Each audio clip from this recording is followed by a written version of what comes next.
Hello, Mom. Hello, Dad. My parents are watching this live from California. Welcome, everyone, to SODA Data Vision 2023. My name is Bart Farrell. I'm a CNCF ambassador. I'm a SODA Foundation ambassador. I feel like I need to get a new passport. But very, very happy to be here today. We've got a very full day with lots of talks. So just want to do a quick intro before we get things started. This event did not come out of nowhere. There are people that are in this room that helped put it together. There are also people all over the world that have participated in bringing this event to where we are today. So before we get started, I just want to say extra special thanks to our gold sponsor, Kurago, so we can give them a round of applause. Good job. All right. Wonderful people. Very, very nice to have an end user participating to share their experience of what it's like working with cloud native data management. Also, big shout out to our silver sponsor, SUSE. We'd like to give them a round of applause as well. And in SUSE's case, really want to stand out the fact that they've been driving the initiative that we have for the SODA, the Students Challenge for SODA Data Vision. We will be sharing the winners later this afternoon. We had a lot of great submissions from students that looked at the 2022 Storage Trends Report and took that information, put it in their own words, and found real-world examples.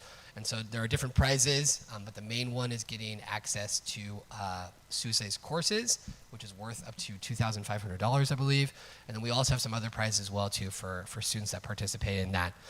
That being said, I would like to welcome to the stage Stephen, who's the chair of SODA Foundation, who's going to be giving the welcome and first keynote. So Stephen, whenever you're ready, come to the stage. In the meantime, folks, while you're watching in person or online, feel free to tag us, take screenshots, hashtag SODA Data Vision, and we would be happy to interact as well in the chat. So like I said, keep the questions coming. And like I said, we've got a full day of talks, so stay tuned for more action. Go for it, Stephen. It's all yours. Cheers. Yep, my pleasure. Hi, good morning. Welcome to Data Vision. Hope everyone is enjoying beautiful Bilbao. And for those joining us online, do plan to visit Bilbao, which is beautiful. I'm Stephen Tan, chair of SODA Foundation, and also the VP and CTO for Cloud Solution at FutureWay. Again, I'd like to thank our sponsors, Kurago and SUSE, for sponsoring this event, and as well as all our partners for making this event possible. So SODA Foundation was launched back in 2000 as a Linux Foundation open source project. SODA focuses on data management and storage, and we do three main things. First, we develop open source projects to help end users with their data challenges. We build an open community where everyone's welcome to join and participate. And we foster an open collaboration for projects, POC testing, research, white papers, and more.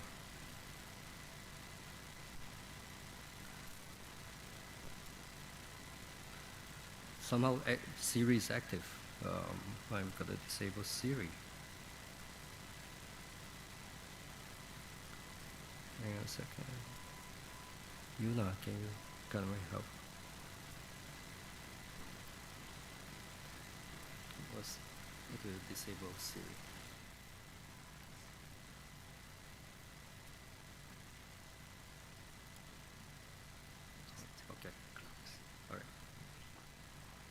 So SODA is supported and adopted by these member organizations, which include end users like Toyota, Vodafone, and SoftBank.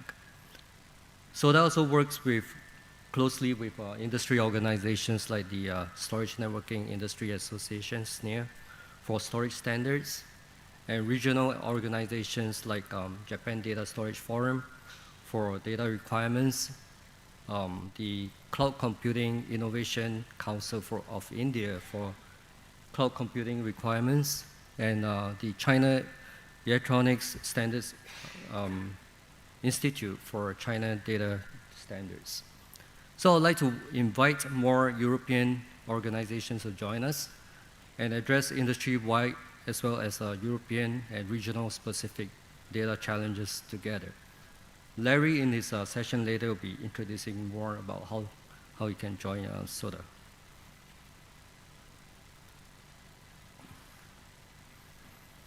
So today, I'd like to welcome our newest member, the Storage Performance Council. The Storage Performance Council, or SPC, is a nonprofit corporation founded in 1998 to define, standardize, and promote industry standard storage benchmarks. I'll be playing a short video of John Stevens, the executive director of SPC.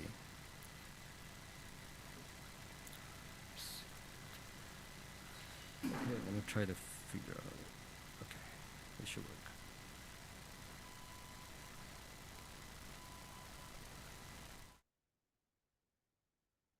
Hello, my name is Jack Stevens. I'm the Executive Director of the Storage Performance Council, or SPC. Since our founding in 1998, we have grown to a membership of more than 50 companies and universities and overseen the creation and audit of over 350 benchmark results. That's really our core function. We're modeled much after the TPC, which was built to assess database performance, and SPEC, which was initially targeted at CPU performance. Our mission is to assess storage performance, whether that's big block or small block, whether that's lifecycle management like replication or snapshots, whether that's price performance or raw throughput. We strive to create a robust, verifiable, and realistic assessment that can provide benefit both to engineering teams and to end customers. Most recently, we've become an associate member of the SOTA Foundation, and I'm actually very excited about that.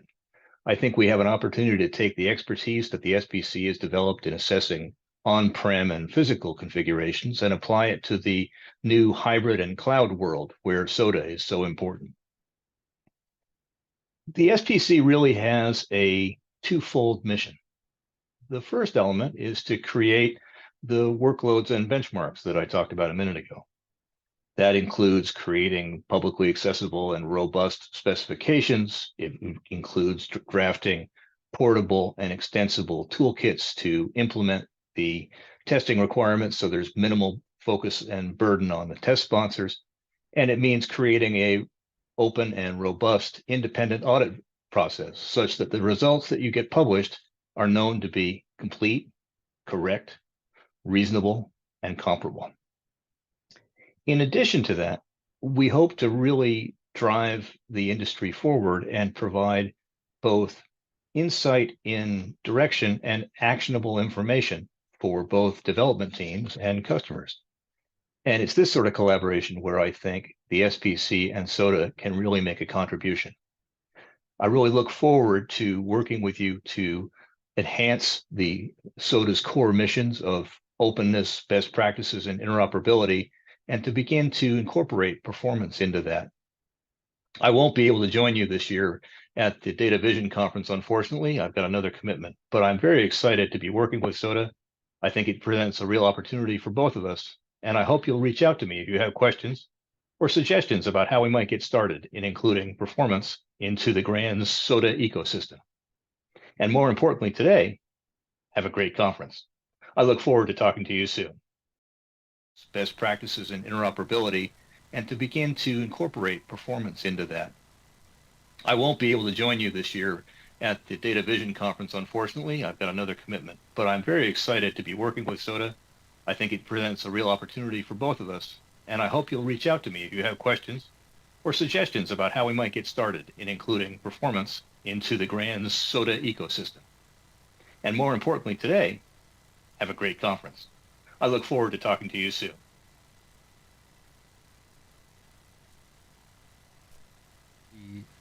The Executive Director of SPC, John Stevens.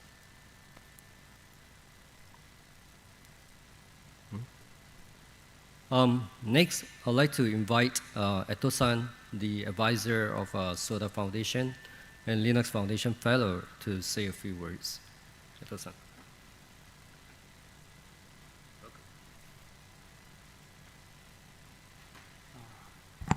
Thank you, Stephen, inviting me to this great opportunity.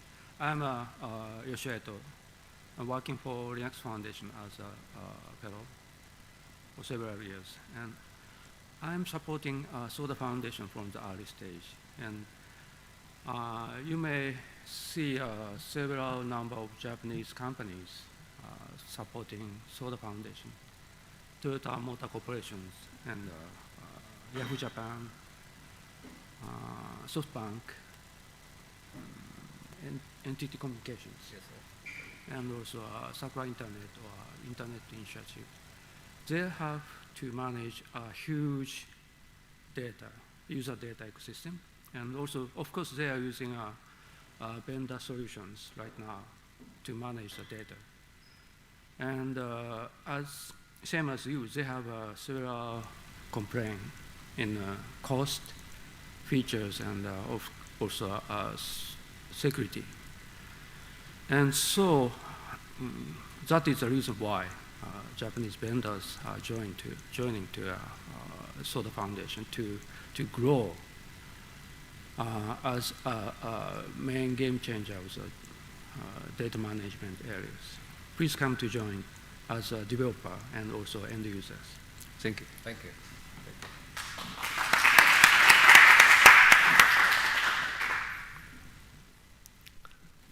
So data vision is all about data. Today our speakers will be sharing their expert knowledge on the best tools and practices to work with data. From capturing and analyzing to integrating and securing data. So this is what most IT infrastructure look like today, bring with it the multiple data challenges. There are 3 data challenges organizations cannot avoid. First is the explosive growth of data. And second is that 90% of this data is unstructured data, which is hard to manage. Unstructured data are things like video and audio files, office documents, log files, and so on, which you can't just put into a database to manage. So, and third is that organizations have data in multiple places. So putting all these 3 things together create data silos. Uncontrolled growth of data silos eventually lead to data sprawl, where organizations no longer know what data they have or what is happening to that data. So data sprawl comes with a number of obvious problems, including storage and management overhead, higher costs, longer backup and recovery or missed backups, increased security and compliance risks, and tendencies for outdated, inaccurate, or missing information, which lead to missing insights and missed opportunities.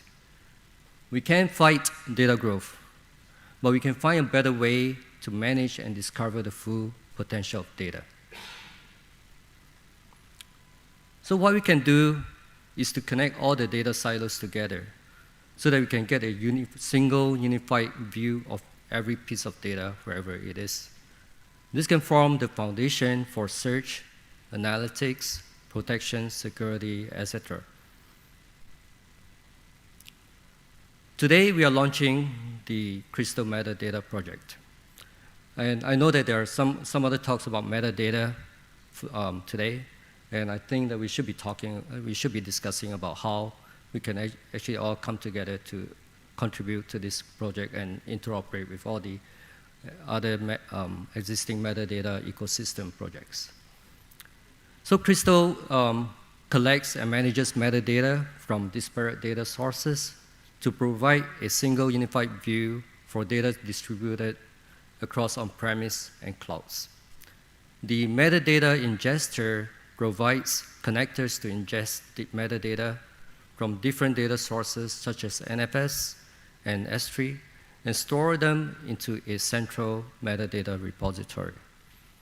The metadata services provide a global index of data and allows you to search for data, classify data by sensitivity and importance, and tag data for various purposes.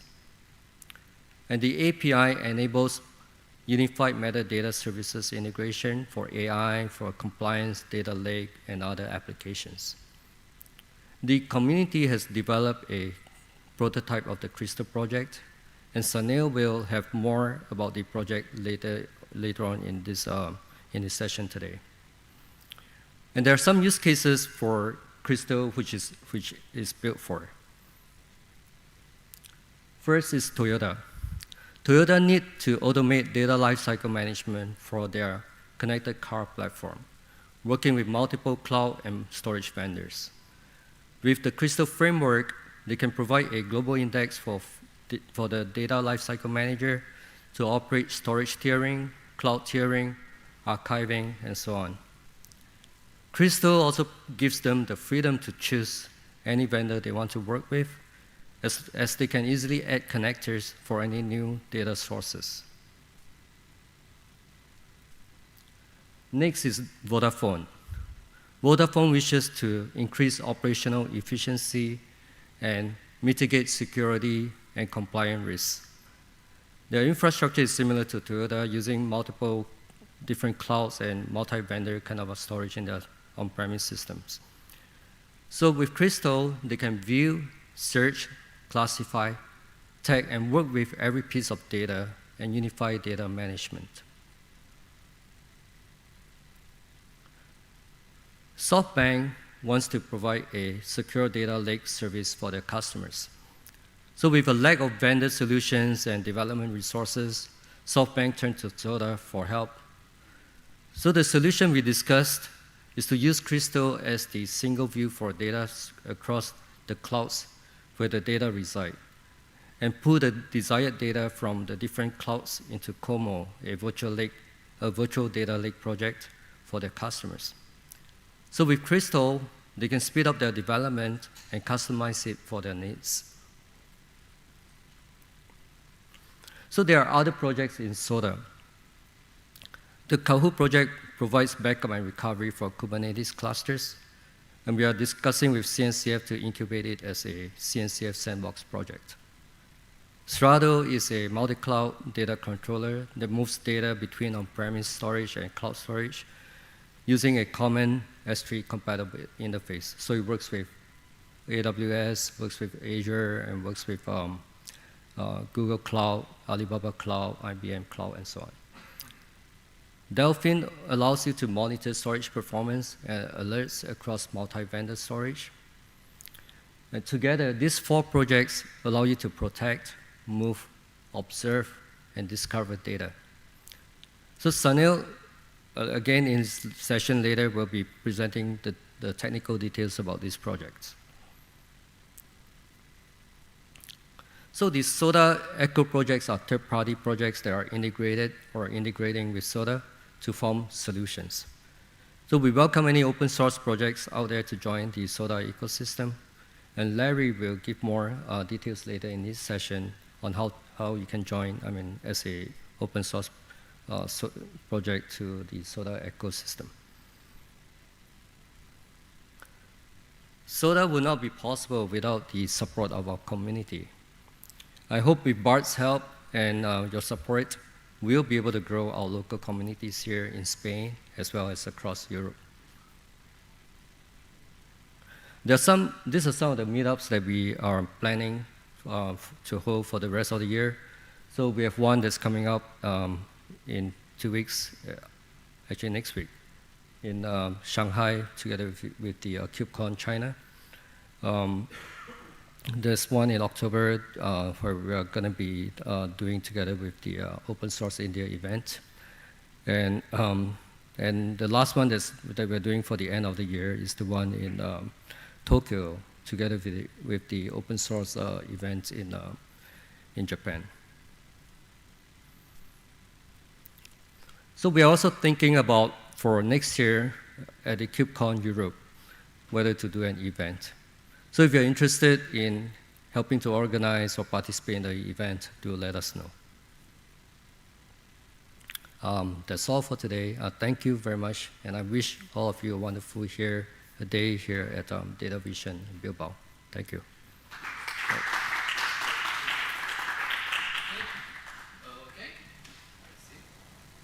Reading out loud? Good. Fantastic. So, thank you very much, Stephen. Next, I would like to invite our next speaker, Michael Cade, to the stage. He's going to be speaking about, where we're talking about the subjects of backup and restore, an open source project called Canister. While he's getting set up, though, I'd like to draw your attention to this side of the room. If you have not met the world famous Ardiluthu. He's an incredible person. And if you could just show really quickly what you're doing on the iPad. No, that's okay. No, just so the audience can see it. Well, the folks that are watching online. So while the speakers are giving their talks, Angel is creating an artistic depiction of the concepts that are being covered. Yeah, no, you try. You do a good job. We've been working together now for quite a long time. When I think about it, I think we've been working together for about 7 or 8 years. Yeah. No, can you speak into the microphone?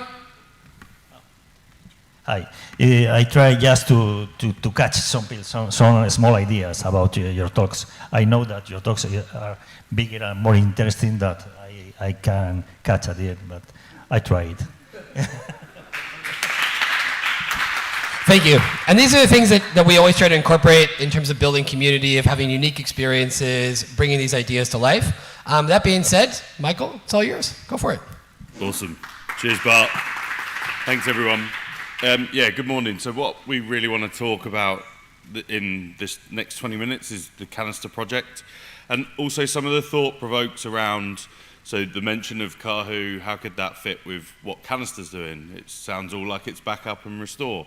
There's some elements that we'll get into, and it's about granularity around the data services. So firstly, I'm Michael Cade. I'm a field CTO, but I'm a technologist. The fancy title is great for LinkedIn, but I'm a technologist, right? I love playing with tech. I love sharing or breaking down the technical verbiage and turning it into layman's terms. I've been around data protection, the storage space, for the last 20 years. I know I look young, but it's true. I'm an Open UK ambassador, so I'm a big fan, obviously, around the open source world and what that does and what that gives us from a community perspective. But equally around that, I'm a big proponent of open source learning. One of the projects that I started off the back of the pandemic was 90 Days of DevOps, free open source learning that we have a GitHub repo. There's 23,000 stars. I wish I'd have gone to an investor. We would have been a lot richer right now if that was the case. But you can find me over social media and other places as well that you'll see me popping up, talking all things, hopefully all things data and storage. So and specifically Canister is a project around Kubernetes, but we'll get into that. But I think there's a debunk of a myth around stateless workloads, and I think I'm surrounded by peers and friends of stateful workloads within the cloud native ecosystem, is that this is happening, right? We've seen from a Kubernetes perspective over the last 5 years, we've seen data services, a focus around storage and statefulness within our Kubernetes cluster just continue to be there. We've had the CSI driver, and then that's exponentially grown in terms of what do we see out there in the field, both from an open source, but equally from an enterprise perspective as well. So Kubernetes is maturing, and so are the services, the data services that we see within Kubernetes. So here's a graph from a Datadog report from last year that clearly we can see data services, Redis, Elasticsearch, MySQL, Postgres, and I'm sure you've got your own examples of data services that you're seeing in the cloud native ecosystem. And I think that then leads us on to, okay, what does consistency, sorry, there's a couple of pictures there. That leads us on to the consistency story, because a database, in theory, a database is the same regardless of whether it's running on a virtual machine, a physical machine, a cloud-based service, a PaaS-based service, or in Kubernetes. If we just take a backup of the application, the container, or the operating system, that's like pulling the power cable out of our computer, if you will. If you plug it back in, will it come back up? Yes, it probably will. But if that's highly transactional, what are we losing from that perspective? So we're always going to advocate, like, let's shut down things cleanly, or at least let's pause some I/O so that we can get to the right state for our application. Remember, this is probably the mission critical data service within our cluster. So we have different levels of consistency. Crash consistent being I need a backup. There is no tool set that allows me to QoS that workload. So I have to get some sort of backup. So pulling that cable in that type theory. But then we move down that spectrum around application consistency. A lot of the tools that I mentioned around MySQL, Postgres, Elasticsearch with their dump application consistency allows us to at least get some sort of copy of our database so that when bad things happen, we can get them back. Then we've got things like logical backups, being able to leverage that and push that out into object storage or away from our production environment. And then system consistency around, I want to protect everything around that. What makes up that application?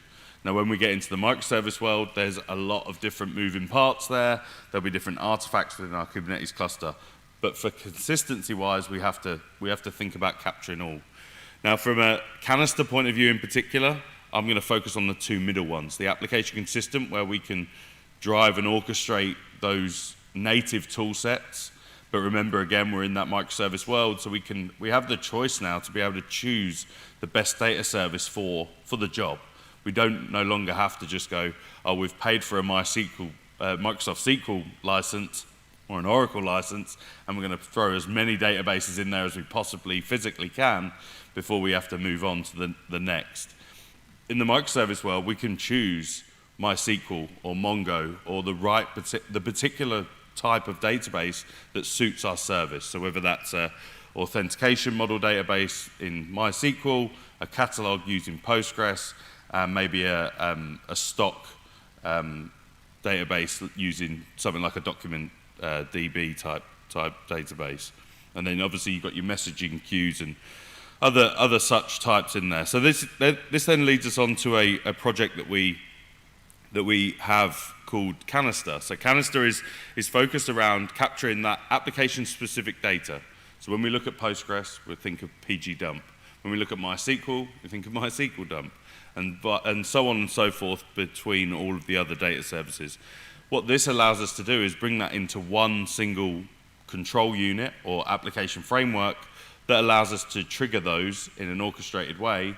So if you do have multiple data services, instead of using a bash script or some other convoluted way of being able to trigger all of those MySQL dumps or those application consistent backups in order, we can do that from a Canister point of view. So I really want to spend the next 5-10 minutes just talking about what Canister is, how it works, how it's simple, and then get into a bit of a short demo, and then where to find out more. So from a Canister point of view, there's well, let's rewind. When Canister is deployed within your Kubernetes cluster. It then brings us 3 custom resource definitions, 3 CRDs. One is an action set, and this is what's really going to control and tell you, or tell the system, this is what I want you to do. So an action set could be for backup, it could be for restore, or it could be for delete. That's literally the functions that we have within Canister. We then have the concept of a blueprint. Now, if you think about blueprints, it is a way in which we can tell the application what we want to protect. So if it's MySQL, we're going to trigger that MySQL dump command based on the application that we have running. Or if it's Elasticsearch, we're going to do that. And I'll show you an example of a blueprint. But this is one of the benefits of it being open source as a framework, is that we're seeing the community create those blueprints against some weird and wonderful data services that are out there. And we know how many databases we have access to as a community and within businesses as well. So we need those blueprints to be able to ensure we can protect those. Then we have the concept of a profile. Now, a profile is somewhere to store those dump files or those logical backups. So that could be S3, that could be an NFS location, basically some sort of disk somewhere that we're going to store that data. And if we think about so Canister, as I said, is deployed within your Kubernetes cluster. So from a deployment point of view, it's a Helm chart deployment, and that then gives us our Canister operator within our cluster. If you've got multiple Kubernetes clusters, then you deploy Canister each time. Then we have our long list of community blueprints that we see here. Just on the GitHub page, if you go to canister.io, you'll see all of the blueprints, and would love, obviously I'll get to that as well, as around from a contribution community perspective. And then we define that blueprint based on the database workload that you have within your environment. So then, okay, we get to the point where, okay, we need to make something happen. We've created a profile, some sort of, and I'll get to that as well. and we've got our blueprint for our particular application. So we create our action set. So an if this, then that type scenario. The action set is going to enable us to, it's going to trigger that blueprint against the application that we have. It's then going to go through the process of the blueprint to give us, or to hopefully complete that action and give us a good, solid copy of our data. So what that looks like in terms of a flow, we have our action set, we trigger that off, the controller, the operator, then goes and finds that blueprint, and I'll show you a little bit more in the demo. And then with that, it then talks to the database itself, so it might be whether it jumps into the actual database pod, depends on from a security perspective, or it uses some sort of sidecar integration. I'm not going to get too deep into the weeds, I don't have a lot of time to get into that security model, but because it's a CRD, we can be secure in that manner. So then we use this canister function. So depending on what that action set wants us to do, backup, restore, delete, it's then going to use that function within Canister and say, this is what I want you to do, and I'll show you a blueprint later on as well. So then once we've done that, it's going to give us that tar file, that consistent copy of our application data, and it's going to send it out into whatever that storage base is, whether it's S3 or some sort of object storage, or whether it's NFS or some other disk-based repository. And then it's going to report back and say, we're all good or we're all bad, and it's going to give you that action set. It's going to complete that task, so whether it's complete or whether there's an error. So that's why we have an action set. It's the defined way of being able to not necessarily schedule, because there's no schedule or orchestration in here, and hopefully that's becoming clear, or it will become clear later on in the day how Kahu can really help here as well. Okay, so from a demo point of view, I normally always use things like MySQL or Postgres because we generally see that out in the field, and that's what the majority of our users are using. So, but I thought we'd change what the data service actually looks like and use Elasticsearch. Elasticsearch, it still uses Elastic Dump, so it gives us the ability to dive in. From an architecture point of view, you'll see here that I have a very simple demo. I have a namespace with Elasticsearch, and I'll show you that on the demo, and I have my Canister operator running in the Canister namespace. I also have, and this is against all best practice, I have MinIO running on the same Kubernetes cluster. Please, please do not do that. We want to send backups out of the cluster. What happens if the cluster dies? That's when I need a backup. In this demo, it won't work. So yeah, bear with us on that. It's just that for a demo purpose. So and then you see that we've got those 3 CRDs as well. Okay, so let's hopefully this, and everyone can see. So first of all, if I go and check what namespaces I have within my Kubernetes cluster, you're hopefully going to see an ES data and a Canister, or no Canister yet. We're going to deploy Canister. So you see ES test is my Elasticsearch, right? Very simply put, that's where my application is, PVCs are, and I've also got that MinIO. Now let's imagine this MinIO cluster is outside of the Kubernetes cluster. But you can see there I had a bucket called Canister bucket as well. So again, to deploy Canister, we're going to use Helm repo, add that Canister Helm chart, and then we're going to use the Helm install command to that. So you see that I already had Helm as part of that. So then we're going to use this command, Helm install Canister operator, in the namespace of Canister and create that namespace. And it takes seconds to come up. So here we go. So the Canister operator is now up. So next up, we want to create a profile, somewhere to store our data. But first of all, you see our CRDs, our custom resource definitions, action sets, blueprints, profiles. So obviously I've gone through what they do. So I'm going to use a CLI, which is also part of Canister, called CanCTL, and that's what I'm going to use to create that profile. So basically what I'm doing there is I'm using that to create that profile in that CRD to hit that MinIO bucket that I had created. So you'll see here that if I do kubectl get profiles, I've got my S3 bucket. We can have multiples depending on where you want to send those backups. Not very clear, but this is where if you go to canister.io and go over to the GitHub, you'll see a much clearer, concise example of what the profile looks like, but equally what the blueprints look like.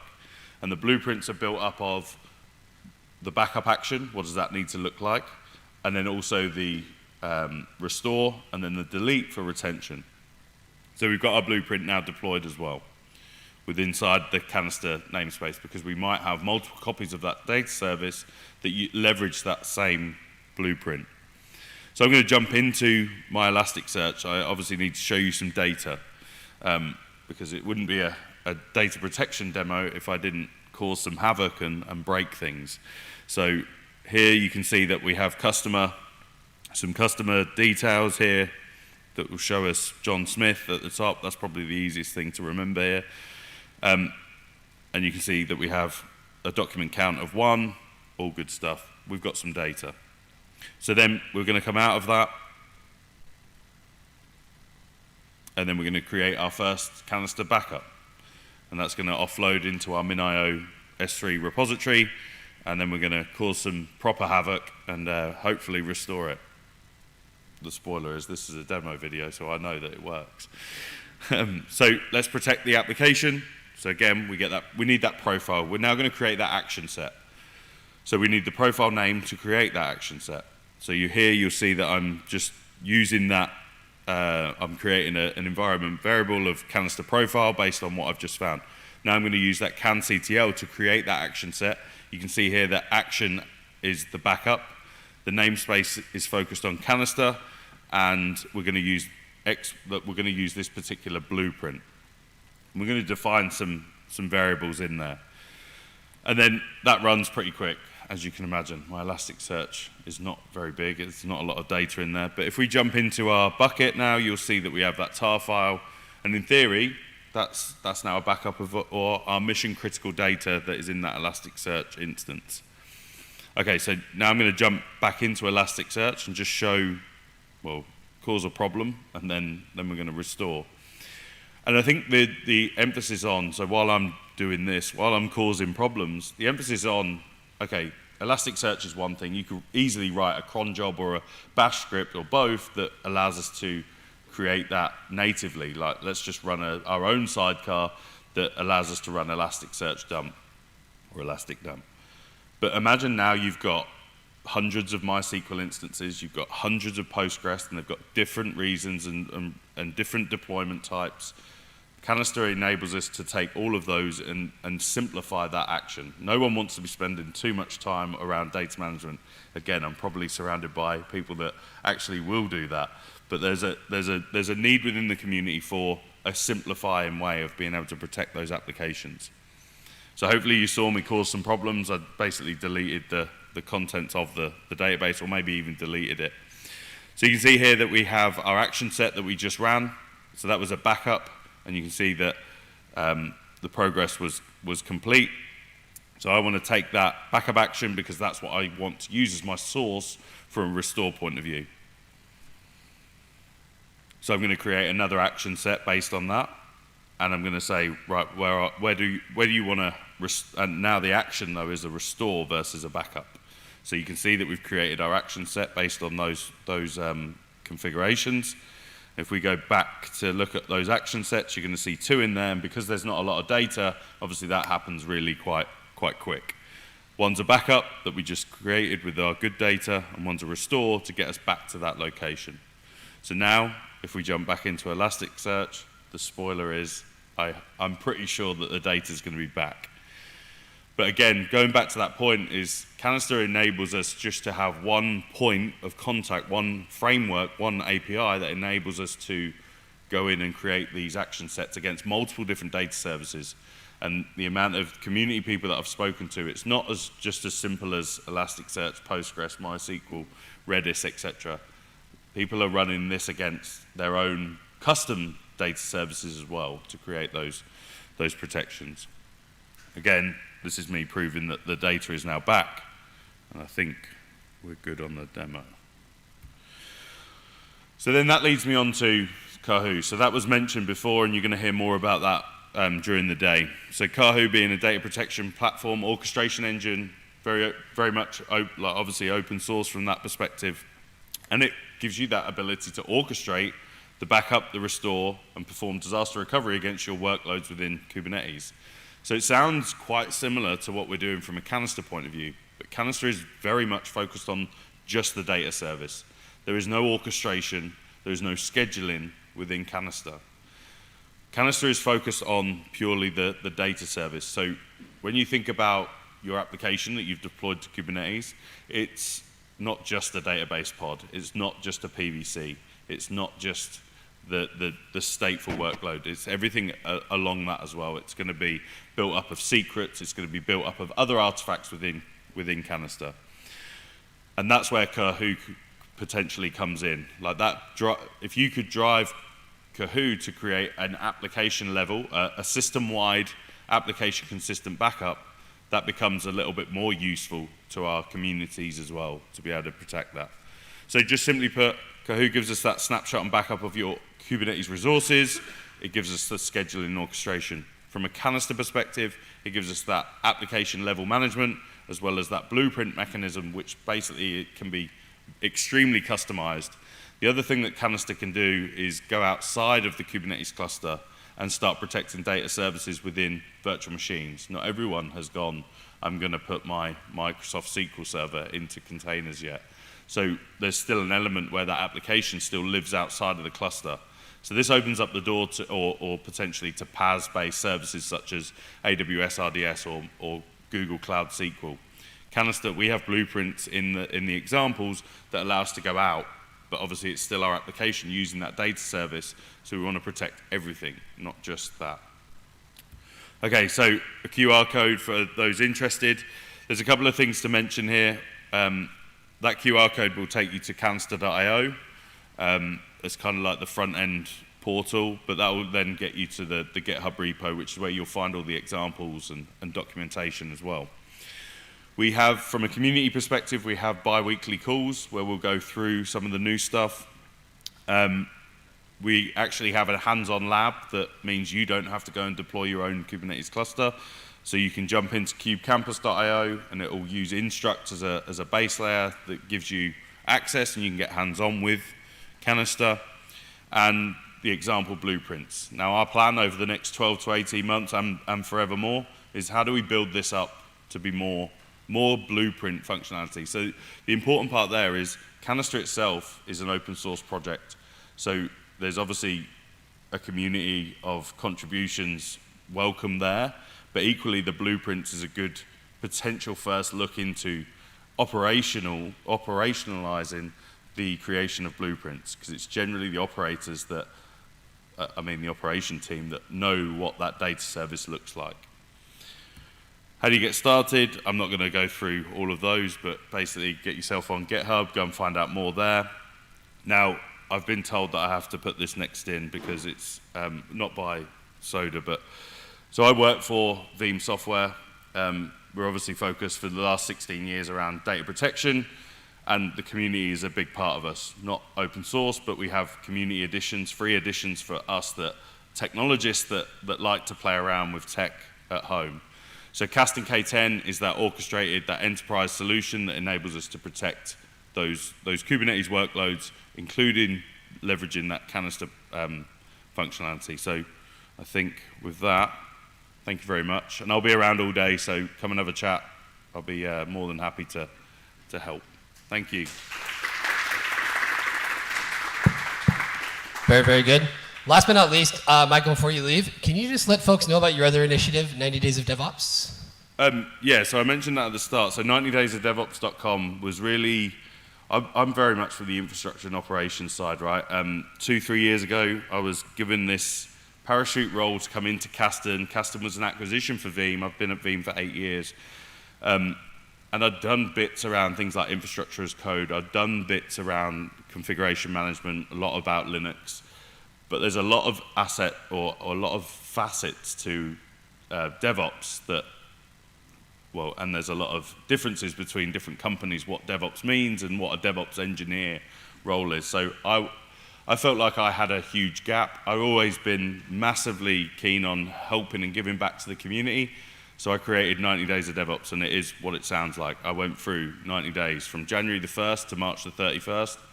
90 days, first quarter of the year, and every day I blogged something about elements of DevOps. You'll see that it's broken down into different chunks, so learning a programming language, but from a DevOps point of view, not necessarily a software developer. Learning Linux, learning networking, learning infrastructure as code, and it's grown to be 23,000 stars.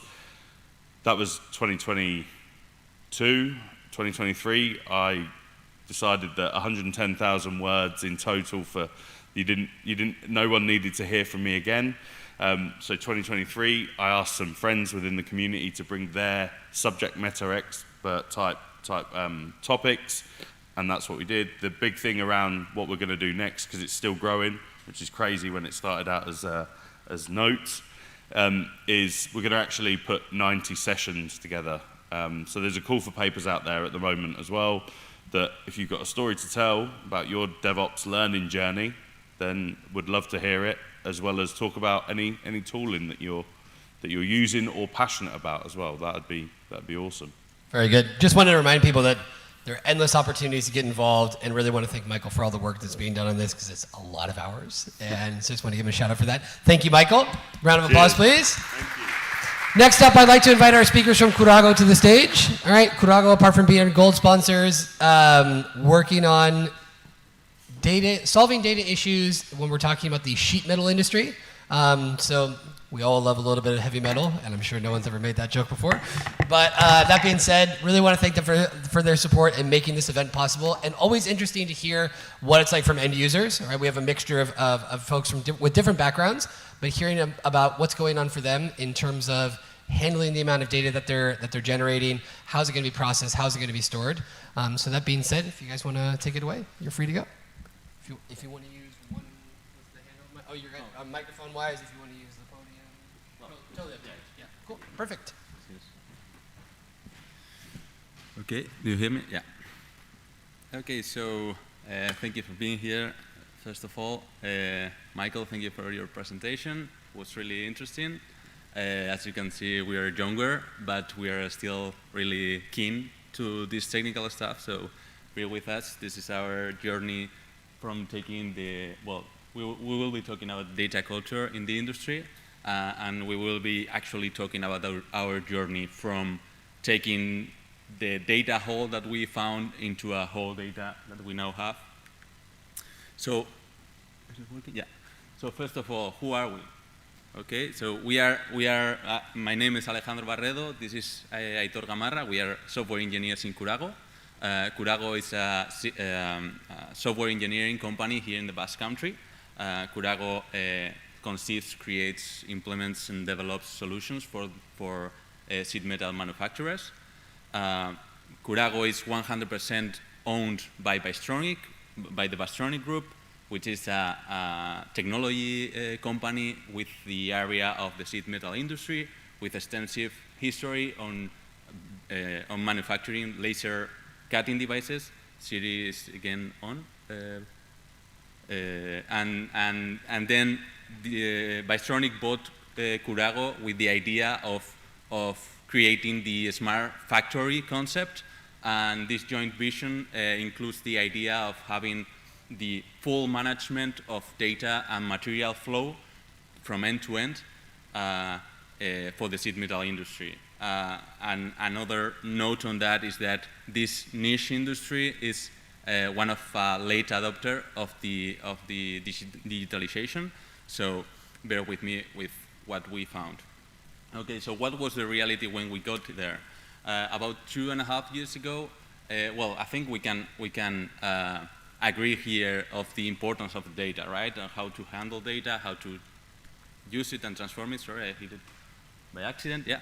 So I think we can agree on that in this room, right? But that is not the same picture across industries. What we found is that when we started, we found that the data quality was poor.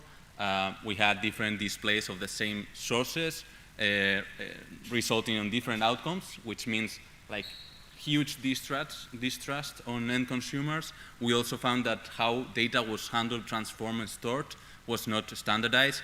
It was really hard to track how that data was being handled. And finally, we also found that for many key subsystems that were like so important to be able to tell the whole story of the data, we didn't even have that data in place, okay? So the other part is that at this point there was already 2 solutions in place, okay? One based or meant to acquire the data from the machines, and the other one was a cloud solution for analytics and displaying. So the first solution, the acquisition part, was deployed in-house on .NET, and its aim was to be able to connect to different devices, gather the data, and send it to the cloud. And then the cloud solution, based on Angular, Node, Express.js, and Stream Analytics from Azure, was meant to provide value to the end customers by displaying that data. Okay, one of the key problems that we found when we entered here is that this acquisition solution had to be deployed, serviced, updated, you name it, on-premise. So you had to go to the factory, to the in-factory premises to actually update the software or troubleshoot the software, and that is a pain, and you know that. So at this time is where the first Kurago team starts working on this project, and the first question that we had to answer ourselves was, do we scratch everything and start from the beginning, or do we start working on what we have and evolving it? And at that time, the solution was to actually evolve that solution. On the one hand, we had the acquisition part, which at most we were able to resolve bugs, troubleshoot, and try to keep the roof. And on the other side, we had the in-cloud solution for analytics that we started working on and developing. And we mainly focused on improving the performance of this whole solution, creating the different ETLs and CI/CD to be able to deploy the resources in a programmatical way. We were also trying to modify our look of the data instead of having instead of trying to just give value to the end user, which was the actual customer that was consuming the analytics. We were trying to think of how to lift that value of the data, not only for the end customer, but end-to-end throughout the whole process, and be able to service ourselves as a company and also the clients to give back that value to them. So at this point, at that moment in time, when we started developing, we found out that the solutions were very different, and we had different maturity levels in both solutions. That meant that on the one part, we had the solution, the in-cloud solution analytics software, in which kind of we had the idea of what we wanted for the future, right? We wanted in-house developed solution that was able to store, analyze, transform the data, and be able to run analytics against the data, and then display them to end customer and also to in-house customers. But for the other part, for the acquisition part, the idea was not so steady, let's say, because we had to find how to go from what we got, which was an acquisition system that was just meant to connect to a couple of devices and send the data upwards, into something much more dynamic, much more flexible, that had to be able to connect to different devices, different manufacturers of devices, different types of data, different sampling rates, different protocols, everything different. We had to be able also to work on how to deploy, service, upgrade, install, all those things. We had to, without having to send operators to the factories, because that's a great leap in time, right? So that is the time in which we had to develop these situations in two teams separately. One was the A team, as you can see on the screen, which had the right idea and was more of evolving what we knew. And the other one had a much more R&D, research and development aspect to it, because we had to find out what to do. So, and that was the two routes that we came to know, and this is what Aitor will continue with. All right, Thank you, Alejandro, and hello, everyone. So yeah, the situation at that point in time, we had two teams, Team A, Team B, and we like to call this the insights era for the A team. Here we're talking about good practices, because we find out that all of the solutions were kind of put together as they were, but nobody really thought about CI/CD, DevOps, how are we going to deploy this, how are we going to integrate our ETLs with our database schema changes, all those stuff. We had to make a really good solution so that we could grow our platform and build a really robust product. And then there was the visualization side of things. We had really static visualizations, and Alejandro was too polite to say, but the previous solution was kind of ugly. So yeah, we now have dynamic visualizations so that we can really show the data that we want to show. Then the B team, the acquisition and development. This was a pure R&D team. That's really exciting and quite a headache. We had to run a lot of proof of concepts. Why? Because we had to connect to our machines the same way that we were doing before.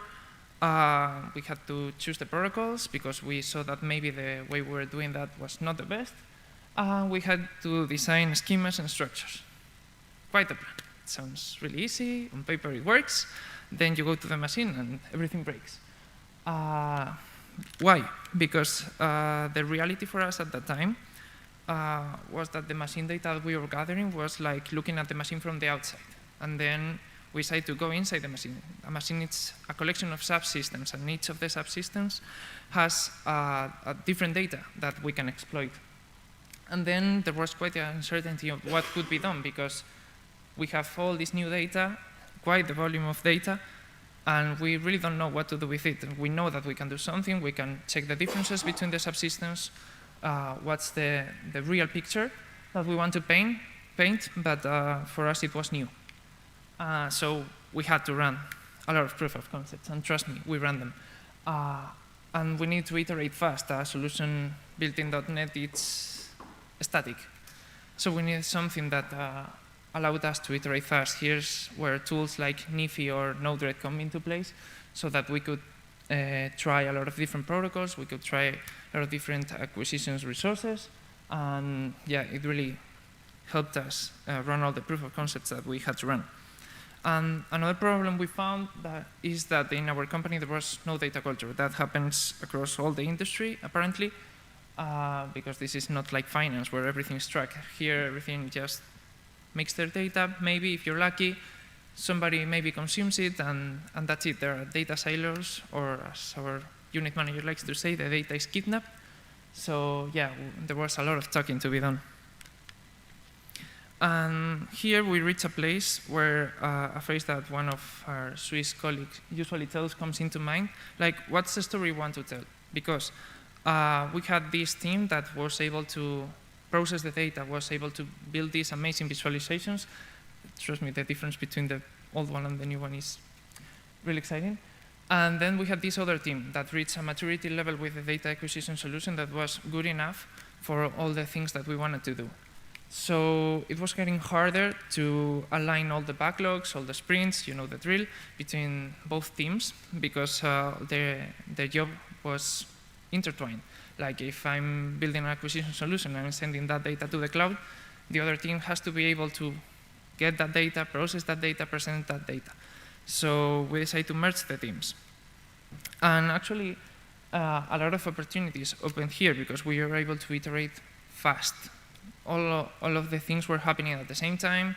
Everyone was aligned all the time, so it was really, really great for us. And the solution that we built for the data acquisition was called the data platform. You have heard the name everywhere, but for us it's the data platform. And this meant that there was a new approach in the organization, because as Alejandro said before, previously the data that we were using was just showing the client a couple of data points from the machines, and that was it. But then we were talking to the stakeholders and the different data producers, and we thought, we can do more things with data. Like, we have our machine R&D teams, they want to know how their machines are performing. We have our solutions teams, our support team, they have to know how all our systems are interacting and everything. So there was a new perspective for everyone, because suddenly it was not something that happens in the background and maybe you see some graph and you're happy. It was a system that could provide value both for the clients and for our company. So yeah, one of the issues that we have here is that stakeholders like to ask things. And sometimes a new line, a new data point sounds super easy and actually means that we have to adapt our architecture to be able to gather those data points, process those data points, present those data points. So there was a mentality shift in our company, and we're quite happy about that because it took a lot of talking to a lot of teams, but now we're in a place where everyone kind of thinks about data before just putting it on an interface and forgetting about it. So we started a new era of data-centric development. Here's where I'm talking specifics.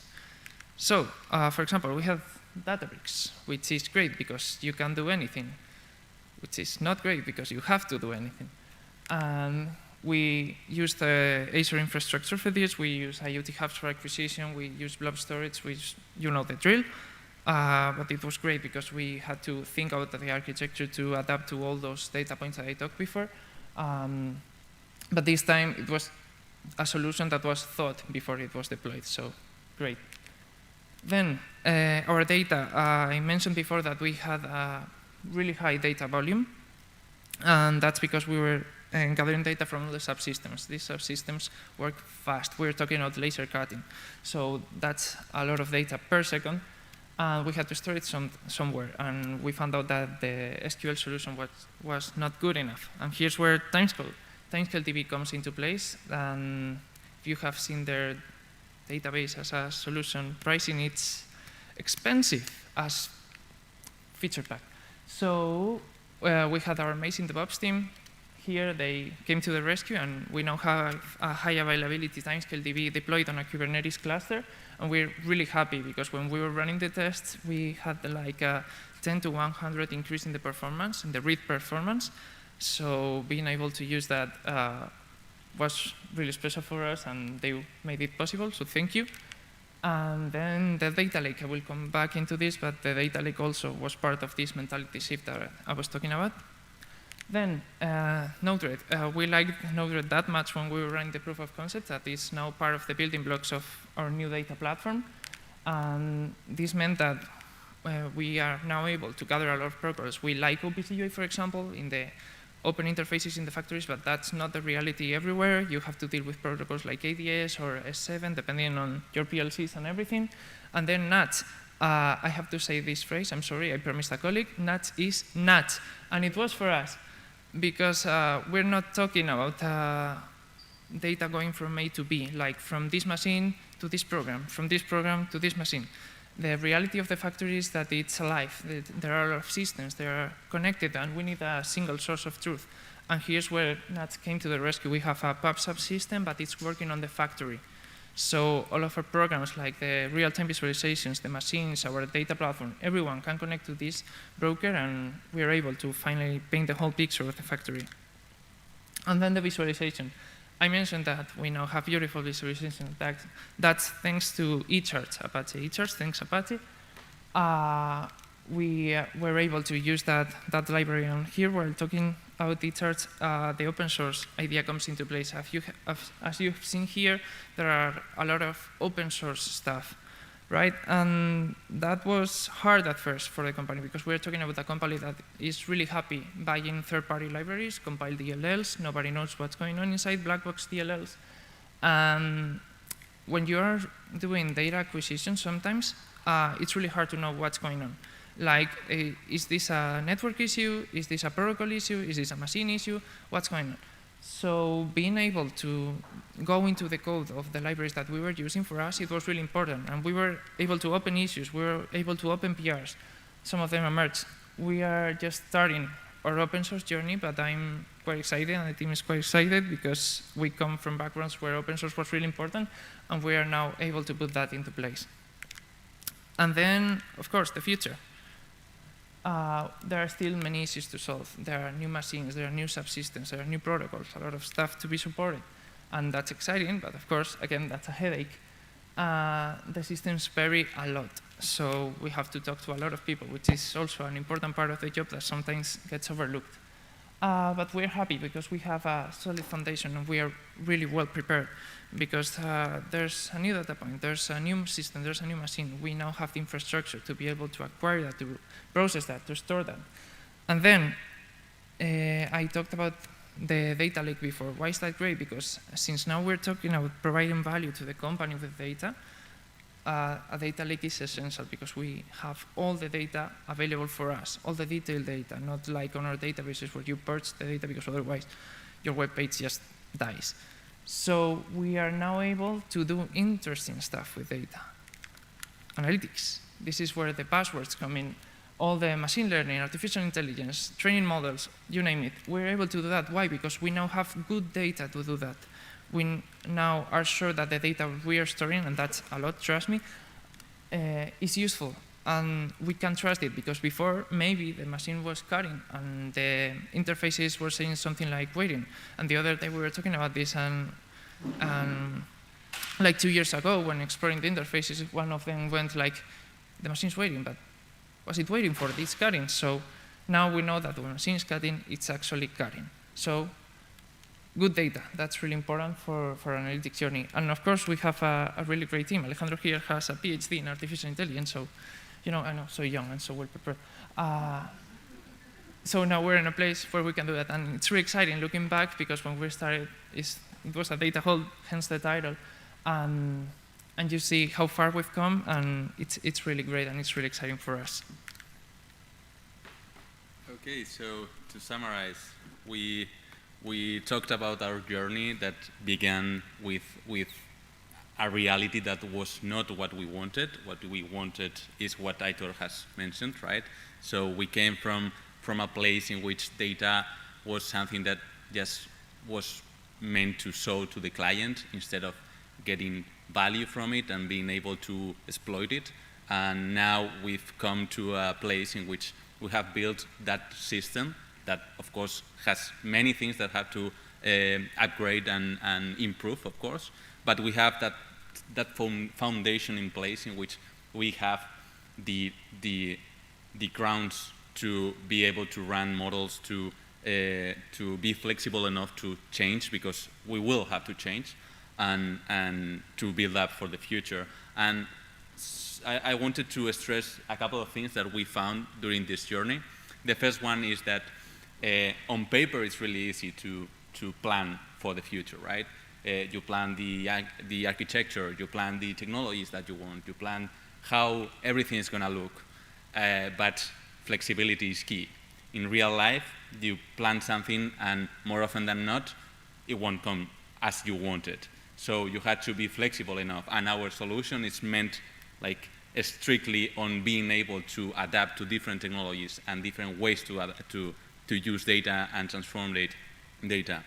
The other one is that we are in an industry in which two worlds collide, completely different worlds. We have one that is the sheet metal machine manufacturing, with life cycles of maybe a year for the improvement of devices, the improvement of protocols, and all that stuff. And alongside it, we have our world, in which we have 3 weeks sprints, in which we can improve our software with every sprint. How to merge those two worlds is a really difficult task to overcome, and we're working on it. And the third one is that data culture, I think we can agree here on the value of data, but that is not the same across industries. And being able to evangelize of the value that the data has, not only for customers, but for the industries themselves, to be able to improve their processes, to optimize their workflow, and to learn more about their own industry that they so much know about. It's a hard task at the beginning, but it's really a fruitful task, because when you have people in your team, as we now have, you actually have a company that can build the future. And finally, just to leave a last note, the people involved is what is most important for the solutions, right? You can see here a Gen Z, a millennial, We have boomers in our team. We have every type of people. And that is key because whatever we build is built by people. And I wanted to leave you with that. Thank you, everyone. This was our presentation, and we will be welcoming any question. Thank you. Very, very good. Any questions? I have a question. Go ahead. Particularly because you mentioned that last point, which I really, really like. It's one thing we're talking about technology, but at the end of the day, it's going to be in the hands of people. Yeah, sure. And so nowadays, when we talk about data, is it something that's exclusively siloed to the data team, or to what extent does everybody become a data stakeholder? And that can be from a storage perspective, it can be from a, which we'll talk about later on, a data protection, privacy compliance perspective. In Kurago, how do you create a culture of knowledge sharing around data so that people like Ari can also share their voice as well? No, but I really mean it. Like, how does that work? How do you get everybody up to speed? Because a lot of these things are moving very quickly, and it can be tough for people to understand. So how do you do that? Well, I would say that maybe it sounds simple, but it's not, and that is communication, first of all. So I think one of the greatest burdens that we have when we talk about data, about new technologies and stuff, is that we don't communicate enough. And in this case, like workshops, being close to people that actually has the knowledge on the, let's say, the machine stuff, and who actually know their stuff on the engineering side, that communication is key to be able to break those barriers and make everyone accountable and become a stakeholder of the data itself. Very, very good. I like that. And not from a position of, this is overwhelming, this is really complex, I'm just not going to be interested. But actually bringing people and inviting them to those conversations. Something that I looked at a lot as well too. You know, if we can't explain these concepts to a child or our neighbor or a grandparent, you know, can we really actually do them in our day-to-day? So I think that's a great point. I want to know a little bit more in terms of when deciding which technologies you're going to be using. How does that process work in Kurago? All right, so easy example, timescale DB. We just found that the current solutions weren't enough, like we aren't able to read the data at the speeds that we want so that the web page isn't cluttered. So what we did there was we had like 5 identified solutions. So our architects team, they're really great, thanks architects, they did an easy pro-con list. And they decided on a couple of solutions that were good enough on paper, and then ran the tests. And when I'm saying that we had a 10 to 100 increase in read performance, I'm talking real data. Like we downloaded, I think it was 40,000 Parquet files or something like that. They loaded that on the databases, and they tried to read the stuff in the same way that we were going to do in the future. So it was as real as possible. And then the numbers talk for us. Like, if you get a really, really high performance, that's it. We are a very data-driven company, and that means also that when we make decisions, they are data-backed. So it was like that. Very, very good. Great to hear from that. It was actually, it was last year in KubeCon in Detroit that someone from Kurago, Ellie, also gave a talk about running MongoDB and Kubernetes. But it's just interesting to see, from the end user perspective, you have a lot of solutions out there. You only have a certain amount of time to be able to test them out. How is it that you go about finding those results? Very nice answer. Thank you very much for your talk. Much appreciated. Let's give them a round of applause. Very, very nice hearing from both of you. That being said, next speaker, I think we have, is it Aitor or Sandeep? Aitor? Yes, very, very good. Go for it, Aitor. Aitor is not our first Aitor of the day, and it won't be the second, and there will also be a third later on. But I'd like to welcome him to the stage. Aitor works at Microsoft, but he's also a good person with an open mind, so don't judge him. And very, very active in the data community here in the Basque Country. Yeah. Also want to let you know, for folks that are here in person, if you haven't got stickers or t-shirts yet, please find me, and we'll be happy to get those to you.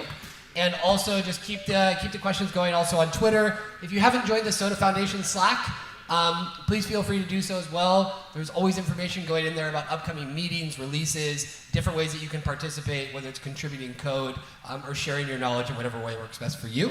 That being said, Aitor, we will let you take it away. Thank you. Thank you, Bart. Thanks, folks. Thanks, everyone. My name is Aitor, and I'm a principal PM working at Microsoft Fabric team. First of all, I would like to thank you, the Soda Foundation, give me the opportunity to talk here. So today I'm going to talk about building an end-to-end data lakehouse using Microsoft Fabric. So we announced Microsoft Fabric back in May at Build. So today I'm going to touch on some of the concepts that the Kurago colleagues also mentioned, like a data lake, how to build a data lakehouse based on the medallion architecture and so on and so forth. Yeah, so first of all, let me start by a little bit of origin, right? So all the analytics complex are quite complex and fragmented, right? So you have work on this kind of project, you will see that we have different systems, we have a lot of apps that we need to integrate. And normally, also those apps or those frameworks or applications that we want to use are coming from different vendors, so it's quite complicated to integrate everything, and it's kind of time consuming as well. So this is not only about if we take a cloud provider, even open source, whatever, you need to build data flows and integrate and build different layers across different clouds. So depending on the projects that you're working on, that could be a massive effort from different teams on creating the first layer, integrating the services, and then pulling it all together, right? So if we just look from a bigger perspective, this is a picture from First Smart Capital, where they basically put and categorize different services from and categorize them, right? So you can imagine how complicated this could be, right? So, the guys before, they were talking about, how you made the technology choice, right? That sounds, it could sound pretty easy, but it's not. Like, should I choose service A or service B, and so on. So this could be super complicated. And we have heard from a lot of people and that I don't want to be a chief integration officer. I just want to have my own role. I want to be my chief data officer, right? So I don't want to spend a lot of time integrating tools, integrating services, and so on. So at Microsoft, we thought about it as well. Like normally in a data project, or if you're building a data system, normally you have a typical workloads, like you have a data integration, you have data engineering, you have data warehousing, real-time analytics, business intelligence. You have those workloads on top, and then underneath you have data lake, and then you put some governance and administration, right? So at Microsoft, we have full services for that, right? I mean, even multiple services for each of the buckets. So we have, for instance, Data Factory for data integration. We have Databricks for data engineering and Spark. We have Azure Synapse for data warehouse as well. But even though we have those services, it still is too far complex to integrate those services, even in our cloud, right? So that's super complicated. We have many products. People need to face, and customers need to face different experiences. Some of the services use open formats, others use proprietary formats, like Azure Synapse Dataware use proprietary, but however you're working with Azure Databricks first, then you can use Delta, and so on. Some of them are dedicated versus serverless, PaaS versus SaaS, and so on, right? So, we have heard a lot that people spend a lot of time integrating and, and going deep into why this is not working and need to change that. So back in May, we introduced Microsoft Fabric. So we want to tackle this particular issue and solve and make, that whatever data solutions you're building to make it super easy, right? So which are the pillars for Microsoft Fabric? Basically, we have 4. The first one is a complete analytics platform. Everything is unified. So the 6 workloads that I mentioned before, like a data engineering, data warehouse, data integration, and so on, those are integrated in a unified experience. Everything is SaaSified. Before also I talked like we have services which are PaaS and SaaS, so we have built everything around SaaS. So this is kind of an intuitive and easy way for people that they can jump in, go there, and start just building their data lakehouse. I'm going to show you a demo later on. this is everything secure and governed as well, right? So we roughly touched before where security and governance came into place. You have multiple services, how I manage security or how I manage data governance across different services. So here, everything is unified, integrated with the Microsoft Fabric. And the lake is, jumping to the second pillar, the lake is centric and open. What that means is that we created everything on top of, we call it a one lake, which is basically an abstraction layer on top of ADLS Gen 2 on Azure. So everything is integrated around one lake. So all the workloads on top of Microsoft Fabric use one lake and operate on top of that virtualization layer. There is one copy of data.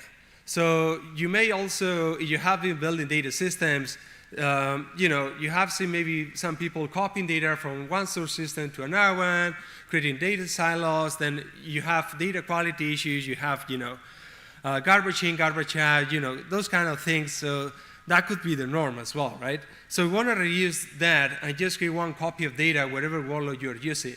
That means that you have data analysts that they prefer to run SQL queries.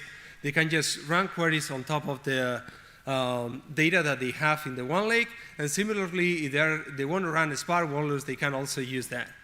And this is not only for Microsoft Fabric, but this is open, right? So you're using Azure Databricks or whatever workload, you can actually query that to the data that is on top of one lake. And everything is also built around, of course, the Microsoft ecosystem, which is M365, and then we have Copilot, et cetera. But today I want to focus on the lake-centric and open, right here. So what I mean by that is that these are the 6 workloads that we have at Microsoft Fabric. Data Factory, so you can actually build pipelines or data flows. We have also Synapse Data Engineering, so you can run your Spark jobs and use notebooks. Synapse Data Science, Data Warehousing, real time. And then we have serverless compute behind that. That means that all the 4 compute engines, whether it's Spark or T-SQL or Custor or analysis services, operate on top of one lake. So that means they access the same data that you are storing. So there is no need for data copy across different compute engines that you're going to use. So everything, as I said, is based on one lake, right? So one lake, the compute engine uses the common data format, which is Delta Parquet. So this is Delta tables. And you can actually store the Delta tables in one lake and then access it for whatever compute you want, right? So you want to use SQL or Spark or Databricks or SD Insight, whatever you want, right? So that's it. And then on top of one lake, we implement the universal security layer for everything you have. So that means you can have table access security, you can define row level security, column level security on top of the data that you have on one lake. And that security enforcement will be applied to the compute engine that you're going to use. So let's focus on the data engineering. Regarding data engineering, as I mentioned, on top of the one lake, you can create a lakehouse, right? So we have a concept or an artifact within the fabric, what we call a lakehouse. So a lakehouse is just, it has 2 sections. I'm going to go deeper later on. But you can actually create a managed area and a managed area for your Delta tables and for your files. So imagine you can imagine so one lake as a OneDrive for data, more or less. And on top of that one lake, you can build a little lakehouse so you can host all your data for the data system or data project that you're building on. In data engineering, we have integrated Apache Spark. So right now, we're supporting Spark 3.3 here. And of course, we'll be supporting 3.4 as well soon. Everything is integrated with VS Code. And and whatever you want to use, like a Spark or T-SQL, you can be also using. So so I spent a little bit about why we created Fabric and what is Fabric in a high level. But I'm going to show you later how to build an end-to-end data lakehouse using Fabric, right? So what is a data lakehouse? So a data lakehouse, this is a reference for the paper. It's just a design pattern where you can actually create different layers based on the data that you're ingesting, right? This is not new. You came from the data warehouse side. I know how many years, decades ago, but we have staging, then we have data warehouse, and then we have data marts, right? So pretty much we're talking the same terms. So we have bronze, silver, and gold, where here in the bronze layer, you ingest the raw data. So normally you ingest the ASIS data. So the data is immutable. You can ingest batch in real time, and you normally keep the source system data format, whatever you have, CSV, Parquet files, whatever you have, right? And then we have the silver layer where you normally filter and clean the data. So in this case, you can apply some data quality rules. So you can check for duplicates, for timeliness, whatever data quality metrics you want to check. And of course, you can actually improve and enrich the data that you're landing in the silver layers with some metadata as well. So you can actually leverage that in the subsequent layers. Coming into the last layer, which is the gold layer, this is where you create a consumption layer. So different data consumers could actually log or read into the gold layer and read that data. So in this case, we need to take care about the versioning of the gold layer, do the right aggregates, enrichment of the data, so folks could actually, connect to that and read it. So this is pretty much the data lakehouse using the medallion architecture. But again, this is not a silver bullet, right? So you can actually customize this. So maybe you put a landing a layer before the raw, and so on and so forth. So I haven't seen folks implementing this in different ways, honestly. So what's a lakehouse in Fabric? So a lakehouse in Fabric is just a file system under a workspace, under the one lake, right? So we have one lake, and then we create a little lakehouse, which is just using one lake, right? And one lake is just an abstraction on top of ADLS-2, which is the storage system. So lakehouse has two different sections. I'm going to show you that in the demo. It has the table section where you can create, basically manage Spark tables if you are familiar with that. Or you can actually upload whatever files you want, right, to the file section. So the file section is like a OneDrive. Let's imagine. You can upload whatever you want. You can upload images. You can upload CSV files. You can upload Parquet files, whatever you want, right? So the lakehouse in Fabric, this particular artifact, is actually interconnected so you can land different data into the lakehouse, as I mentioned before in the data lakehouse architecture, and you can achieve that using different kind of mechanisms. The first one is shortcuts. So shortcuts is you have a lakehouse, and let's imagine that you have data hosted in AWS S3, on FSS, whatever. So let's assume that you create a symbolic link to that particular source system without any data copy, right? So you're basically creating a pointer to the source system from the lakehouse using the shortcut. So there is no data pipeline, data flow coming in, so there is no data copy coming into the lakehouse. That's the first way to ingest or make data available into the lakehouse. The second way is you want to copy the data is using the pipelines or the data flows. This is particularly interesting for folks that maybe they are not really code intensive, or they don't really like to, deal with code, prefer, UI kind of stuff, so they can use pipelines and data flows. And the third way is just use notebooks or Spark jobs, so you can also submit jobs and ingest data into a lakehouse. And then you can just run a bunch of transformations, so you can just create the subsequent layers, like the silver one, the gold one, based on the Spark as well. And then lakehouse offers two ways of consuming data. So basically, you can actually use the same ADLS API. So in this case, using the authorization, so you can connect to a lakehouse and read-write to the lakehouse using the DBFS API. And also, it offers SQL endpoint for folks that prefer SQL instead of Spark, right? So this is the architecture or building, in this case, a data lakehouse using Fabric Lakehouse.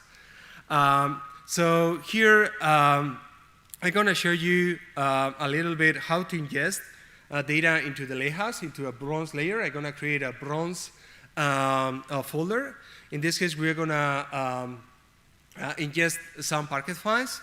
And then once we ingest those files, I'm going to do some transformation using Spark notebooks, and we'll create some silver tables and also some gold tables on top of the lakehouse.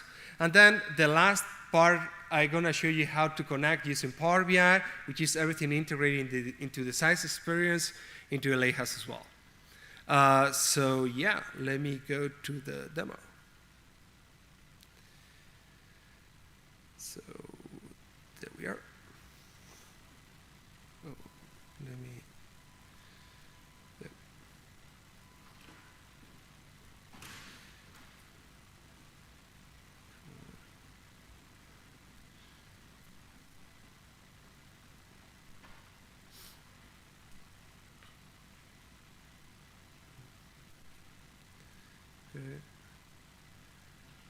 Okay. There we are. Okay, so this is Microsoft Fabric, as I mentioned. So everything is integrated. So here you have the 6 different workloads in the SaaS experience. So I can jump from data engineering, data science, real-time analytics, data warehouse. So in this case, I'm going to choose data engineering. So I create a Data Vision 2023 workspace. And here I create different artifacts. So now I'm acting as a data engineer persona. So here I'm jumping to data engineering. Here I created before a Lakehouse, right? So you can just create this by jumping. It's pretty easy. So you can just come here, data engineering Lakehouse, create. You give it a name, and that's it. And once you create that, let me jump into a Lakehouse. I have it here. It will create 2 sections, as I mentioned. So the file section and the table section, okay? So the file section is the managed area, where in this case, I use the worldwide importers dataset, which is an open source dataset, or open dataset, sorry. So in this case, I just ingest some data here, some fact tables and dimension tables, pretty straightforward. So you can see here that there's a bunch of Parquet files, right, that I ingested. So in this case, how I ingest this, if you remember a little bit, I went pretty fast, sorry for that. But you will see that I was using a pipeline in this case. So I integrate this with a data copy activity, So in this case, I'm a kind of citizen, developer kind of persona that I prefer use the UI. So this is the source system. So this is a public blob storage. So I'm importing the worldwide importers, and destination is the Lakehouse, right? And it's the bronze worldwide importers raw folder. So basically, I run that, and the data land here into the file section. So I have my dimension and fact tables. So this is my bronze layer. Imagine that I land this data here in my Lakehouse in the file section into the bronze. And then I want to, create a delta tables, right? So for that, I use a simple notebook that basically I convert my Parquet files into the delta tables, right? So basically, I read the different dimensions: city, customer, date, employee, stock item, whatever, and I convert it into the Spark managed tables. And I save those within the table section. So you can see if I run those, after that, you will see here silver, right? So silver dimension city. So I have a bunch of them here. So if I go to Lakehouse, I can actually preview the data that I ingested, right? So here you can see the dimension customer. So assuming that I ran all the notebook, I did that before. So this is silver. I ran all the transformation here. I create my silver layer. Then I need to create the gold layer, right? So for the gold layer, before jumping into that, let's assume that I don't want to copy the data, right? So in this case, I copied the data from blob storage using here to the Lakehouse. So let's assume that I want to use the shortcut. So you can see here that I create another table which contains a different hyperlink or icon here. That means that this is a shortcut, right? So in this case, I just create a shortcut into ADLS-N2. So if I go to a Lakehouse, you can see that even in the table section, you can create a shortcut. So if your data is on AWS S3 or ADLS-N2 or even another OneLake, you can create a shortcut. So in this case, I create a shortcut to another Delta table that someone created, right? So I create a pointer, and then I'm able to use it also in my Lakehouse. So this is exactly this table here. So I just created for demo purposes. But in this case, I can have the same exact experience. So I can see the data, and I can, I can actually use it as well. So, and then lastly, I create a goal layer here, everything integrated in the same lakehouse. So in this case, I'm using, I'm creating some aggregation goal layers. So aggregate by city and aggregate by employee, blah, blah, blah. So in this case, I'm using Spark here, and here I'm using some SQL query to run pretty much the same job. So you can see that I created the 2 goal layers here. So from the goal layer, I said, oh, okay, now I want to build a Power BI report. So I jump into Power BI, and you can see here that I also create a Power BI report from the same SaaS experience. So in this case, I'm using the 2 goal tables that I have, and I just created this, jumping into that. So yeah, so as you can see, this is quite intuitive, quite easy. So I didn't kind of, I didn't do it live, but I didn't spend so much time kind of integrating stuff. So I jump here, I create a lakehouse, I create a couple of Spark transformation, I create a few tables, and then I create a Power BI report, right? So let me jump into a deck. Yeah, so there we are.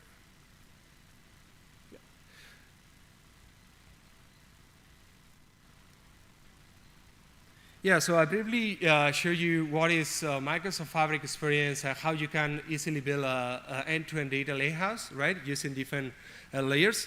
There are a bunch more Spark experience within Fabric, and I'm going to mention all of it, so I'm running out of time. But yeah, so that's all from my side. Thank you. You can try Microsoft Fabric. It's free, so we have a trial for everybody. You can try it out. We have a bunch of learning as well, a bunch of tutorials. And if you want to engage with the community, we have an idea site as well, where everybody can actually post an idea. If you want to make an integration with whatever open source tool or framework, you can actually upload your ideas. We are monitoring that continuously. So, with the engineers, actually, we're bringing back all the feedback from the community, so we can actually make the product more open for different tools.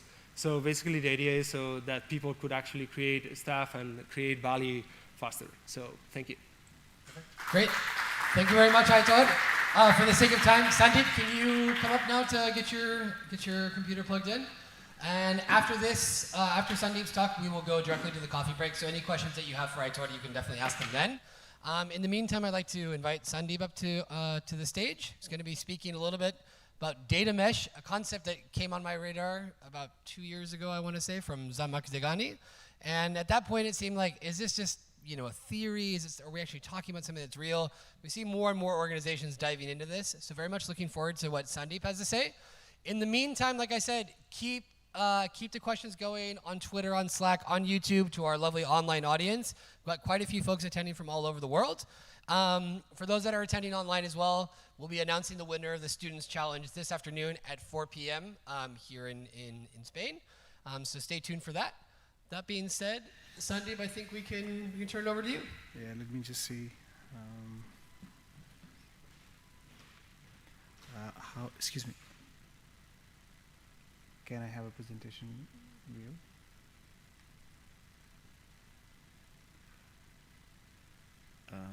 Sorry, some technical issues. Yeah, I think you want to have that window there and not share it on the... Yeah, can you do that, please? I don't know how to do that. Don't worry. So this one you have in presentation mode? No. No, it's not. So Yeah, there was another window. There you go. There you go. So I think you just want to... It's mirrored, isn't it? Yeah. As I'm saying. Can I do that then? If we can... No, don't worry. It's okay. Yeah, if you can keep them separate so that's not...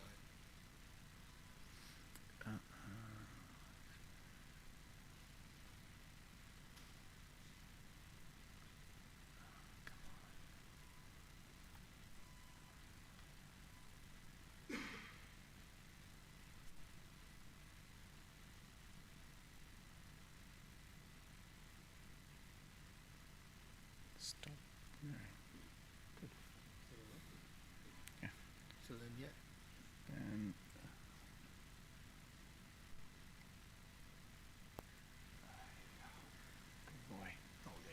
Sorry, guys. No, it's fine. We're friends, family here. It's all good. Don't worry. This is not the first time this has happened. I'm So keeping you away from your coffee, right?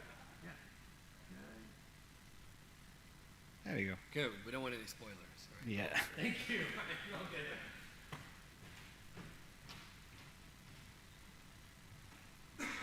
Okay. Let's hope it works, all right? So hi, I'm Sandeep. I'm engineering data platforms. Today we're going to talk about journey on building a data platform and embracing data mesh. Before we jump right into our talk, I would like to give an introduction about Dojo. So we are one of the fastest, one of the largest fintechs in Europe by net revenue. We process almost 15% of payments in terms of transactions in UK at the moment for face-to-face. We are mainly focused on experience economy of bars, pubs, restaurants, even your local corner shop. We also have a customer-facing app where you can actually queue virtually in a restaurant and then book a table and then go and eat there and pay as well. We have amazing products. We have tap to pay, pocket pay, face-to-face pay. We also provide funding to small businesses. And we are building many, many more products going forward. We are also going to be launching in Europe. So we're going to start with Ireland, and probably you're going to see us in every corner of Europe as well. What makes all of this possible is that we are highly, highly data-driven, and we value insights in our decision-making. Now, I love this picture. The world's most valuable resource is no longer oil, but data, right? Everyone wants to collect data. Everyone wants to target right customers by doing proper insights. You go to a shopping center, they ask you, oh, give me your email address, I'll give you a 5% discount, right? So everybody is mining the data. Everybody's trying to get the data, but collection of data is not everything. And you have a lot of data endpoints in your company as well, where your engineers are generating a lot of data. But collection is not everything. You have to store the data properly. You have to make sure data is accessible in quick manner by the right people so they can make the right decisions. All of this is possible if you have a kick-ass data infrastructure, right?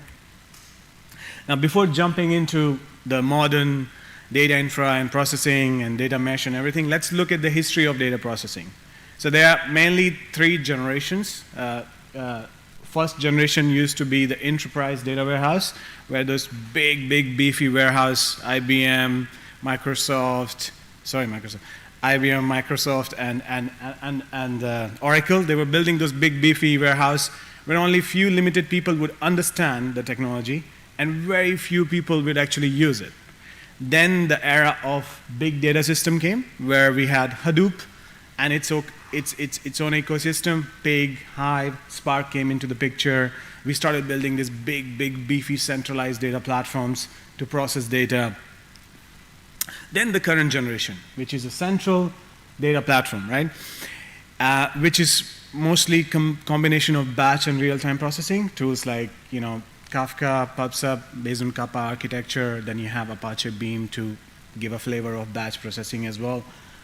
Then you have cloud managed services, so a lot of tools being provided by AWS, GCP, Azure, Oracle as well. And then you have some other key players in the market for like Confluent, Avon, Red Panda is there now for streaming. All of these came and we are using them right now to build this centralized model. Now, the centralized model can work for organizations which have like few domains, not scaling very fast. But when it comes to a diverse number of consumption use cases or enterprise-rich domains, a large number of sources come into the picture. And then a large number of consumers come into the picture. Then the centralized big monolith data platform doesn't scale. Now, there are a lot of challenges, extra challenges with centralized data platform. One of them, a centralized team. I think somebody also previously talked about the same issue, that we have a siloed and a stretched data platform team if you have a central data platform. Because you are the people who are owning the data pipelines, who are owning kind of data contracts hand in hand with the stakeholders, and also fixing issues, looking after the support, and then you have a huge backlog of requests coming from stakeholders which you have to fill. So you don't have much more time unless you throw 50 more data platform engineers to build some new features and new tools. Then come in data quality, which is again somebody previously talked about. How much is the trust important in terms of when it comes to data processing? If I'm a stakeholder, I would like to believe that this data is correct to make those good decisions for my business moving forward. So when there is no accountability for who owns this data pipeline or who owns the data, stakeholders don't put data quality measures, and data platform team put data quality measures as much as they know. So at the end of the day, you have a data lake or data warehouse which might not be accurate. Then comes scalability. Now, when your organization is going through big changes, you're adding new sources, you're going international, you have legacy systems to incorporate, so much stuff, right? Then if you have a central team who's doing that work for you, then they will have a huge backlog. And that will become a bottleneck as well. There is one more point there, data access. If the data access is also managed by a centralized team, they are again a bottleneck. Like, I am a stakeholder, or I am an engineer, I want to access, or I'm an analyst, I want to access a piece of table or a piece of file to do something quickly. First, I have to raise a ticket to them, if they're free or not, if they're on lunch for 2 hours or something. I don't get access to the data straight away, and I lose that crucial time where I can actually, utilize that data and make some sense out of it. So how do we deal with this? What if, imagine a world where the centralized data team will only focus on creating a generic data infrastructure or a self-serve data platform. And by self-serve data platform, I mean is that abstracting away all the complexity and enabling the teams to process their own data. Now, apart from that, they can also provide a global governance model where they will decide the better naming convention, better access management policies, the security, the better CIs, and so much other stuff. At the same time, in that imagination which we are right now, we also transfer the ownership of data processing to the domains. By domains, what I mean is the certain teams or certain people who are working on a certain business department, like payments, consumers, marketing, And what happens after that? Once that happens, finally data is owned by the people who understand it better than the centralized data team. Scalability is not an issue anymore because we have stretched the data processing to the domains. Now domains are able to add new sources. The access is not an issue anymore. Domains can give access to the people who are required to have access to that data. Then fixing of issues, fixing of support and everything also becomes very easy because the domain handles its own data pipelines. Then this approach will also enforce well-documented data contracts, data APIs, which will allow data to flow seamlessly between domains. Because at the end of the day, you want cross-domain products to be created. Not just payment is producing the data and the payment is only going to use it. There will be some other payment experience or customer team who wants to use how the payment data is behaving so they can target more customers, things like that. So that is very important as well. And having domains owning their infrastructure brings more visibility on resource utilization and allocation, so the cost efficiency also becomes a factor. And this could lead to less cost on infrastructure or less cost on cloud. Now, basis actually is data mesh. Data mesh was introduced by Zhamak a few years ago from ThoughtWorks. It has 4 pillars, which the first one is domain ownership, which we just talked about it. It's your data, you are producing it, you are the stakeholder, you own it, you process it, you manage it, and if shit hits the fan, you fix it. not the centralized data team, which they don't know anything about it. The second thing is data as a product. So don't consider data as a byproduct of your features, of your work. Data is a product, and either it's a simple event or a simple topic or a single file or a big table or a warehouse, everything treated as a product. Then you have federated computational governance, which is allow the domains, so you have a global level of governance where data teams set certain standards, that this is how you should name, these are the security policies, this is XYZ, but then the domains can also set their own policies. Let's say the payment domain wants to set a policy around PCI, which is payment compliance. They can set that. Then marketing or customer domain says, okay, we have the data of these customers, but after 28 days, we just want that to be deleted automatically to be in GDPR, so they can set their own policies. So you provide that framework for them to do it, so you don't have to do it for them. Then the self-serve data platform, which is my favorite part, is that's the key to all of this. So if you build a successful data platform, 80% of your problems might go away, and 80% of data mesh can kind of like achieved, right? But it's still very challenging. How are you going to build a data platform? Today, in this modern world, where we talked about so many managed services, so many tools, that it's so difficult for an engineer or for a leader in data space or anybody to actually pick the right tool for their data processing. And if you look at it, this is from MAD. It's actually MAD. This is ML, AI, and data landscape, and that's why they call it MAD. But and I call it that modern data stack is actually broken. If you look at the number of tools and number of solutions out there, it's bonkers. It's so much. And for an engineer and for anybody to actually understand and fit them into their use case, it's very, very difficult. And then, on the other hand, all of these companies have hired sales agents and everything. They message you on LinkedIn. They say they have the best data platform. And trust me, no one has a best one-stop solution for your use case. You still have to manage the managed solution as well. So what should we do? Our recommendation is build small and then go big.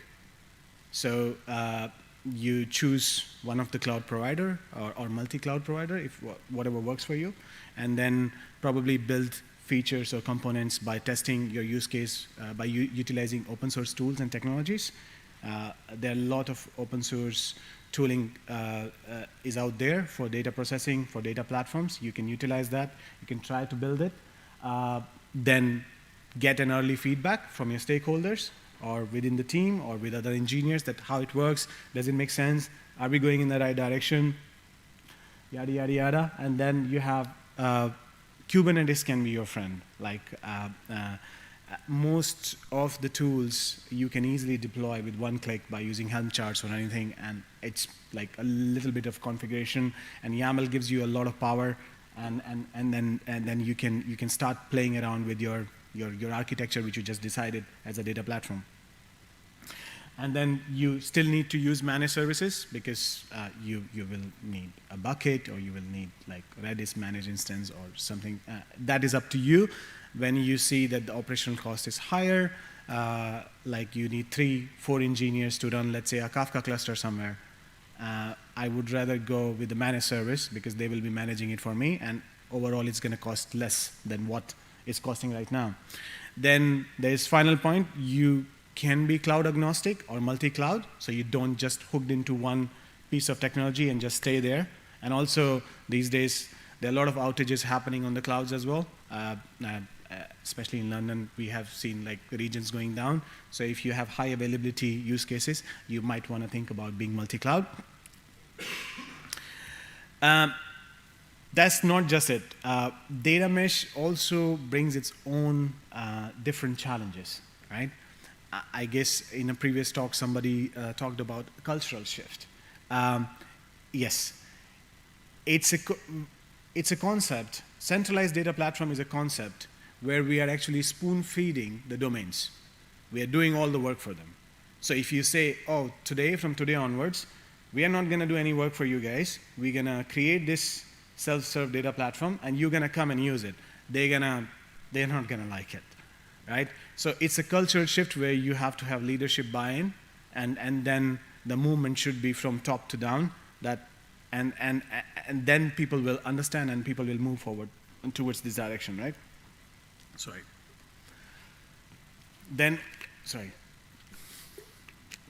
Talent and skill gaps. Now, building this data platform, you need data platform engineers.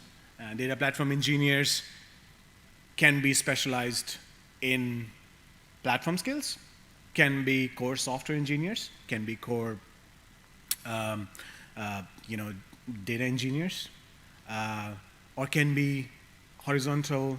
You can have guys like who knows everything, and they can lead those projects, right? So finding those people is very crucial. It's very difficult. It can be complex. So yeah, that's another challenge. Then you have data governance complexity. Now, it's very easy to say we can put a governance on top of everything. This is the naming convention you have to follow. You have to do that. But implementing that is challenging. It's complex.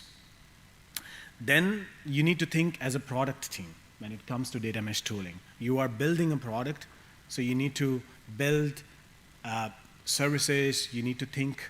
You might have to put a UI on top of your service to make sure it's easy. You might have to integrate with, might have to build some custom Kubernetes operators. So when engineers are writing their services, they can write few lines of YAML and it get hooked into your platform. Then you have data integration, various domains,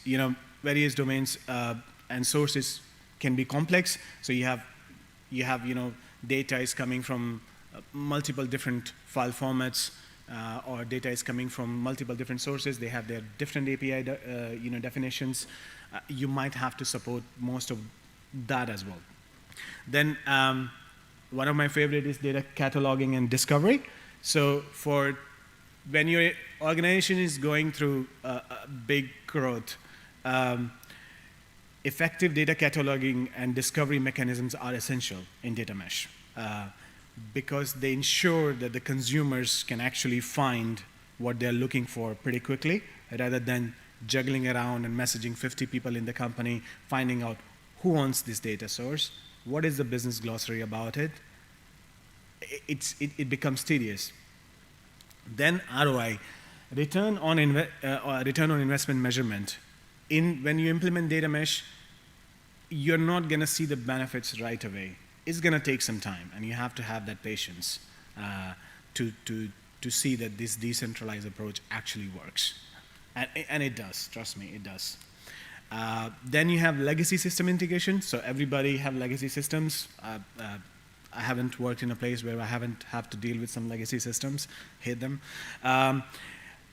You still have to integrate those legacy systems within the data platform so they can actually be processed. And sometimes what happens is nobody owns legacy systems. There is no domain. So you as a data team might have to step up and say, okay, fine, we're going to own this piece until we figure it out who's going to own it in future, right? And you might have to make that processing very simple and easy, so any other engineering team say, okay, you know what, it belongs to our domain, we will own it now. So it's not that hard rule that all the work has to be done by domains. You might have to be a bit more flexible there as well. And then overcoming these challenges requires a well thought strategy. Strong leadership is very important when you want to push towards data mesh. And a commitment to the principles of data mesh. There are only 4. And you have to educate your organization, your engineers, and tell them constantly like what you're trying to do and what you're trying to achieve, and eventually they will understand. This is how it looks like at Dojo. So we don't have a centralized data platform. I just mentioned it there just to showcase what we have. So see on the left and right hand side, you have domains. Domains are producing the data, and domains are consuming the data. Domains are building products in terms of analytics, artificial intelligence, ML, or external integrations where they might want to share data with external customers. Then in terms of processing, you have 2 types of data which we think we have, like files or events. Then you have streaming platform to process the events, You have file platform to process the files. You have PCI platform to handle the PCI PAN masking, the credit card number masking. Then this whole platform or whole code, generic code, also provides catalog, schema registries everywhere, whether it's file, whether it's events, so the data contracts are not broken, they're there. Then data observability, then you have the quality, data quality functions where people can actually go and write, this is the quality measure and this is how the data should look like. Then the governance model is there. Of course, self-serve features, platform observability, which is very important because some of the workloads, because we are very heavily Kubernetes based, some of the workloads or operators might be running in the domain clusters, so they have to send the metrics and then that has to be captured somewhere and the alerts have to be configured. So we provide those global alerts. So you just deploy it, automatically the global alerts are set up and we will get alerted if the service goes down and you as well. And then finally, the developer experience, which is the key to everything. So if you make things super easy for somebody to adopt, people will come and adopt it. Yeah, thank you for your time. We are still hiring. We have a lot of data platform engineering roles open, analyst roles open, engineering managers, and so many more roles open. So please go to the Dojo career page, and or you can just directly DM me if you want me to refer you somewhere. And I can do that for you. Thank you so much.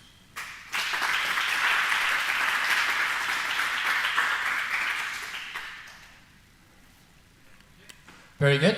Thank you very much, Sandeep. And right now we're going to take our coffee break and we'll be back in 15 minutes. So you can go outside. Like I said previously, if you haven't got a t-shirt or a sticker yet, please find me. And for those of you who are online, we will see you back in 15 minutes. All right, let's go.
insights on data observability and the different challenges and how it has been adopted by many, many companies, and how we move from the early stage from monolith to microservice, distributed system, cloud compute.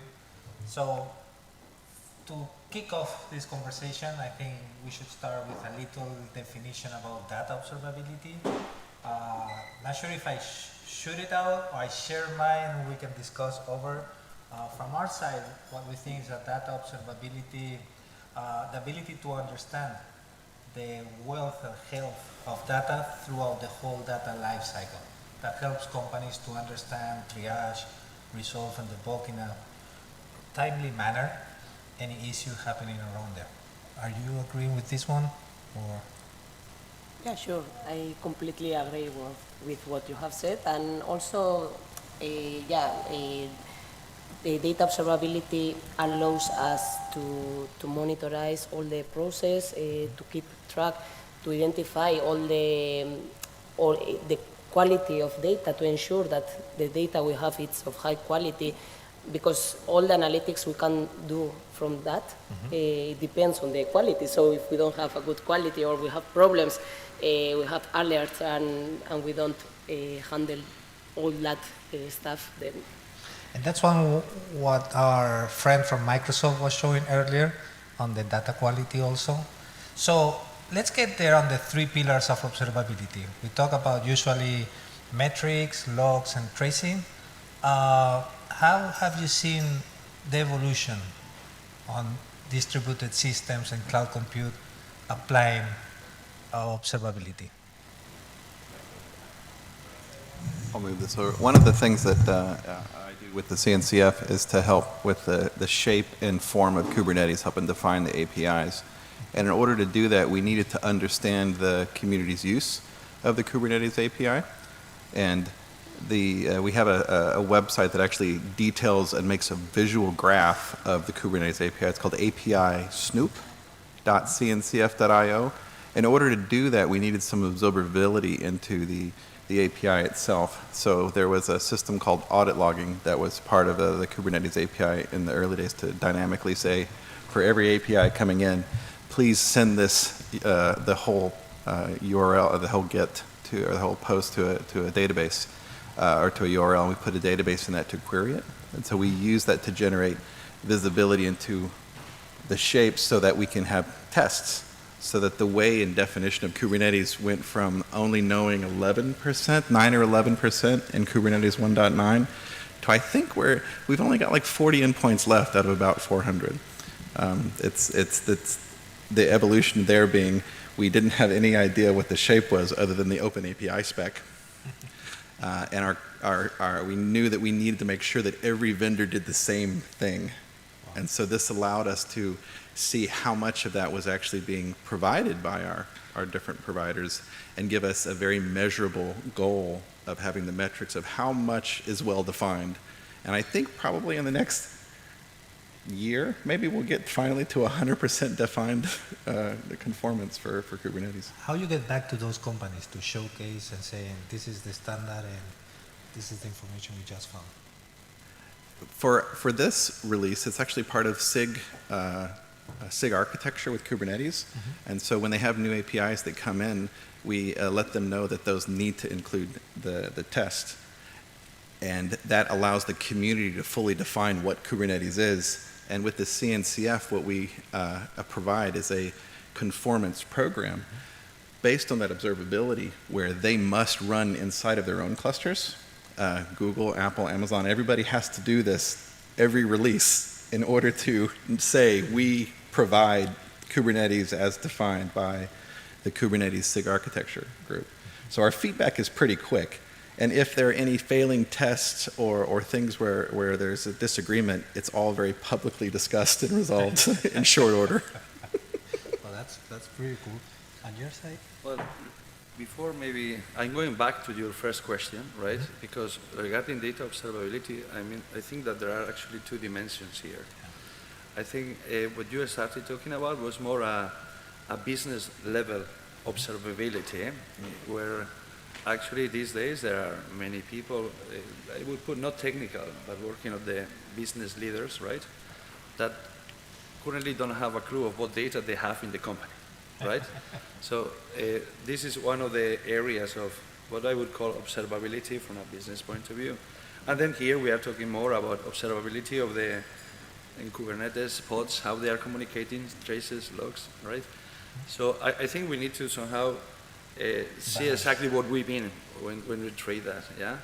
So I think there has been a huge improvement now with Kubernetes, thanks to Kubernetes and containers, to be able to see what is happening inside, yeah? Something that before maybe was difficult with a monolithic software, right?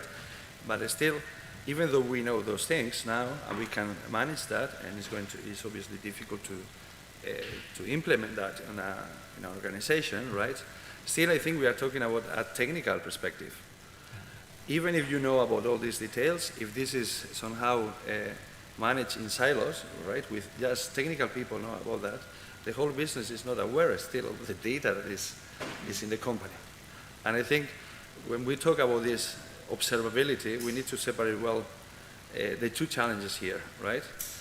Data discovery and all these kind of things are more related to the business side because they are missing completely that. And then the observability from a technical perspective is a more technological thing that is going to be hard to introduce because it requires quite a lot of knowledge, right? So I always try to separate that when I talk to our customers, right, of what they are really talking about, yeah? That's an interesting point because I've usually seen it like a tech stack where you got, because on the business side, you need to link your KPIs based on the data you have from the company. Otherwise, you will really mess up the whole thing. No? So for me, it's like a single silo where you go from infrastructure, application service, business, and from there you can start developing. But we talk about 3 pillars, logs, metrics, how you can integrate this in a successful DevOps strategy. Things on Inkerland, for example. Yeah, so to integrate these pillars, we need to let's say, we need to understand which is the problem we have on our hands, at hands. So we need to, sorry. There are different problems that we may have. One of them is the consumption of the applications we may have. So if we want to monitorize all our applications and know which is the CPU usage, the memory usage we are having, how much resources do we need, if we need to increase them or decrease them, all this needs to be handled and needs to be managed. And for this, we can have our metrics, our logs, our traces. If we have a distributed environment with heterogeneous, distributed and heterogeneous environment, then we also need to have all the traces. And in this sense, it can help. Do you have specific tools for that? We use different tools, and it depends on the problem at hand. But to mention some of them, we have used Dynatrace, Datadog, and New Relic, which are some tools that need to be paid. But if we want some open source tools, we also have Prometheus, for example. So yeah, and then if we go into the exact metrics, I mean, if we want to have a tool for recording the logs, for example, then we can use open search from Amazon Web Services. Or yeah, there are many tools, but then you need to analyze multiple things and just select what is the best thing you need for that particular problem. So, Hippie hacker, on your side, how you see tools on a data observability side? In our world, for my team, we primarily focus on the community side. So we're actually supporting the existing 130, 140 CNCF projects and trying to figure out how to give them some onboarding process that includes how do we help them have, some of this is observability and metrics and tracing. Within our findings is that it's very hard for people to get those toolings up in a meaningful way quickly. And so we need lots of easy click to instantiate pretty much to see what would it look like if you chose some of these tools and put them together for your application. So we actually, to make that simple, we set up clouds specific like a Kubernetes cluster with all the tooling in place to bring up their software so that it can be traced. And that way, and I hope that we can make this work across more projects so that both the connection with the vendors that have tooling and the open source projects can have a way to quickly bring in experts from those particular fields to say, we'd like to see how this is working with Cilium project. We'd like to see how this is working with these projects that have some great visibility, but we don't do a lot of cross-pollination of approaches. And because it's deep science, if you will, we need it to be not so difficult to just get right to the point of it working and invite the right people to document how someone else can make it real for more projects faster, and in the end, more companies faster. But it's the visibility and transparency we have in the open source projects would be a great place to start, because we don't often have that visibility within companies. It's a bit overwhelming when you see the landscape of how many incubator projects, graduated projects, which one should I choose? Our friends earlier, they were showing how you can choose and where you drive the path on developing. What about in large organizations, I thought? How you get observability? In large organizations, I guess the biggest problem is the legacy applications. They are not, let's say, adapted to, there is monitoring there, right? Usually there are monolithic applications that they use. You can monitor how all this thing is working, but it doesn't have the flexibility of a microservice architecture, right? So adding there logging and all these kind of things is quite a challenge, and you will never achieve the benefit of a microservice architecture, right? So I think this is the big gap. How do you make the big companies that have applications that are there for years, right?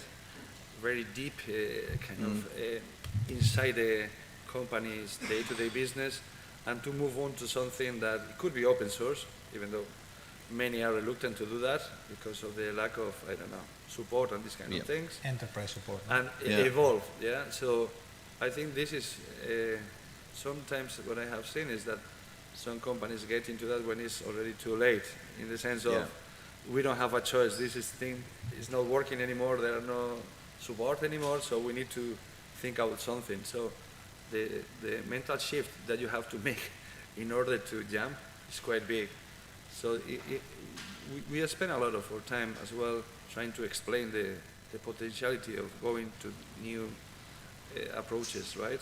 Kubernetes and things like that. It's interesting. But I think it's difficult to mental shift. Yeah. That's a good one, because we usually talk about vendor locking, but also the mentality, it's a locking for many companies. Absolutely. It's how you used to run things, and that shift is really, I think it's the first step before getting into all this observability, is to really understand and put everybody on the same page. So and that requires quite a lot of teaching, showing, learning, because it's a complete different world. Letting them fail, I think that's the biggest one. I think, and this is one of the things that we are facing with bigger companies. That, well, I would say more than bigger companies, traditional companies. It's a if huge you have an culture open source shift. startup, it's not the same thing.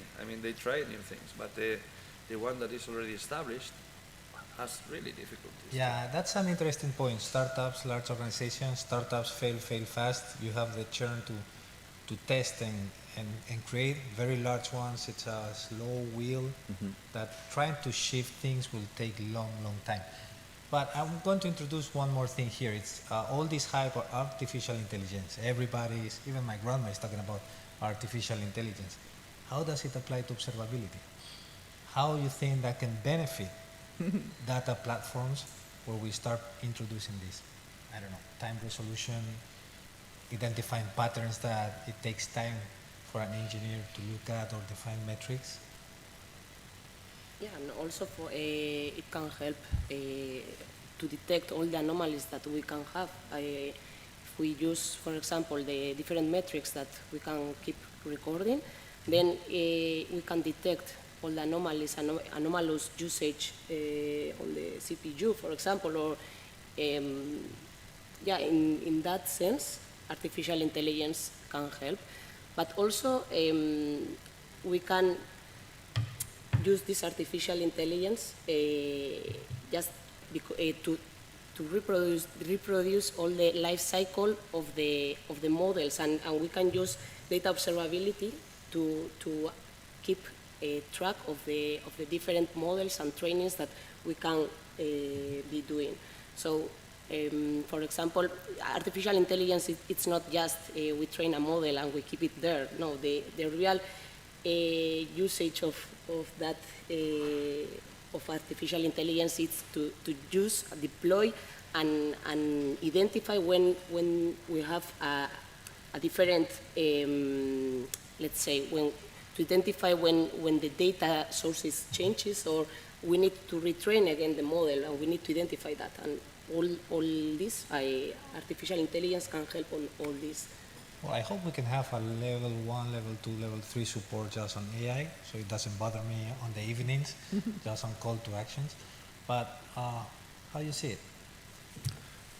One of the areas that I did early on was some of the outlier research. We did some threat detection at banks. And so when you have these things that require people's attention, using the people who are experts to help tune the system. So it's a type of AI called expert systems, and making sure we capture the human element of solving that. So when a human input is required, again, they're kind of presented with some AI generated options, but also the capturing of the human component of it. So I think while we have this, the generative and regenerative nature of the AI component, I think being able to have present the humans with the ability to shift and adjust it is critical. So we'll save time on building like 7,000 dashboards based on every single application? Yeah. Part of it is just outlier detection and saying what is different at this point, and making sure that the human's eyes can focus down on this piece, and the human to say, actually, that style of outlier is not worth human attention, so that you can focus on drawing attention when it's actually critical and necessary. And also taking your experts and your juniors, allowing your juniors to also have feedback and change it while overriding your more senior engineers. I say also creating your own metrics. So identify something that nobody was aware of, it automatically generates that metrics and builds the whole process for you. I think people in different organizations will have different data sets with that human input, and when you have humans who are really good at that area, that data set will become more interesting than ones that are just without the human input. It's interesting, the human input, about the quality of that input. You talk about experts. I usually remember the book of the Phoenix project and the Unicorn project, how the expert turns into a bottleneck for the whole company. No? Yep. I guess AI can solve part of that challenge.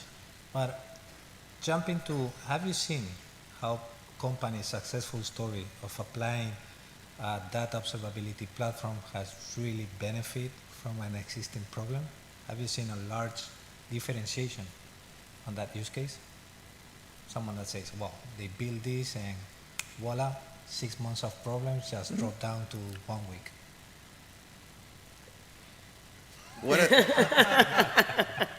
I can see that they are still working on it, yeah? I haven't seen really any. I mean, all this is kind of evolving now, but there are not many. Makes it more efficient, but not till the point that makes a huge difference. I would say so. I mean, if you want to do AI, you need data observability already. So this is the first work, yeah? Because otherwise you won't be doing proper models. Yeah. And if once you want to put in production these models, you need observability as well, just to see how it's behaving. I think, from my experience, most of the company are still at the stage of knowing what data they have, trying to identify what quality they have in their data, the freshness and things like that.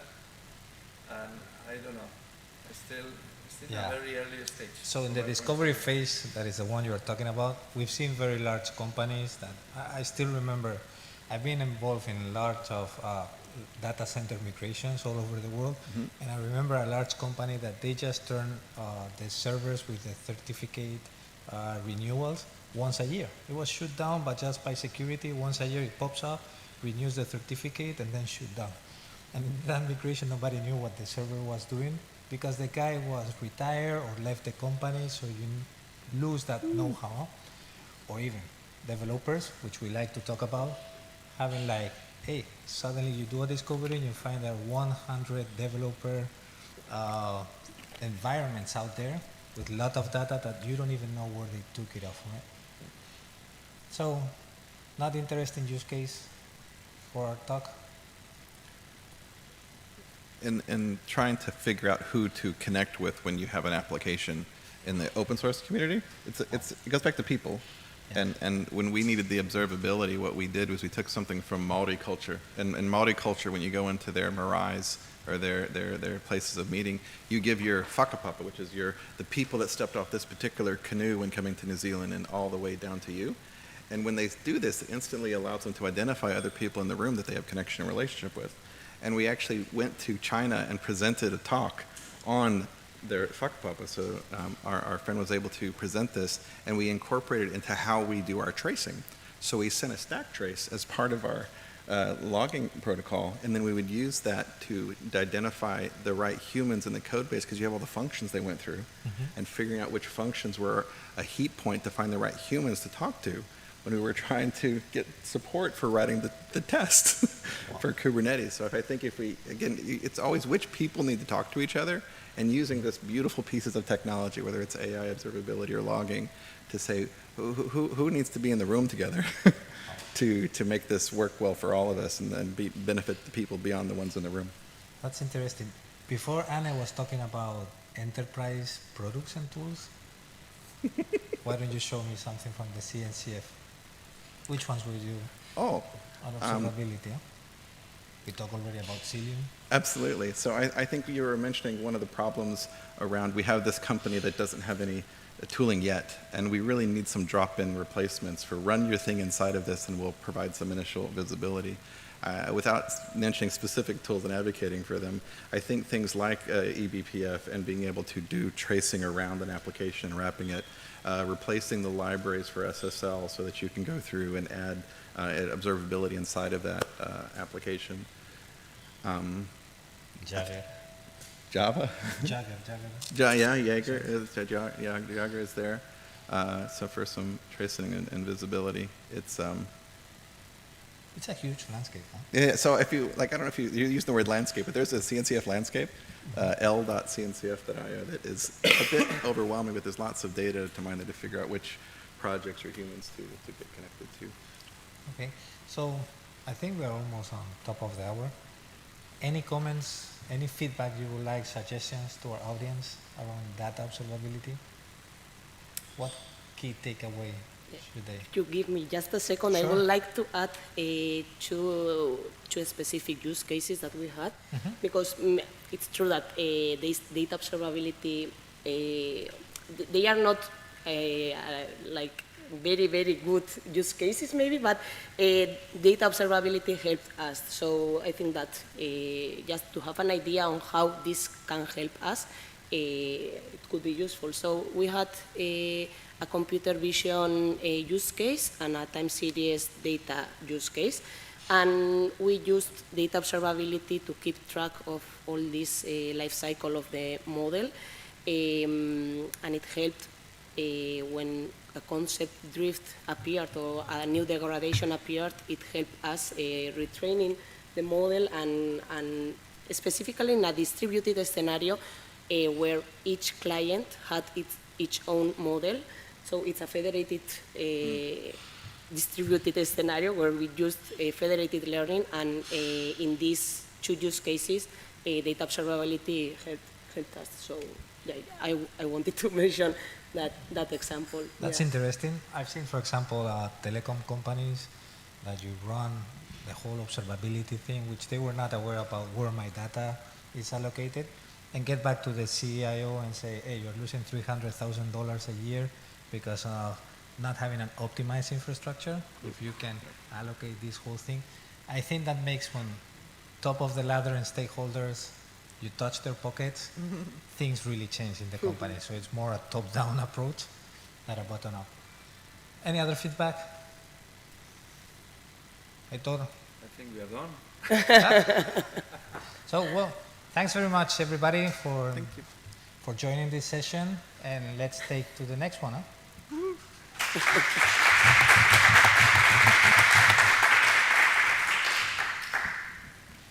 think we're missing Bart, no?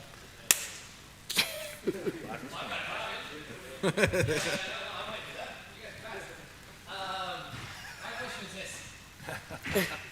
question is this. All of you work, sorry. Okay, we're good. All of you work in different kinds of organizations, all right? You can explain a little bit as well too about, I know there have been some comments about the teams, but obviously AWS is not the same as Icarlan, which is not the same as Datua, which is not the same as where Hippie Hacker works, which he'll explain. So from I always come back to this part, not just as being someone who comes from more of a non-technical background, but when we're speaking about things like data observability, what are things that organizations simply can't afford to overlook from a technical perspective and also from a human perspective, right?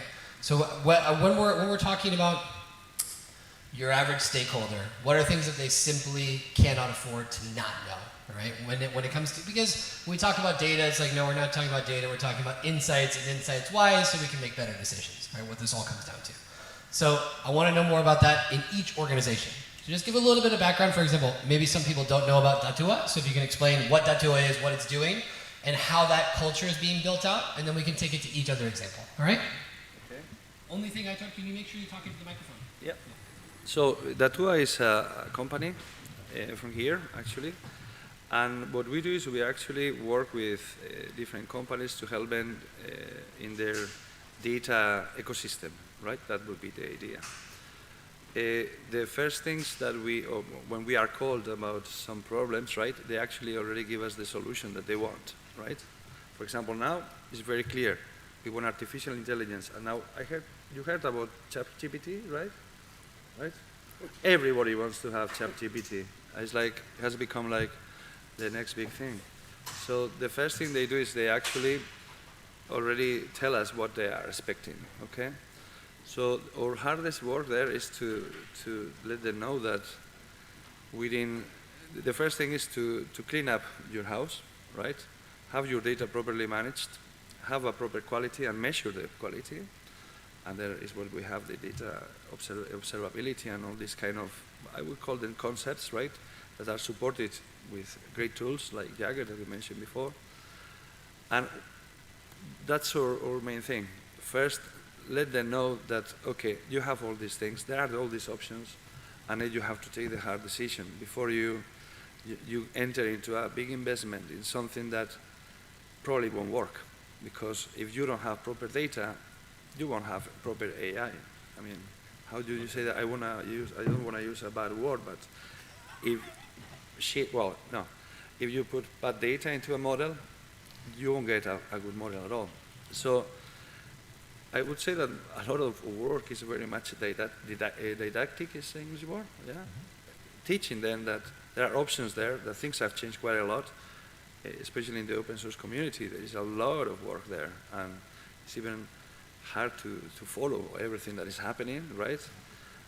So just to put that on the table and see what the strategy they want to take in order to have not a short-term win with a model that can work in something special, but in a long term, just to be sustainable, because otherwise they will spend lots of money and it won't go anywhere, you know? That would be a little bit what we do. Yeah, that's more a teacher than a technologist. Not a babysitting, yeah. A babysitting, yeah.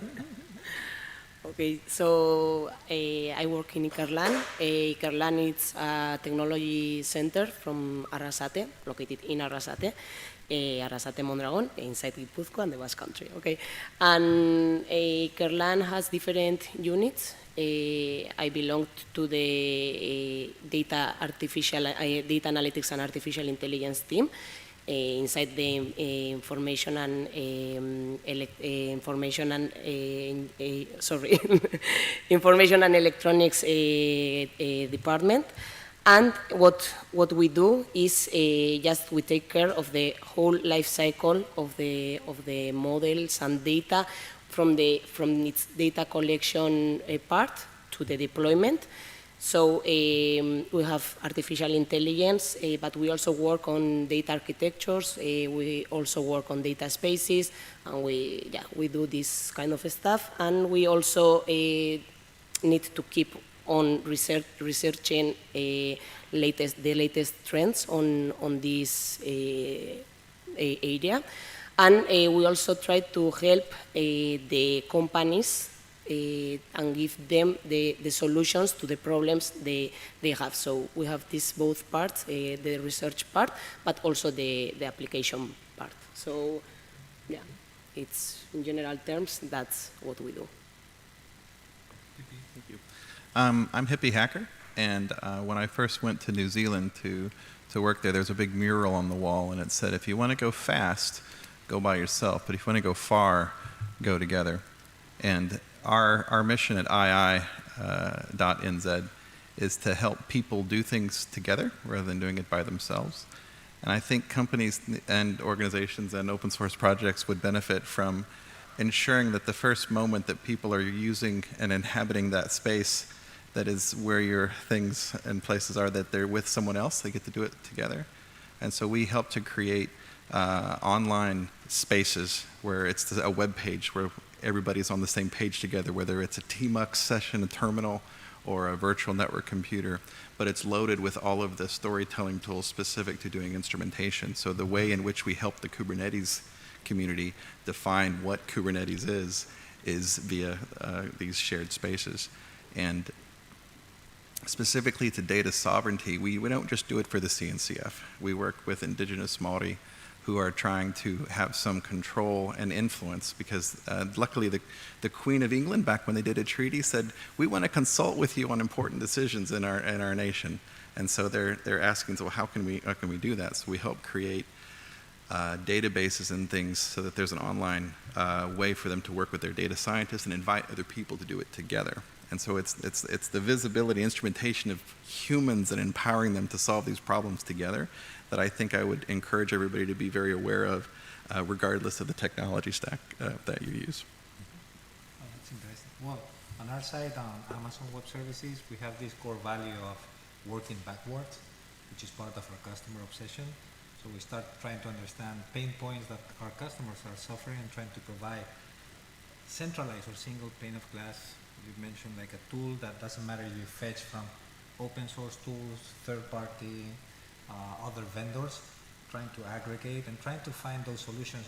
Doesn't matter if it's in the cloud, if it's on-prem, we have hybrid architectures also that can fit on that area, but always looking on what your problems are and then working backwards to try to find the product, the solution that can really fit on your thing. Huh? So that's what we do. So Bart, next question, Bart. Next question. More? I knew he was going to come with He's more. very fast. Time's up. Time's up. Well, I also want to invite, do we have any questions from the audience that you'd like to ask? No, well, we have to remember most of our audience is Basque, which means they're socially challenged. That's okay. Skilled in other areas. So one thing that I was actually just asking Alejandro, so if you could only take one data, we want to focus on observability, but let's just think about data tools in general, but I guess we can stick on the side of observability. If you could only take one data tool with you to a deserted island, which one would it be and why? We'll start with you, Guillermo. Yes, you do. Yes, you do. One. You can only take one. And it can't be from Amazon. Yeah, but if I go to a desert island, I wouldn't take anything with me. Huh? No, imagine it's a desert island where you have to bring a data tool. Oh gosh.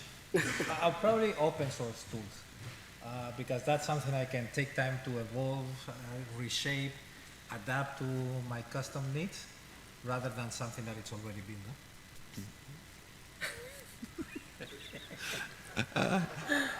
Awesome. I'm in a similar vein. II is instant infrastructure, and so we try to make bootable USB sticks. So I'd bring a tool that I could boot on local hardware that had the tools to work with whoever was there to help get visibility into not only the culture that was present on the island, because I've done this before. I've gone to different island nations and tried to show up physically.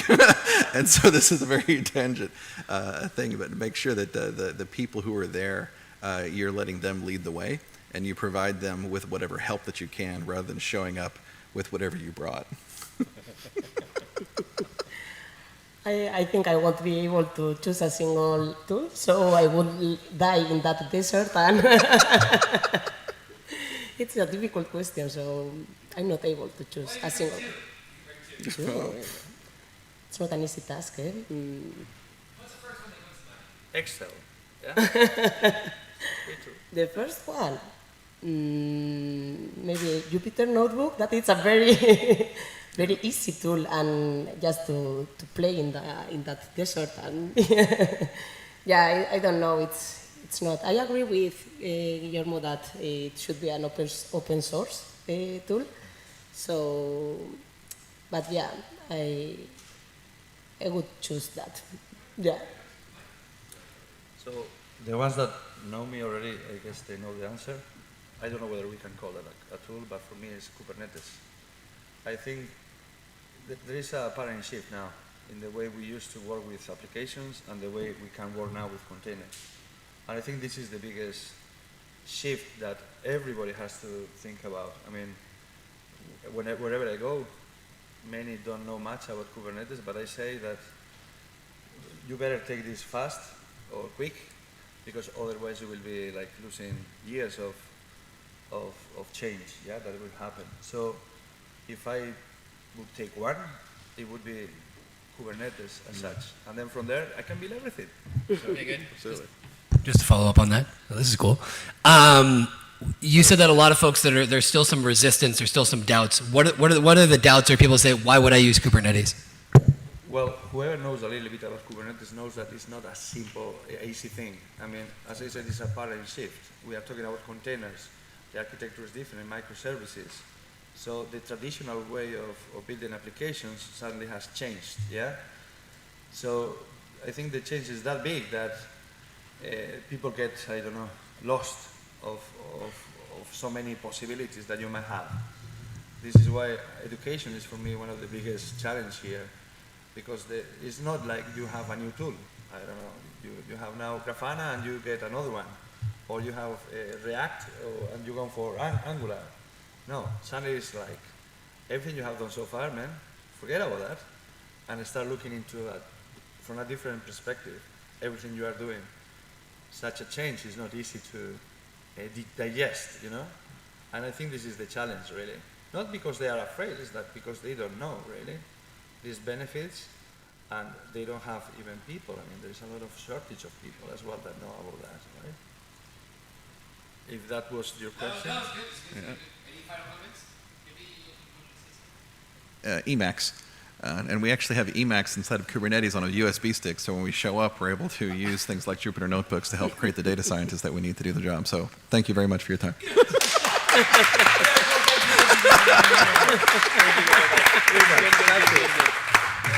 Okay, I think we can all agree that was really wonderful conversation. And as with everything, you know, we get some answers, but we also finish with more questions. I think it's what's exciting that it's an ongoing thing where things are evolving. So thank you all to our panelists for joining us. And next up, we have a talk from Sunil. Una, I might need your help to get this, so I get the right folder. Sunil was supposed to be joining us in person, but sometimes there are technical issues, sometimes there are political issues, and his problem was getting a visa to be able to come here. So we will be playing his talk through the video. And that being said, Sunil is extremely active in Soda Foundation. If you get into the Soda Foundation Slack, you're going to see him probably quite quickly. Very, very active there in driving things forward. So yeah, we'll be taking a look at his talk via video. But like I said, keep the questions going. Keep the questions going on YouTube. Keep the tweets coming. You can put the hashtag DataVision23. Any other questions that you feel like haven't been answered in the talks, we'd be more than happy to continue the conversation one way or the other. So yeah, as soon as we get this As soon as we get this going. Very good. Una's very efficient. I would not be able to do this. Yep, there we go. So talking about, I think you'll need to drag it over. Yeah. Yep. No. Oh, it looks like your battery's low. So we also want to get that. Cool. And then, yeah, just bring it over. Yeah, exactly. Oh, almost.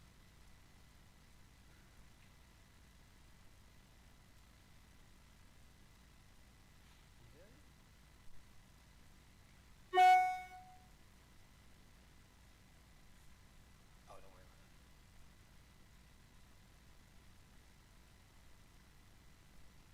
it. Hi, Oh, no, you're fine. Yep, it's just quiet for hi everyone. Hi everyone. Good morning, good afternoon, good evening, wherever you are. Hope you're all enjoying Data Vision 2023. And probably I'm between you and your lunch. We'll finish it fast. This session, we will discuss about data first next in the context of cloud, AI, security, and more. I'm Sunil Kumar, TOC co-chair Soda Foundation, and I'm also the founder of Case Labs Private Limited. At Case Labs, we focus on cloud native, AI, ML, and cybersecurity. Let's get started.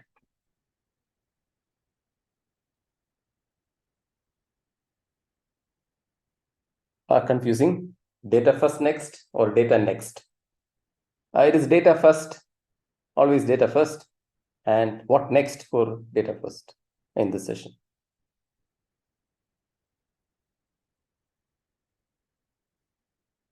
With respect to cloud, the adoption of multi-cloud, not only cloud, multi-cloud, is significantly growing. So 80+% of organizations, enterprises, they are leveraging multiple clouds for their deployments, internal or external. And also, most of these companies leverage multi-cloud strategy. Why do they get into multi-cloud strategy? Because going forward, they see that multi-cloud is the way. It is the new normal. Similarly, we see a huge impact of generative AI, like GPT-3, GPT-4, 4.5, and so on, to all the industries. In general, data analytics, especially vector databases, data mesh. Basically, vector database is like a domain-driven, and the data mesh is kind of how efficiently we can do decentralized data based on the domain.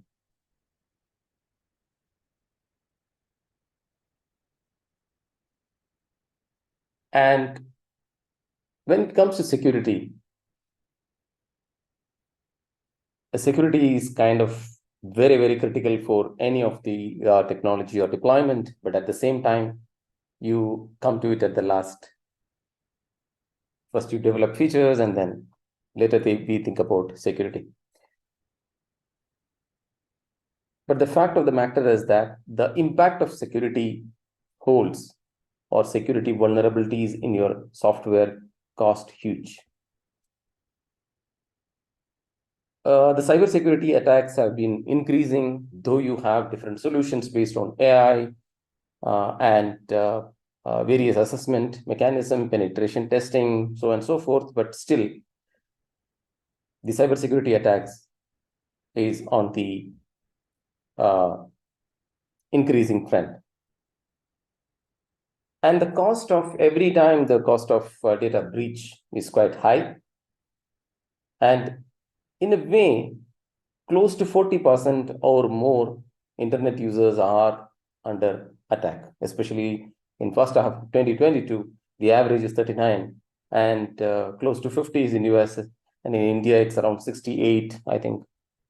So it means that most of us are prone to cybersecurity, cyber attack. Now let's see some of the key trends based on our data and storage survey, which we have conducted in 2022. Is there anything any indicators to cloud, AI, and security, or is there anything we need to focus on? Multi-cloud management, especially the real deployment, is getting increased, especially open source multi-cloud management is increasing. And the end user workloads are getting deployed in multi-cloud, especially public cloud. And cloud technology is where enterprises, they think that over the next 3 years, this is one of the top areas where they are going to invest. So cloud or multi-cloud is really important or significant. That's where things are moving.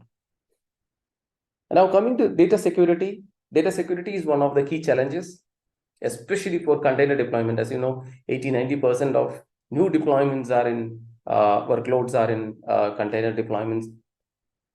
And another important area is information security and privacy. And multi-cloud solution itself, data security or the security, data protection or security are considered to be biggest challenge. And data quality, governance, and security are top priorities when selecting the metadata management solution. And when you consider metadata management, the security is very much important because metadata leads to the access to the data. And now coming to AI, as we see multi-cloud with on-premise and edge, now this becomes hybrid cloud scenario. Now, the most critical data management area is on hybrid data management, especially when it becomes distributed. So AI-driven data management and data analytics is one of the key things for next 2 to 4 years, is one of the key findings from our survey. So all these indicate that cloud, security, and AI are very critical. We need to watch out and we need to get prepared on our data management or data solutions. So with respect to multi-cloud, like we discussed, data across multiple clouds, that's a game, right? Because the data for a particular deployment can be in cloud 1, 2, 3, or 4, depends on the cost, region, and things like that. And then, like we discussed, hybrid data management is important. The cost and quality of service becomes very critical. And based on the cost, probably you need to deploy AI to know whether this cloud is cost efficient or the next kind of thing. And when it comes to AI, analytics and inference, of course, it's important. And going forward, like LLM and this kind of technology will get deployed. And we need a efficient data management and visualization. When huge data, visualization is a big challenge, and probably LLM can disrupt the visualization as well. Now coming to security, data privacy, confidentiality, and integrity. These are very critical. So in summary, data protection, security, data mobility, the movement of the data observability, in the sense the metadata, the unstructured metadata, how do we track all this metadata, and also the metadata management, store, access, classification, and things like that. Then inference, visualization, and more. There are different areas, right? So we need to have right solutions to meet these challenges. Now, at Soda Foundation, what we have.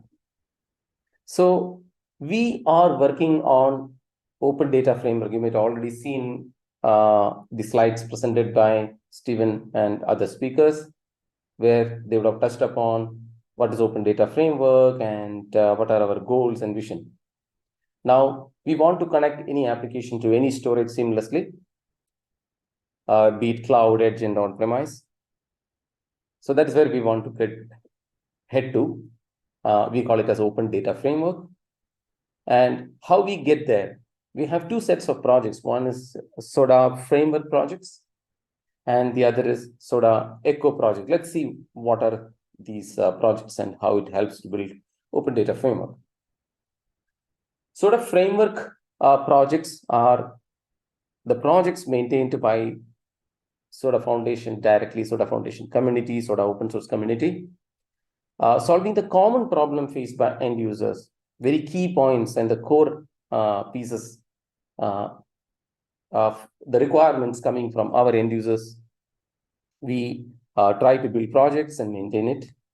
So those projects are called SODA framework projects. So right now we have the four flagship projects. One is Kahu, which is for data protection, primarily for cloud native Kubernetes. We will see the details later. And Strato is for the data mobility across cloud. Delphin is a project which will help for monitoring the heterogeneous storage monitoring. And Crystal is a new project primarily for metadata management, seeing the trend and requirement. Sorry. So dedicatedly for metadata management, we are coming up with this project called Crystal. And all these projects, you can find it in the SODA Foundation GitHub. So this is about the framework project. We'll see the details in the subsequent slides. And before we getting into the details of framework projects, we'll see Echo project. The Echo projects are partner projects, open source partner projects, which they join SODA Foundation project landscape to build collaborative solutions end-to-end. So we don't need to reinvent the wheel. Somebody has a container storage management for block or object storage, or cache solution, or a data controller, object data controller, things like that. So we can actually use that project along with the framework project to build end-to-end solution. That's the intent. And there is no condition. This is unconditional kind of a collaboration between SODA framework projects and Echo projects, because the Echo projects can go on with their own release cycles, management, things like that. So if you think any of your projects or your friends' projects or any other open source projects, if you think that it has got an overlap or synergy with SODA Foundation roadmap or the framework projects, please let us know. We can work together. So now we will see some details about SODA framework projects and how it helps to solve some of the existing projects, existing problems of data management. I'm sorry. The first one is Kahu. Kahu is primarily for the data protection in cloud native. So if you see this, SODA CDM is container data management. In that, we plan to have different areas in Kubernetes, primarily in Kubernetes. And we started with Kahu. The Kahu currently gives backup and restore across Kubernetes clusters. So basically, it provides data backup and restore. The backup can be on-premise or cloud. And it actually handles both metadata and data. So metadata means the configurations of Kubernetes configurations and the application configuration, and then the data, the PVs. So both it can take backup and it can restore. Now, it's something just beyond backup and restore. It also provides some of the other features on scheduling and supporting third-party drivers along with CSI and things like that. So basically, we started with container data management. Then we focused on container data protection. Then we started Kahu, and Kahu started with backup and restore. Okay. And the last Kahu is typo. And we are actually working on replication and recovery for Kahu. Okay. So in backup and restore, metadata and data, snapshot support is there, pre-hook and post-hook, so that you can take care of some of the data consistency issues with respect to application. You can put it in pre-hook and post-hook to manage it, and cross-cluster backup and restore. And we also support CSI provision or non-CSI provision volumes. This is about the backup and restore. Another key feature is a storage provider framework. This is for pluggable volume or metadata backup provider. So you can have custom backup providers. You can plug it to the framework, and you can have multiple backup providers at the same time to manage. And we also have some kind of a policy schedule kind of thing for automation and orchestration. And when it comes to Strato, it is for the multi-cloud data mobility. So usually what happens is that you have multiple clouds and can have different APIs across object, file, and block, the data movement or orchestration and things like that. Now that's when Soda comes handy. Soda provides a unified APIs for object, file, and block across the cloud. So you can orchestrate, you can move the data on-premise to cloud, cloud to on-premise, or cloud to cloud, or within the cloud. Now, this is on the right-hand side, you can see the architecture. So we have our own dashboard. You can also have custom dashboards. We have unified APIs, and then different services for each of this object, file, and things like that. And then also we have data mover, data flow, especially Kafka-based. And then we have the backend driver. The backend driver adapters is, again, easily you can plug in new storages, in a sense, cloud storage or on-premise storages. We already support Ceph and XF, the optimized one, and multiple clouds, 6-7 different top cloud vendors we already support. So it provides unified multi-cloud API and S3 compatible, and support all the major cloud vendors. Data migration and lifecycle management, policy-based lifecycle management can be supported with this. And now this support file, block, object. And we also support service plans, gold, platinum, if you want custom plans for the users, it support. And it's also support smart archival, in the sense direct archival and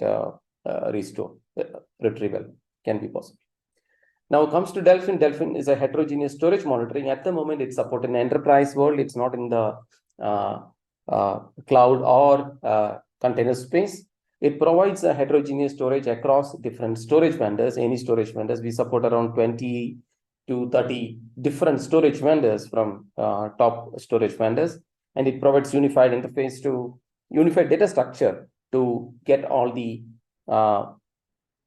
monitoring data, and it can export to Prometheus out of the box it support, and also third-party exporters or Kafka. Okay, you can have other different exporters as well.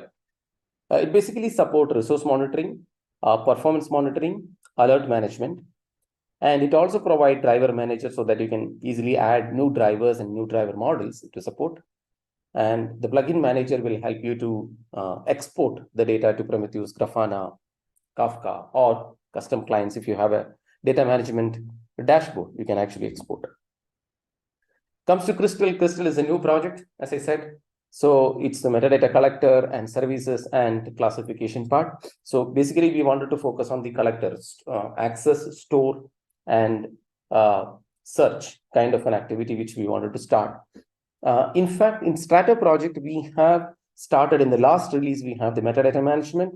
So what we are planning to do is that we have already done some kind of a migration from Strato, the metadata management pieces, to Crystal, just started. So we need to do some cleanup and first support the S3 metadata management. That is what we supported in Strato. So we brought that to Crystal, and now we will be developing on top of that. So it is actually, basic S3 metadata management can be tested currently. So it's available in this GitHub. Please try out, and please help us to develop this, because this is just started. Now, what we plan to do is that all these in Kahu, Strato, and Delphin. So Kahu, we wanted to move on to replication and failover, which is slightly more complex. And then in Strato, we wanted to have the mover performance and bring the reusable metadata management to Crystal. And in the case of Delphin, we wanted to do bring it into Kubernetes storage monitoring and performance benchmarking. And common metadata schema is the immediate target for Crystal, so that we can manage the metadata, unstructured metadata. Basically, we wanted to focus on unstructured data for Crystal. And then we also want to analyze and place how Crystal can be placed in the other open source, among other open source projects which are handling metadata management. Now, where are we heading to? We wanted to move towards smart and secure data management solution, making cloud native data management smarter and secure. So we wanted to focus more on cloud native. So it needs to be smart in the sense we deploy AI kind of solutions and ensure that it's secure. So in the case of cloud, hybrid cloud data management and orchestration is our focus. And cloud native observability, metadata management for unstructured data. In the case of AI, we wanted to have AI data exporters, LLM-based analysis, vector databases, and data mesh. We wanted to analyze and see that how we can deploy these kind of solutions to our data management pieces, either in the existing projects or new projects. And in the case of security, cloud data security and cloud native security, especially on the Kubernetes security hardening and assessment are in our plan, so that take all these inputs to increase the competency of the existing projects and meet some of the upcoming challenges for data management. Please join us. You can just start with Soda in Bitly Soda Starter and join our Slack and say hi and say that you want to contribute or you want to, happy to work with us. We'll be there and we'll help you out from there. So together we can build the next generation smarter data first solutions in open source together. That's all from my side. Sorry for taking 1 or 2 minutes extra. Hope you enjoyed the session. And you can connect me to Sunil Kumar D in the LinkedIn. Hope to work with all of you and enjoy the subsequent sessions. And yeah, all the best. Take care. Bye-bye. Using that that data storage trends report that we talked about earlier, looking at what is it that companies are looking at when they're tackling their multi-cloud strategies. So yeah, next up we have Oz. So if you could come to the stage. Sunil talked a little bit about topics such as AI and ML, and now we're going to take a look at that more in detail. Like I said though, that report that Sunil was referencing, that Stephen also mentioned in the keynote this morning, you can find that on the Soda Foundation website. Lots of great info to dig into. We also use that as a centerpiece of the students challenge that we did, which we'll be announcing the winners of later. But that being said, Oz, take it away. Thank you so much. Yeah, so my talk is titled Level Up Your Data Lake to ML and Beyond. I'm actually going to spend quite a little time talking about ML, mostly talking about what it takes to do ML, which is kind of the hottest buzzword around. Let me introduce myself. My name is Oz Katz. I work full-time on a project called LakeFS. If you go to github.com/reverse/LakeFS, you can find it. It's essentially a way to version an object store. So think of it as kind of like the bastard child of Git and S3 in a way. Prior to that, I was VP R&D at a company called SimilarWeb, which is an analytics company managing multiple petabytes of data on object stores of all kinds, deleting some of that data by mistake. That's a badge of honor that I carry with me, just over 1 petabyte, not that big of a deal. Besides that, just over 15 years of experience working mostly in the data field, mostly around analytics, and now with LakeFS also looking at the entire landscape, including ML. I also want to introduce our mascot, which is nicknamed Lottie, and it's an axolotl or an axolote or ajolote, or I'm probably offending everyone here by not knowing how to pronounce this correctly. So I'm Israeli, apologies for my terrible accents in all languages.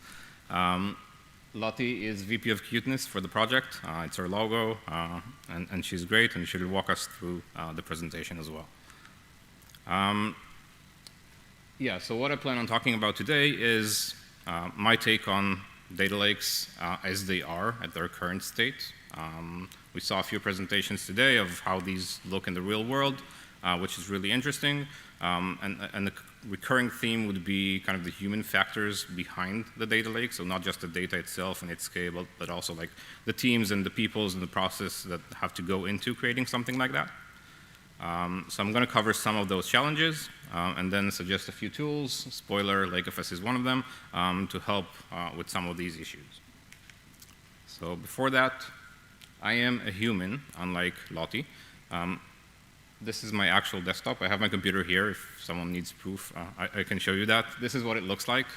And I consider myself reasonably organized as a person, but it ends up looking like this every time. And then I clean it up, and I look at it, and I'm like really proud of how clean it is, and then 2 months later, it's this again.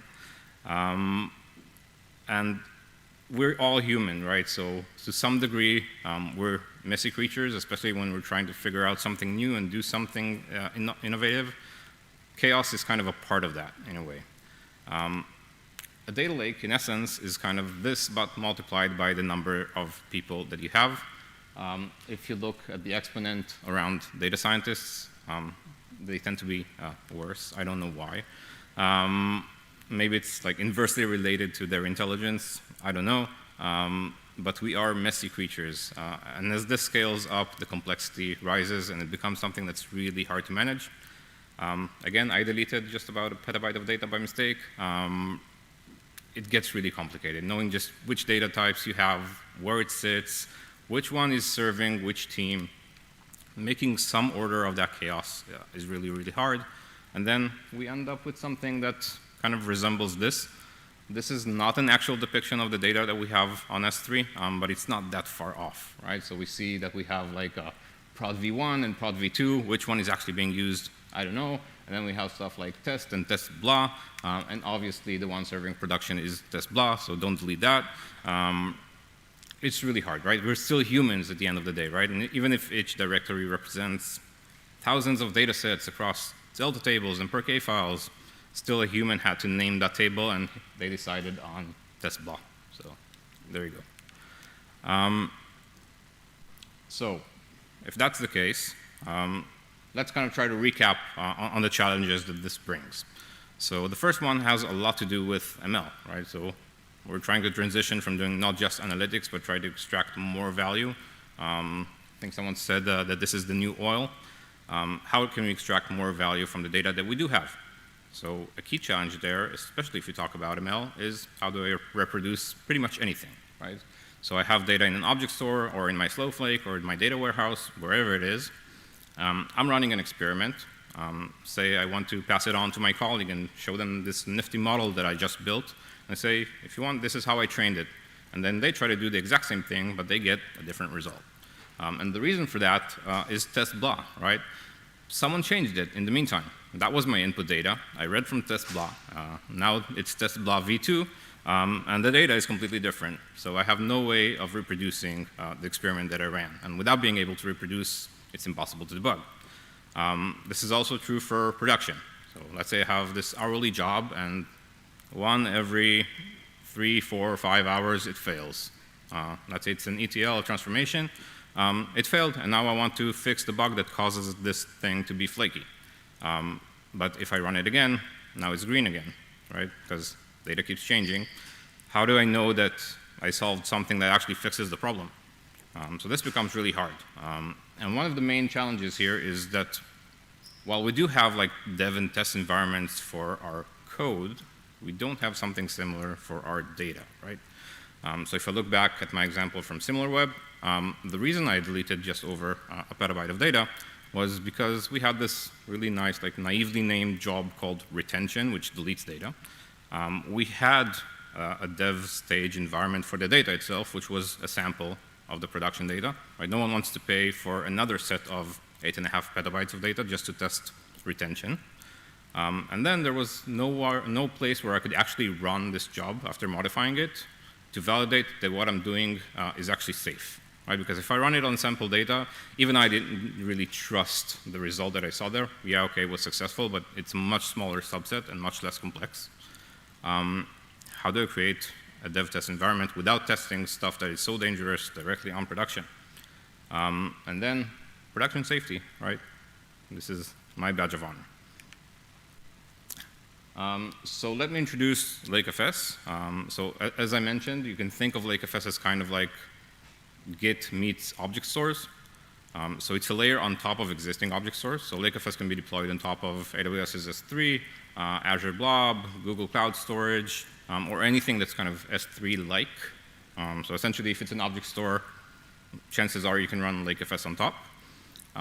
And then you can take all the existing tools that you have, whether it's for machine learning, analytics, or anything else that communicates with that object store, and essentially let them go through LakeFS in order to get the versioning capabilities.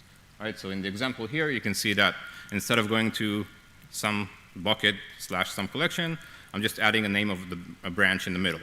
This hits my LakeFS endpoint, which translates this to a set of objects that belong to that version. And the way this works behind the scene is that LakeFS doesn't actually have to copy the data every time you want to create a branch. It's essentially creating a set of pointers to the data that existed at the time that branch was created. So you get all the benefits of Git, right? So you get cheap branching, you can do commits and merge and add like hooks to validate stuff before you merge into your production branch. You get all that power, but for your data instead of your code. So LakeFS is open source. So you can check it out on github.com/trivers/LakeFS. There's also a very vibrant Slack community for people from all across the world using the project and different companies. And if you want to try it out for yourself, there's a quick start, which I will link to at the end of this slide. Essentially, it's a Docker run, and you get something local that you can start experimenting with, run your jobs against that local LakeFS, and start experimenting with that. So let's see how we can use something like LakeFS and those Git-like capabilities that it brings in order to solve some of the challenges that we discussed. So we talked about reproducibility, right? I want to be able to run the thing that I ran yesterday and get back the same result. So imagine that I probably already have like a Jupyter notebook that's connected to Git, or I'm versioning my code in some way. With LakeFS, I can also version my data. And let's say I had a very successful run yesterday. I'm very happy about the result. I can simply tag that snapshot of my data lake, right? However many petabytes it may be, and essentially treat that as my input. All right, so I know that given the same code and the same input data, as long as the process is deterministic, I should get back the same result. And I can actually record all the information about my environment, which version of the libraries that I was using to train, the version of the code that I use. I can track all of that within LakeFS and attach that as part of that tag. All right, so I can say that ML trained 2022-06 also is attached to all this information that might be useful if you want to recreate that same scenario later. And then once I have this tag, it's just like any other reference within LakeFS. I can address it by reading it from Spark or TensorFlow or whatever other data utility that you're using. LakeFS works with the vast majority of them. Let's talk about dev test then. So this is kind of a GIF from the LakeFS UI. LakeFS is available through a UI interface, a command line called LakeCTL, as well as a bunch of SDKs, anything from Spark, just Java and Python, Boto, anything that you might think of data is being accessed through, you can use LakeFS with. In this example, I'm just showing the kind of the branch picker. So you can see that I don't have to check out my data into some machine in order for it to be usable. So I can have multiple processes, distributed systems, reading and writing to different branches at the same time. All right, so this is a key difference from Git, where mostly you're working locally, and it's kind of human scale. Here we're talking about machine scale. I probably don't want to check out petabytes of data just to run a job. So I can just pick and choose whichever branch or commit or tag I want to use and address that directly. Why is this helpful? First, because branches are copy and write, so you don't actually have to copy any data just to create a branch. So I could have my own dev environment. You guys can have your own. it scales very well to the size of the organization, right? So even if you already have a staging environment, you probably have one of those, meaning you can only test like one thing in isolation at a time. With LakeFS, just create as many branches as you need and then decide at the end whether you just want to throw them away because the results are not interesting or you want to merge them back into your production. Another key thing that this enables is that you can introduce hooks. Just like you have CI/CD for your code, you can essentially have the same thing but for your data. So you can say my main branch is protected, meaning my data is protected, and I can only merge new data into that branch once it passed this series of codified tests that must be validated. So here, just kind of a silly example of what this can do. So here, let's say I kind of determine I have a rule within my organization. We only want Parquet files. We don't want CSVs or TSVs because these are really hard to manage. So I would just have a simple kind of pre-merge hook on my main branch saying, this formats are allowed, but here you're introducing random.csv. That's a format that we don't allow, and then this merge atomically fails, right? So it's not that you're left with some inconsistent state. Either everything gets merged or nothing, right? Just like in Git. And then later you can go and see, okay, why did my merge fail? Ah, okay, I was trying to introduce a CSV. That's not allowed. And just like we did this kind of naive validation, you can do any type of validation you want, right? So you can look at the statistical qualities of the data itself. You can look at the schema to make sure it's backwards compatible. You can define data contracts, saying these are the columns that must be defined and these are the way that they look. You can do whatever type of check that you want and introduce that as kind of a gatekeeper to your production data. Right? So you kind of get to determine the rules of the game. And if something does go wrong, right, again, we're human. These tests are not going to cover everything, just like our unit tests don't have 100% coverage. Just like in Git, you can always just go back one commit, right? So thinking about me deleting all those essentially millions of objects, all I wanted was that silly revert button, right? Just to be able to like take me back to the last known good state of the system 5 minutes ago before I ran this really stupid thing. Where's that for my data lake, right? And we were able to restore everything. We did like object level versioning that S3 allows you to do, but that means restoring one object at a time across millions of objects. Just knowing which objects got deleted by mistake was a challenge. All I wanted was that revert button. Yeah, so essentially we get the power of reproducibility, right? We can just refer back to a historical commit, and commits are guaranteed to be immutable, right? So I can rerun the same thing, get back the same results. We get the ability to run actual dev test environments without having to copy and manage multiple copies of the data. Just the operational overhead of doing that is really large. And then we get production safety. We get that big blue revert button that we always wanted. Yeah, so to learn more, check out lakefs.io. That's kind of the homepage for the project. We also, as I mentioned, have a really vibrant Slack community you can check out with companies from all over. And of course, feel free to check out the project on GitHub. And thank you.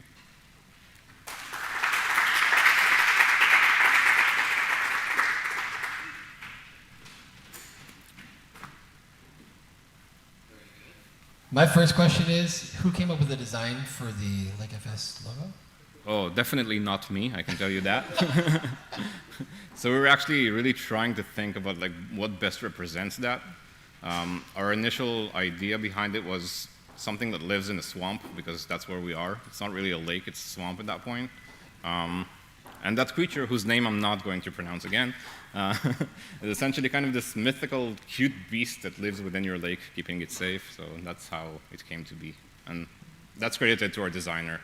Oh yeah, shout out to the designer, because I think it's so easily recognizable. And I think it's important, though, too, is that as much as we're talking about things that sometimes are not tangible, or that we can't really, we can't touch, we can't sit next to it, building something like that that people can relate to more and also have fun at the same time, I think it's very important. I think the success of LakeFS speaks for itself in terms of how the community's grown and getting people energetic.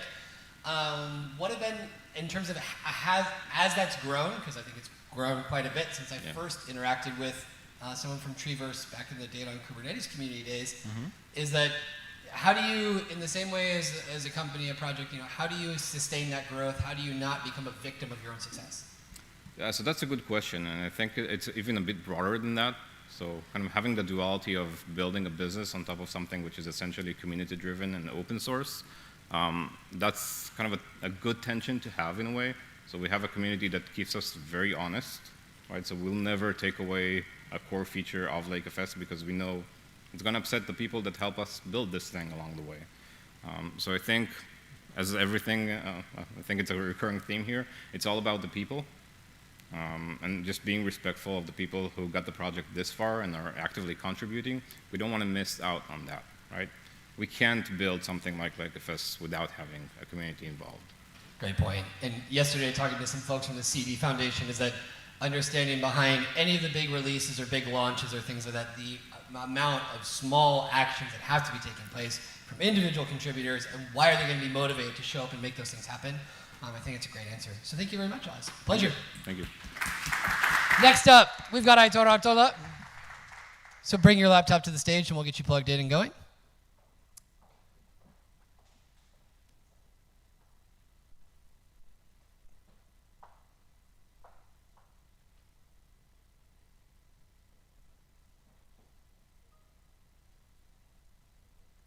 Aitor has notifications on. This is the first time this has ever happened. Let's see how many pop up along the way. Yep. You want me to turn off your notifications? You probably won't need sound. Yep. You know things are bad when I'm the one doing the technical work. Okay. Yeah. This is the first time Aitor is having issues with the battery on his laptop. I'm sure this laptop has been turned off. Yep. 3 times in its life.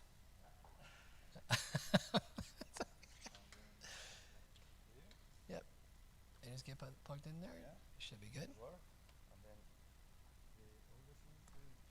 Oh, you want the clicker? Yeah, just plug that in one of your USB ports. It's okay. Starting now.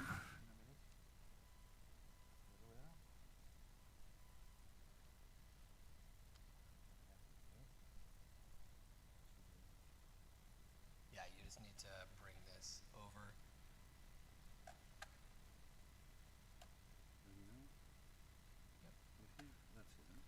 and then we need to drag this over to the screen because it's not mirrored. Okay, so you have moved the screen. Yep. There you go.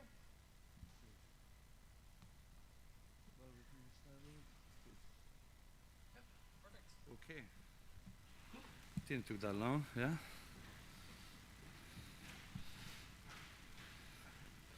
Okay, my name is Aitor Artola. Hi, testing. Yeah. No, it's fine, it's fine. So my name is Aitor Artola. I'm currently working in a company called Tatua. I mentioned that before. It's a company that works only in data-related projects, right? And we have 4 pillars, really, that we are covering: data engineering, data governance, data intelligence or business intelligence, right? And especially artificial intelligence, right? So apart from the actual work that I'm doing there, I'm also co-founder of a company that has built a platform called Lanyotic. I might have a chance later to show you the platform, what it does, but somehow what its goal is actually to deploy open source tools, right? Data-related tools in Kubernetes in such a way that you can have, let's say, anything you need to start a project, right? It would be the equivalent, and we were first, by the way, of the Microsoft Fabric that it was mentioned before. We were there before, right? That's what this thing does, okay? So I will try to have, if I have time, to give you a demo, okay? But we will see whether there is enough time for that. So my presentation is going to be not so much about technology, because in 20 minutes, giving a talk about technology is quite hard. It's going to be a more holistic view. I mean, it's going to be more about what in the debate we had before, I just mentioned, right? It's data observability or visibility, but for now, a more holistic way, yeah? Something that will be affecting more to the business side, yeah? For that, we will talk about some concept called data catalog, and I will be actually mentioning a few things that, a few technologies that were mentioned in the previous debates, right? Okay, let's go. So, if it works, right? There you go. I went fast. There you go. So with this, what I'm trying to give here is a view of how data is actually organized within an organization. As you see, it's kind of a simple picture, but I think it describes very well the situation we have in many companies. If we look at the deep into the data, yeah, we can divide two kind of types of data or natures of data. Operational data, data that most of the companies already handle, right, for the day-to-day business, right, and is very much related to technical experts or domain experts, right? And then there is another one that is called, I call informational data. In here, what we are trying to do is we are trying to actually get, from a business perspective, a vision of how things are going, right? And this is why it's called informational, right? In the technical side, in the operational data, so we are all familiar with the databases, all these Mongo, Elastic, Trino, all these kind of technologies, right? Data lakes, that's okay. But now in the informational side, yeah, in the business side, so far I think most of the companies have already developed quite a lot related to what is called business intelligence. The data warehousing and all these technologies are already there. And even though maybe many have not been very successful, well, there are at least an intention to go in that direction. But there is a newcomer here, not something that is really new, but now that is becoming more and more popular, which is artificial intelligence to do prescriptive analytics, right? This is actually moving everybody to have, let's say, to introduce that in their business, because I think that most of the companies now have realized that this is actually not the future, but the present. They need to get into this, otherwise they will be losing business in the future. So this is the ideal vision that we would have in a company, right? Where everybody actually has its own data. But what is the reality? The reality is this, and I think it was mentioned before in the keynote, yeah? The data silos. I think this is the biggest thing, the most common thing that you will find in any company. So you will have probably data all across the whole organization, by divided into different areas, departments, or what I call domains, right? Where you will have people that are expert on this particular area, but doesn't know much about the rest, okay? So there are actually walls there that create this kind of data silos. So if that's already a reality in the domain area, right, think about the business side. In the business side, they have data spread across different departments or domains, so it has really difficulties to actually understand and know what data is available in their organization. So this has some consequences, and I'm just mentioning here just a few of them. First, the domain expert, right? Because they are focused, yeah? Obviously each company is different, and it might be, but bigger the company, more silos you will find. It will be difficult to identify these synergies between the different departments. So in here, there is no easy integration that could be done between them because of this way of managing things, right? On the business side, yeah, you have the business guys that are trying to get information about the data that is available in the company. So they cannot access that data, so they have a dependency with each of the domain experts. If you have many, you will be asking about data that you are requiring for some kind of projects, prescriptive or descriptive analytics, right? So probably there will be big fights between these two, right? Domain expert, because he's handling the day-to-day business and is bothering, and the business guy is bothering him, and the business guy because he's not getting the data that he's expecting or is requiring for his work, right? The consequences, so often you get data duplication. The same data is located in different domains, right? In different systems. So I have seen situations in which they don't even know, even their client data, where is actually the truth, right? Where is the right place to look at when you are looking for particular information related to something as critical as clients. Misinterpretation. There is a vocabulary in the business side. There is a vocabulary in the technical side. So if you request something, you send an email, I want this, this, this. The technical guy will try to translate that the best way possible and will provide the data. If you are lucky, you will get what you are looking for. If you are not lucky, who knows what you are getting, you know? And then there is the mismatch then that you will get in your analytics. The shadow data, I mean, I mentioned before one of the key technologies in this world, the Excel or CSV files. How easy it is. I need something, difficult integration, it will take time, no worries. I have the email and I have the Excel. Take the data, use it, and be free. So with this, you have data all across the company that you don't even know that exist, okay? Which is a big risk, especially now when all these security regulations and privacy regulations that are, especially in Europe. I don't know about Japan, Asia, I don't know how big they are, but in Europe, like GDPR and all these kind of things are moving things like in a point where you have to be very careful with this. So master data management, MDM. So if you don't know where the data is, so you will have different master data, different versions of what a client is. And then, well, within a situation, there is no one source of truth. I don't know where the data is, so give me this and I'll continue. In reality, that means really that there is a very poor data quality, okay?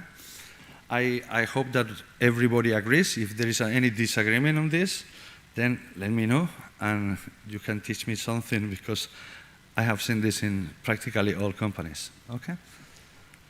So what is the first step really to solve this, right?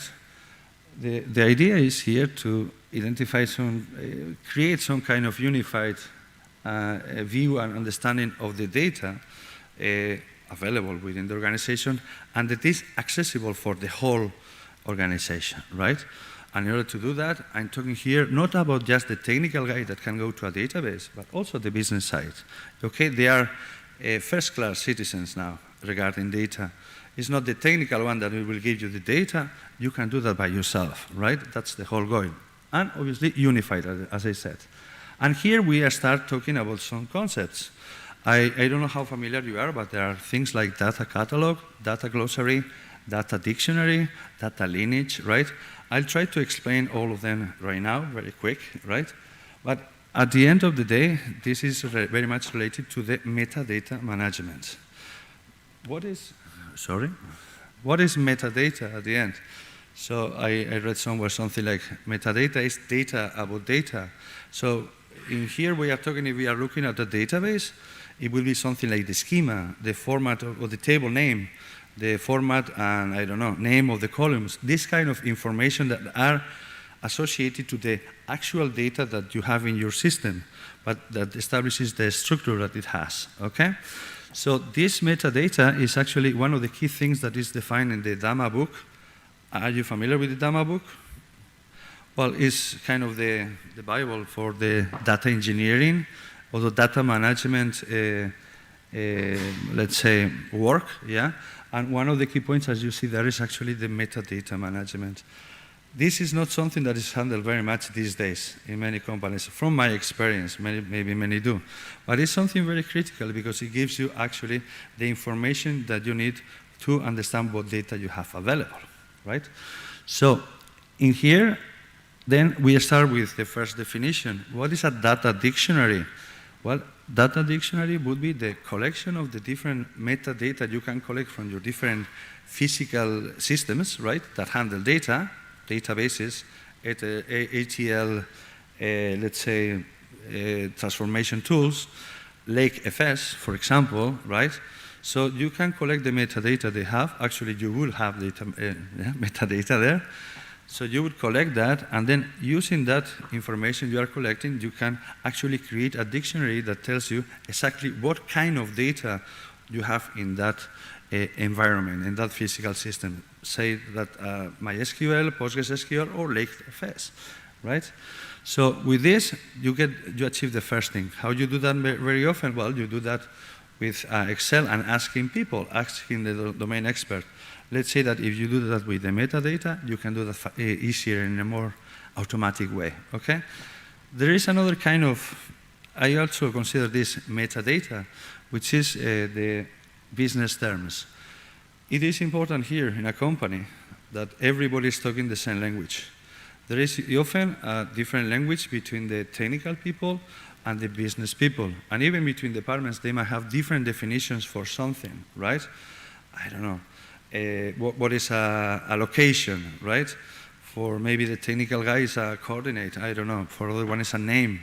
So it is important to define these kind of things. I don't know whether the example was the best, right? But you understand what I mean.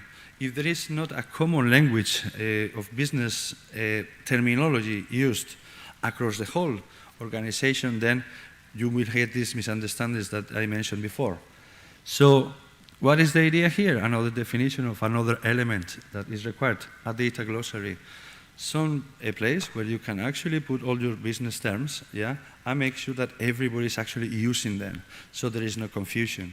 If somebody is telling me what term means, then it's not your opinion, it's not my opinion. You actually go and check it because you have a description associated to that. Okay?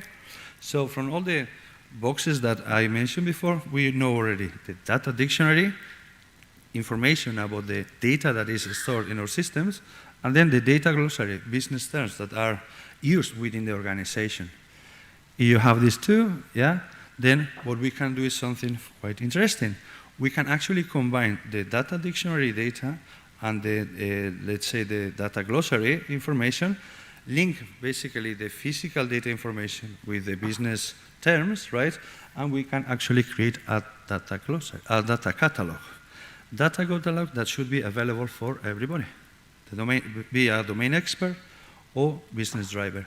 And this is the way you can actually achieve what we are looking for, a place where you can actually check and query the data that you have in your company from different perspectives, both business or technical, okay?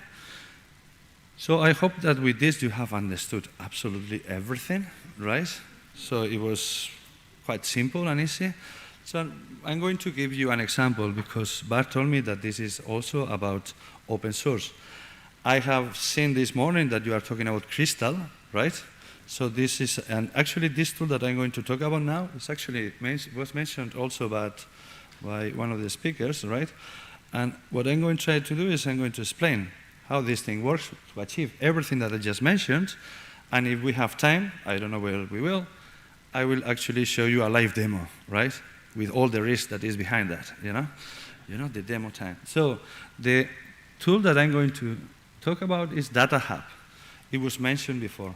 This is actually a great tool that manages this metadata and allows you to work with it, yeah, to get this data catalog that I just mentioned, okay? So it was originally built by LinkedIn, okay? And it was open sourced in February 2020, from what I read. Okay, it's open source now. I don't know. It was 220. And then looking at its details in GitHub, you have the code there, so you can use it if you want. So 419 contributors, 8.3K stars, and then the license is fully open source.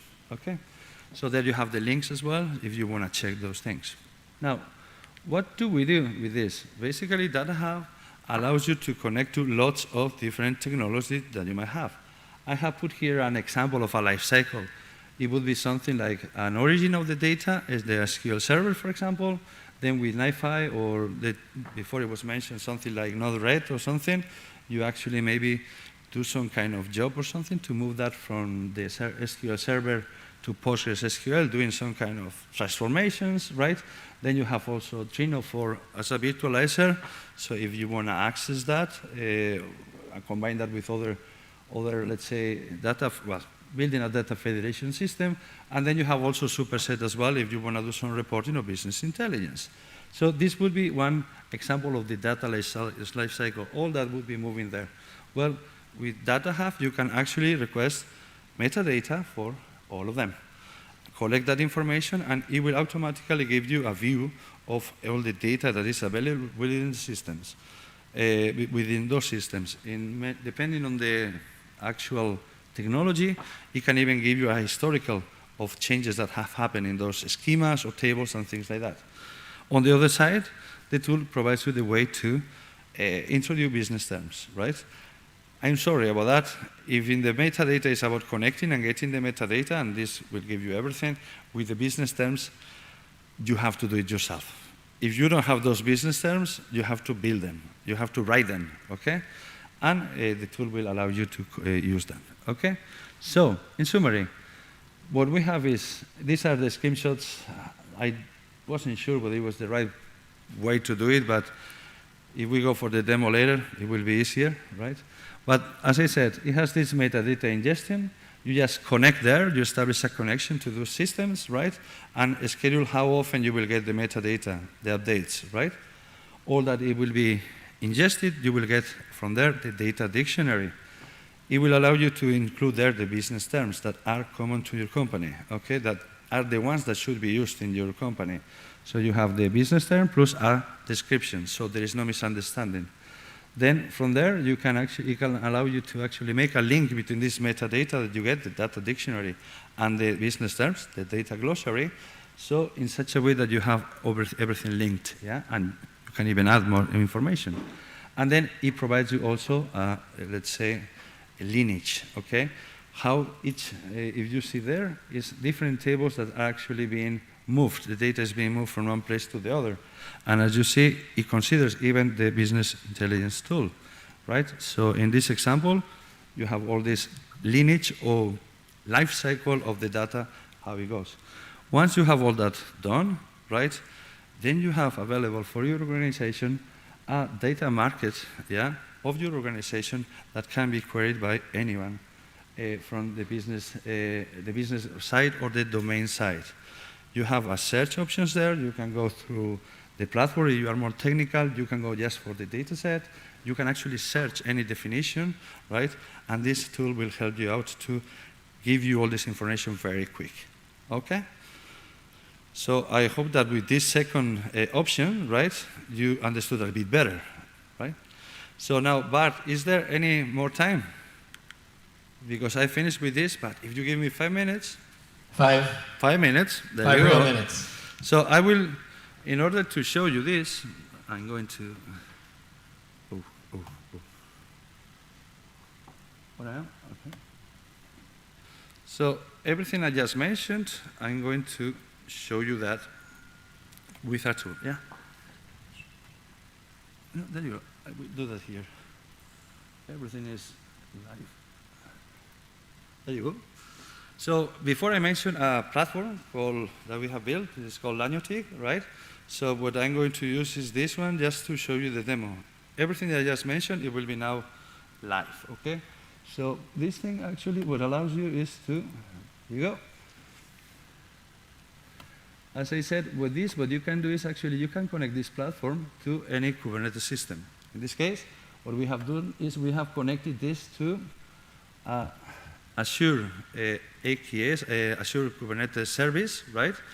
And with this, we are able to deploy all the data technologies that we have, that I will show you later, very quickly, in a matter of minutes, right?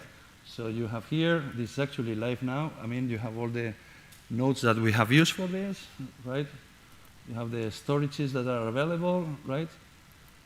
In that Kubernetes. So the whole, and then you also have the monitoring, yeah, deployed automatically by this platform, okay? So once we have that, you see there, nodes are alive. Once you have that, right, what you can do is actually you can deploy here the different technologies. In this case, what I have done is deploy the technology I just mentioned. We said that it will be an IFI, right? Then I think I mentioned SQL, yeah, it's deployed. And then here, data mesh, by the way, it was mentioned before as well, so the concept is exactly the same, right? So in here, we have deployed the Trino, and then we have also Data Hub. So let's go for Data Hub here, and you will see in live what I mentioned before in the presentation. So if you get here, maybe it's not the best one. So here, this is what you have the marketplace, right? So you see that the Trino and Postgres, SQL Server, Superset, and NiFi that I just showed you that is deployed in Kubernetes, well, these are the ones that are connected through Data Hub, and we are collecting all the metadata. And thanks to that, what I have is all the information related to that system or platform. As you see here, this is what we would call the data dictionary, right? So far, so good? Okay. So if we have this, right, now the question would be how you do that. It's what I showed you before. you can go here and you can go adding new sources of data or metadata in a very easy way. And in this case, I put all these technologies that I just deployed, yeah, to collect data. Yeah? Here you can schedule how often you actually want to get the metadata. Once you do that, well, as I said, you already have the data dictionary. The next step would be to establish your glossary. So in here, you have a glossary that you can actually go adding terms, right? So for this one, I described a few things. It's in Spanish, by the way.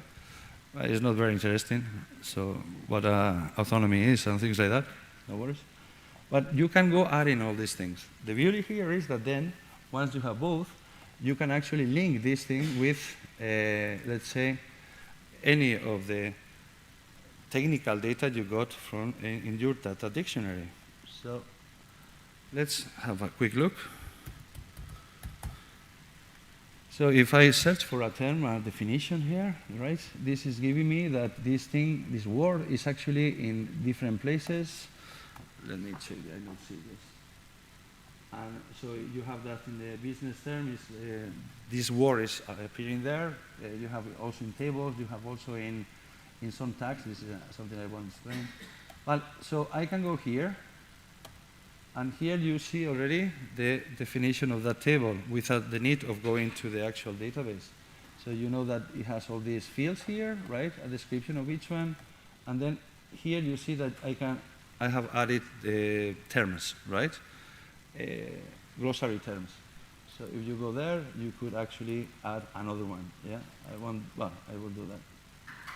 I will put it here. There you go. So you have this term. So is this the way you actually link those things? Okay. So some other options that it gives you an overview of the data that you have there. So you don't need to go to the database, but you have a view of what it is there. And then it gives you also information about the lineage that I mentioned before. So in this case, we are talking about 2 tables located in this SQL server. You collect that, integrate that with that transformation with NiFi into this other table. From there, well, you can check the changes that you may have. Understood? And I think with this, as I said, once you have all this ready, it's a matter of just searching whatever you want, regardless of whether you are in the business side or if you are a technical guy, and use that data. I think with this I have finished 3 times already the same thing. Okay? Hope you learned. Thank you very much, Aitor. 3rd time's a charm. Cool. To continue the conversation, we're going to go on our lunch break right now. So if you have questions for Aitor, you can feel free to ask him outside. If you haven't got a t-shirt as well, please come find me. We'll get you one. Also, we've got stickers. So we will take a break right now, and we will be back in around 40 minutes, okay? So we'll see you all soon. Folks that are online, see you back after lunch. All right, let's go. Okay, thank you.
right, we're back. We're live and direct all over the world.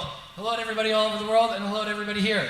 For the people who are here, if you haven't been told already, at 7 p.m. we will be meeting with speakers and sponsors to enjoy some food and drinks in the center of Bilbao. If you haven't been invited yet, please talk to me and we'll tell you where to go. That being said, we're going to kick it off with our afternoon keynote. Chameleon, wonderful animal. We were talking about logos earlier and how we bring things to life. I'd like to know a little bit more behind the mythology of the SUSE chameleon. But to tell us more about that and also about software-defined storage, we have Juan Herrera from SUSE, and I'll let you take it away, Juan. All yours. Go for it. Okay. Thank you. Thank you. Well, I hope this is not going to be too hard for an after-lunch session, so you don't get asleep, so I will try to do my best. So, yes, first I really want to thank you, all the SODA team, for having us here, and yeah, thank you everyone for joining this session. This is me, just a quick introduction. So I do work as now a technical marketing manager at SUSE, but I have been working as a consultant and solution architect for both Red Hat and SUSE for quite a long time. And I've been doing OpenStack, Kubernetes, and a lot of software-defined storage projects. So that's my background, and this is me in the beautiful port of Bermeo, which is quite close. So I really recommend all of you that you are in Bilbao, you have time to visit the ports near Bilbao, which is really, really amazing place. Okay, so this is what we are going to cover.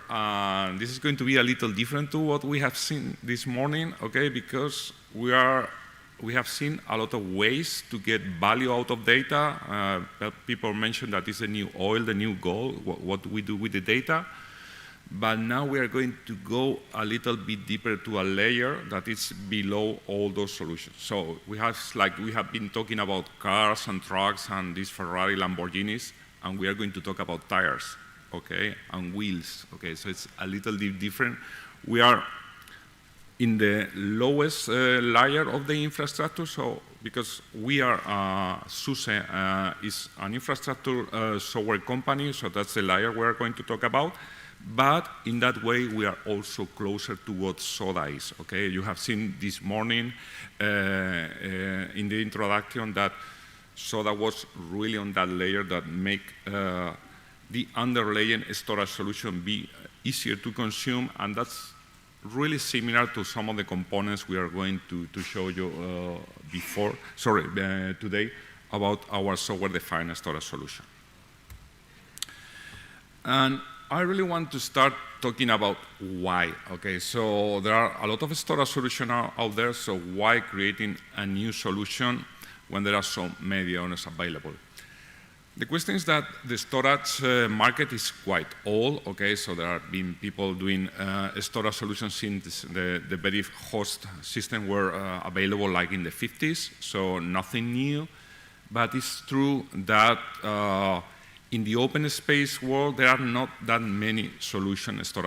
So there's a well-known solution called Ceph that has been around like for 15 years, which is a quite scalable solution that is used, for example, for CERN, for all those experiments in the accelerator, neutron accelerator.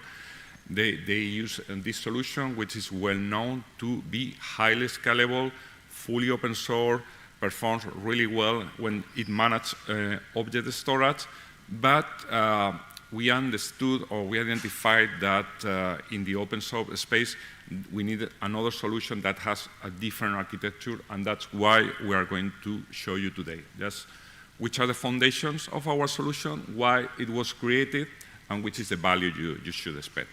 So again, we are talking about open source. Remember, not too many open source solutions out there, at least for that offer a comprehensive view of the storage system, so offering block storage, object storage, file storage. There are specific specialized solutions that cover some of those use cases, but not so many that covers everything. Being SUSE, an open source company, obviously the model is open source because we believe in that model, but it's not only that. When we created this project early on 2017, one of the first things it was done was submitted to the CNCF. Why?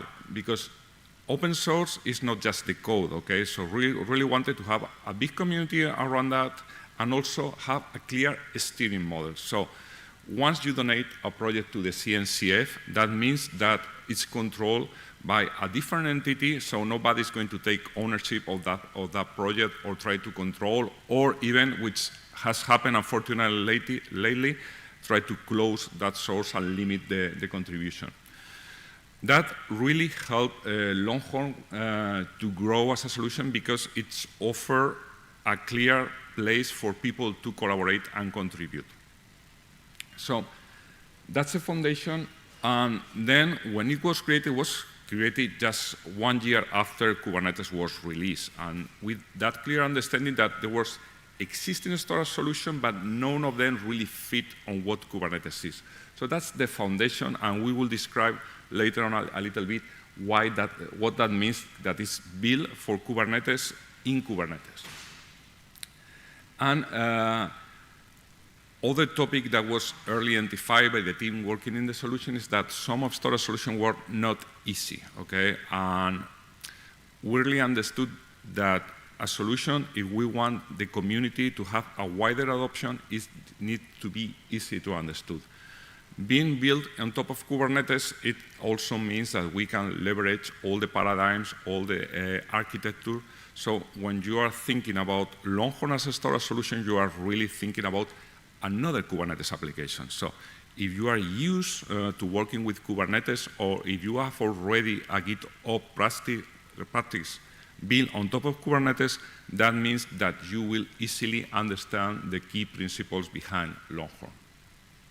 Then, obviously, we wanted to have something that is initially was meant for the community, so the total cost of ownership should be low. Longhorn is a storage solution that can be quite performant.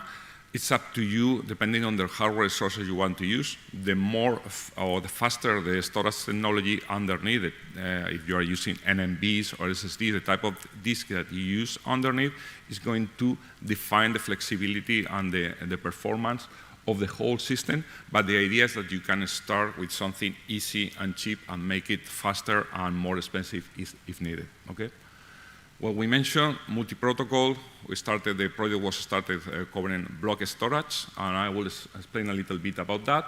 And then in recent version, we understood that it was important for the community to also offer file and object storage.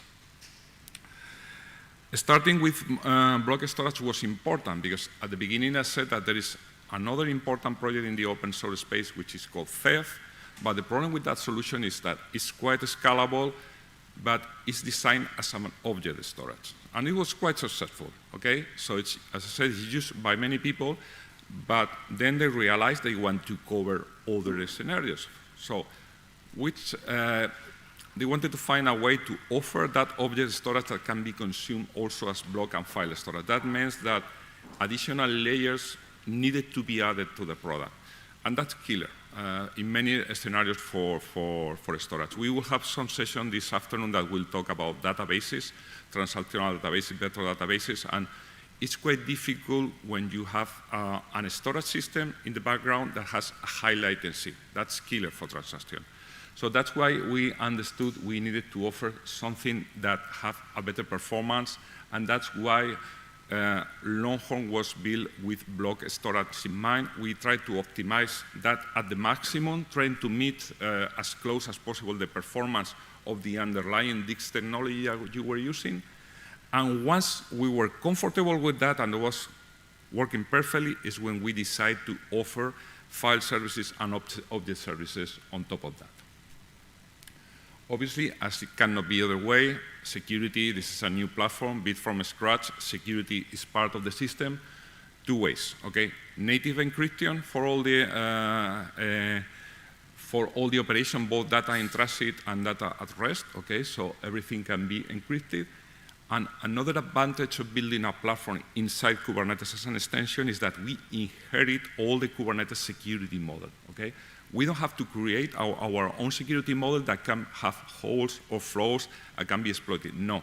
The security model, when you provision storage, when you provide storage volumes to your workloads, is exactly the same model as Kubernetes. So it's a well-known model. There's a lot of tools that can audit, so we can guarantee that it's safe. Another requirement was to be resilient. So Longhorn is a replicated storage. That means that per design, each time you write a data, it's replicated at least 3 times. That's the main idea, is to guarantee that no data is lost. Okay, at some point you may have issues, the storage system may need to be stopped, whatever, but you will never ever lose a data because of that replication approach. Replication is good, okay, you have the data, but also we need to understood that we need to make backups and snapshots. So Longhorn was designed with that in mind, and is using what is called a copy on write system. That means that we can easily make a snapshot of any volume that is provided by the platform, and we can build backup on top of those snapshots. We will see that that really helps with things like, for example, using that model for cloud replication, so moving your workloads around different cloud providers. Thanks to snapshots and backup, another idea is that the recovery should be well defined. The snapshot functionality allows not just to do full snapshots of the volumes you are using, but also to do incremental snapshots. With those incremental snapshots, it means that it can be easily measured, okay, when your backing storage or your replication system is ready. So when you have to define your recovery point objective, a recovery in time objective to recover your system, you have a clear understanding of how much time it will take. So people that is consuming or using Longhorn as the storage backend can have a clear SLA to offer to their consumers. And this may seem, okay, a standard storage functionality, and that's it, okay, yes, it's, you can find this in many other proprietary systems, but this is brand new, built in Kubernetes, for Kubernetes, but we also wanted to go beyond that. So another key feature of Longhorn is the way we are doing replication. For example, nowadays, there are people, or many people are using Kubernetes on cloud providers, and they are using the native storage provider providers of those hyperscalers like Azure or AWS. The good thing about Longhorn is that it can live on top of that and offer things, for example, that are not available, like multi-region or multi-zone block storage replication. For some companies, that's a game changer, because right now, with the hyperscaler provided Kubernetes solution, you cannot achieve that level of replication. So that's all the value, and a quick recap of all the value we wanted to put into Longhorn when it was designed. Going back to the idea of having a storage solution that is built on Kubernetes for Kubernetes, is reusing, okay, so we build on top of the well-known features that control high availability, decided state. That means that the workloads or that implement the Longhorn controllers and data path to storage information use the same model of any other Kubernetes application. We have not reinvented that. So if you consider the HA model of Kubernetes is good, okay, it's the same one we are using, so we are not trying, again, not trying to reinvent the wheel and have to test ourselves a new HA model approach. Then, in terms of use, as I said, it's an extension of Kubernetes. Kubernetes is a really good platform to be extended. It was built with extension in mind. That means that you can create your own application, and your application will live inside the Kubernetes API. That's comfortable for us in the way we build, because there is a clear model you are based, but that also means that any tooling that is able of working with the Kubernetes API, or for example, the kubectl CLI, or any DevOps application, any application that is working with the GitOps space and it's able to communicate with the Kubernetes API, may know how to deal with specific Longhorn objects like the standard volumes or storage classes that, Longhorn provides. So that means that if you already have an operation teams that it's capable of managing a Kubernetes platform, it's going to be really easy for them to manage the storage solution that Longhorn provides.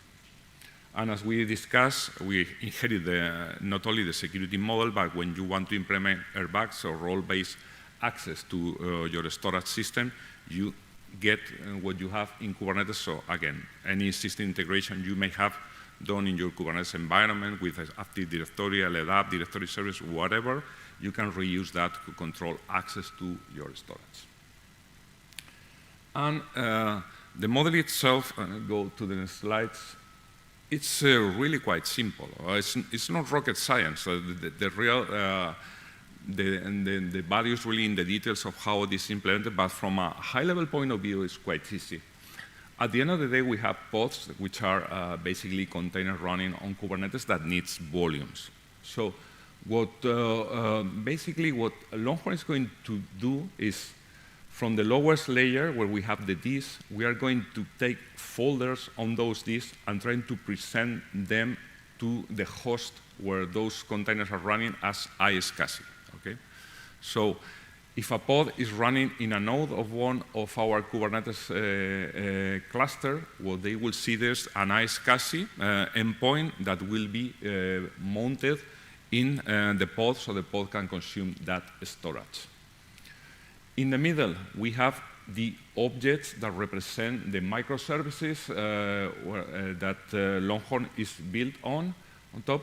The main one is the engine that is the responsible to providing that iSCSI interface to the nodes. And the replication, as you can see there, standard 3 replicas, is going to take care of just transferring the information. In this model, as you can imagine, in terms of what we were describing before, latency and the performance, each time you write a data, it needs to be replicated. So this replicated storage system, all of them tend to have a low, high latency when they need to write, because before you get the acknowledge of the write operation, you need to have replicated, okay? But in contrast, when you are going to read data, they are really fast, because you can read in parallel from the 3 replicas that you have in your service. Later on, I will give you a link to the resources. There, each time we release a version of Longhorn, we provide comprehensive benchmark, so you can see all that data, how it works. We provide benchmarks in a way that we offer, we deploy physical servers in Equinix and cloud servers in AWS, and you can compare the performance of each Longhorn version versus the native disk on those servers. Then you have a clear understanding of which is the throughput you get with Longhorn, which is the latency, and at the end of the day, the aggregated IOPS that you are able to achieve. And all that is not using anything specific to Longhorn. At the end of the day, we are using, for the volume lifecycle, the CSI. CSI is the storage interface that provides Kubernetes. So Longhorn is provided as CSI providers. So every Kubernetes application will work as a standard. So they will not realize that it's Longhorn underneath, and it will give you access to the standard persistent volumes and persistent volume claims. In terms of where you can use it, any certified Kubernetes, okay? In the main architecture, even it's surprising that we are quite successful in the host environment, because there is not that common to find Kubernetes native storage solution in host environments. So we even support that type of a scenario, but you can find us anyway, and you can deploy it in any Kubernetes distribution, certified distribution that you can think, okay? One of the most relevant of the places we are more present right now is the edge environment, because Longhorn, together with our edge Kubernetes distribution that is called K3S, is right now the only solution that is the footprint is small enough to provide a fully Kubernetes native solution inside places like 5G antennas or remote industrial locations. And this is just a summary for your reference of all the features or the main features that you may find in Longhorn and storage solution. You probably will not miss anything. We will not go through or review the comprehensive list. As we can mention, for example, in data protection, we do bit row protection. That means that if for any reason there is an inconsistency in the disk we are using underneath, we are able to detect that. So it's not that we replicate values and data, so it's always safe that we make sure that the data we are replicating is consistent. And we use, for example, tagging. Most of the DevOps practice around Kubernetes use extensive use of tagging. We can also use tagging as we are native Kubernetes objects. As we described, we can do replication across different zones. So anything you may expect from an advanced storage solution can be found in Longhorn. Just a quick overview of the roadmap, what's coming next, but I will focus on two of the most relevant features we have recently released. One of them I mentioned, we already have fully supported block and file storage, and in this version 1.5 we have released the first release for supporting also object storage. It's technical preview right now, and the other key solution is that we are trying to minimize the latency when we are writing data. In the diagram of the architecture, there was a drawing where it was mentioned that each time we write data, it's writing in the file system of the node. That means that there is an amount of latency you get from not being able to write directly to the raw device. With SPDK, which is the Storage Performance Development Kit, is a library we are integrating. Now, in this version, is the first version, we are able to write in raw devices using the NMB protocol. That has really allows us to reduce latency by a half. So in the numbers, again, in the resources, you will see the benchmark. This new engine is able to offer 3 times more IOPS. So it was good in terms of performance. With this new release, it's going to be even faster. And the idea is that we are going to fully support that in Q2 next year. And that's basically it, a really quick overview of what Longhorn is, what you may expect. Obviously, it's quite difficult to cover that in 20 minutes, but we put together there some resources. There you have full set of benchmark, okay, so you can have an overview if it fits what you may think in terms of performance. You have a full demo, okay, of how Longhorn works, the deployment and the operation of the system, including things like performing backups and that kind of operation, and also some learning resources that may be useful in case you want to evaluate the solution. And that's it. Thank you so much.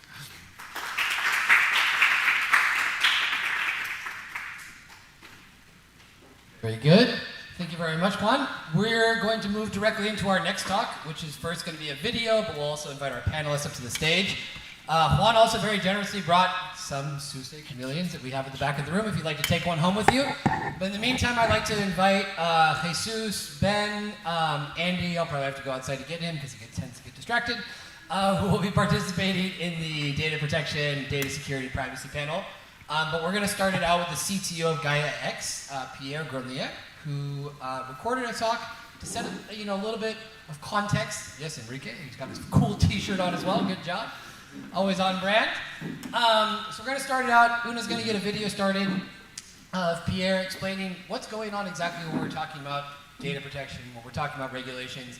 We've seen things like GDPR that got started several years ago and now really starting to kick in.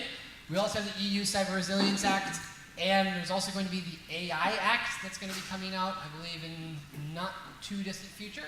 So in order to be prepared for this, in order to make sure that organizations can be competitive but also respecting users' data, we wanted to take a deeper look at this.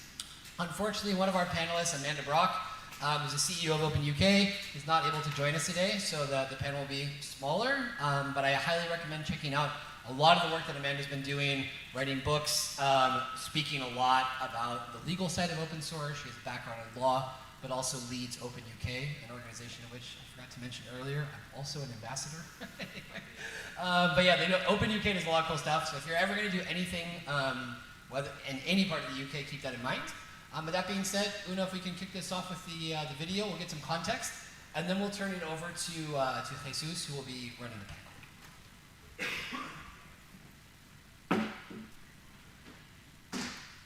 Hello, hi. My name is Pierre, and I'm super honored to be invited to start this panel with a short presentation about simplifying data sovereignty and an emphasis to reuse existing vocabularies.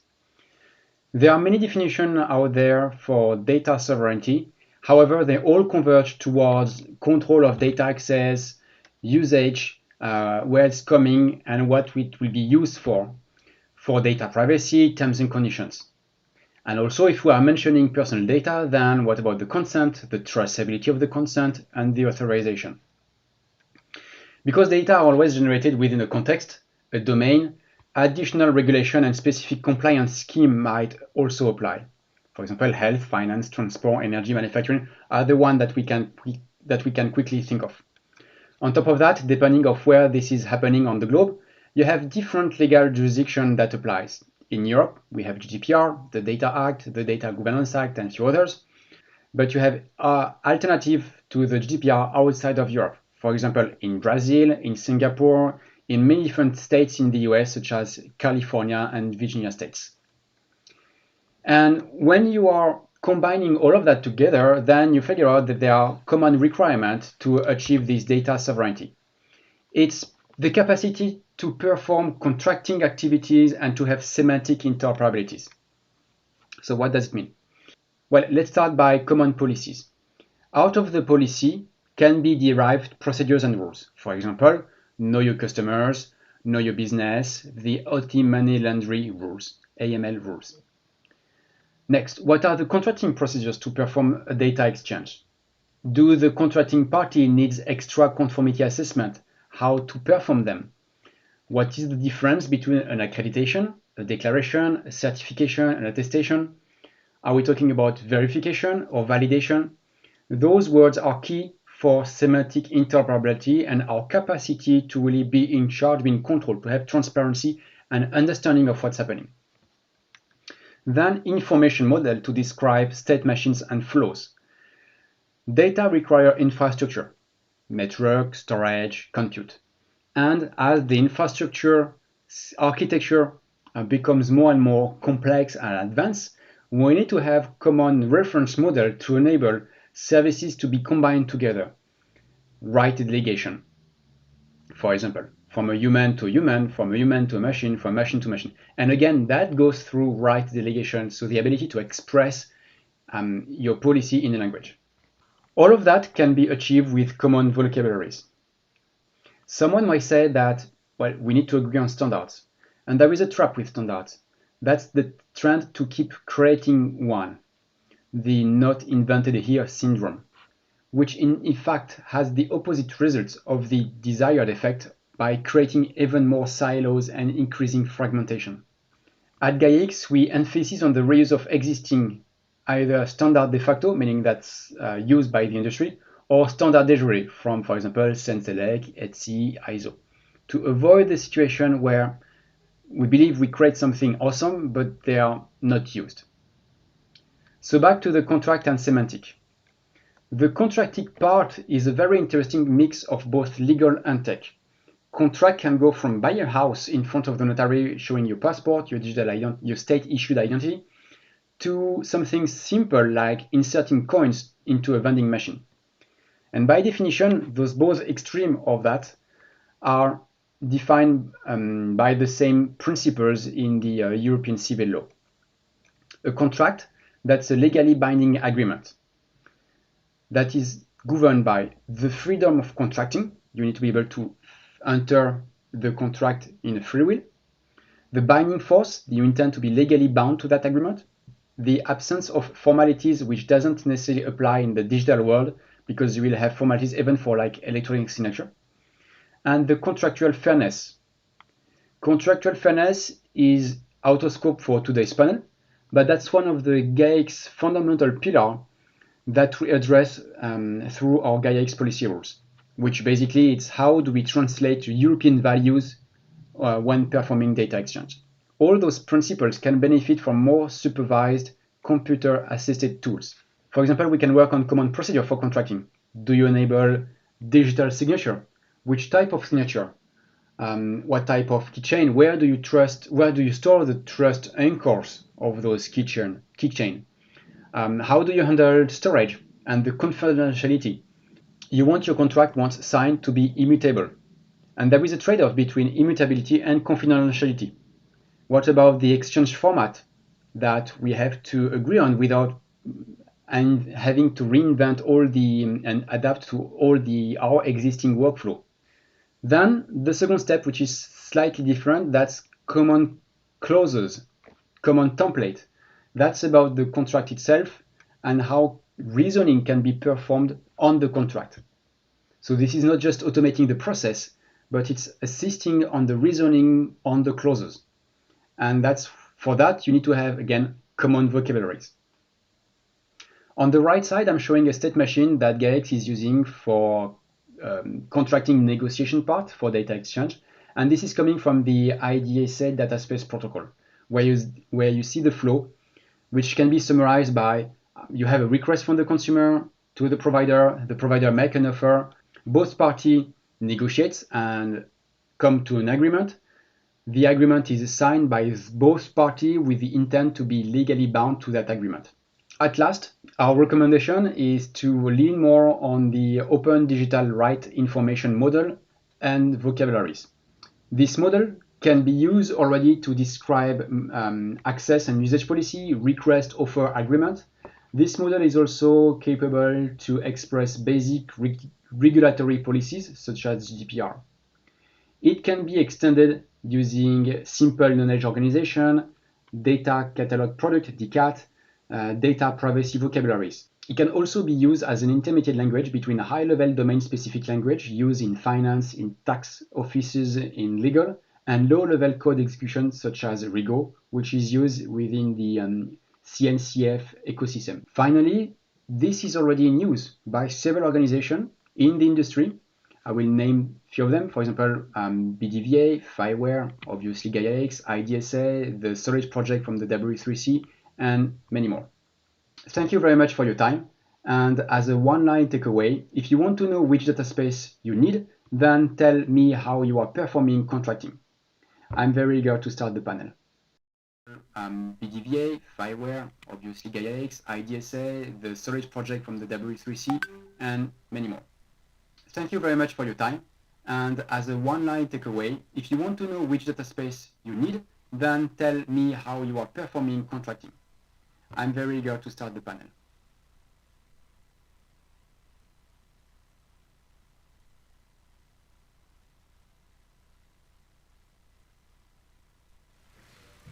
So to start things out, Jesus, if you'd like to just introduce yourself, and we can do a quick intro of each one of the panelists, and then jump into the questions. Okay, great.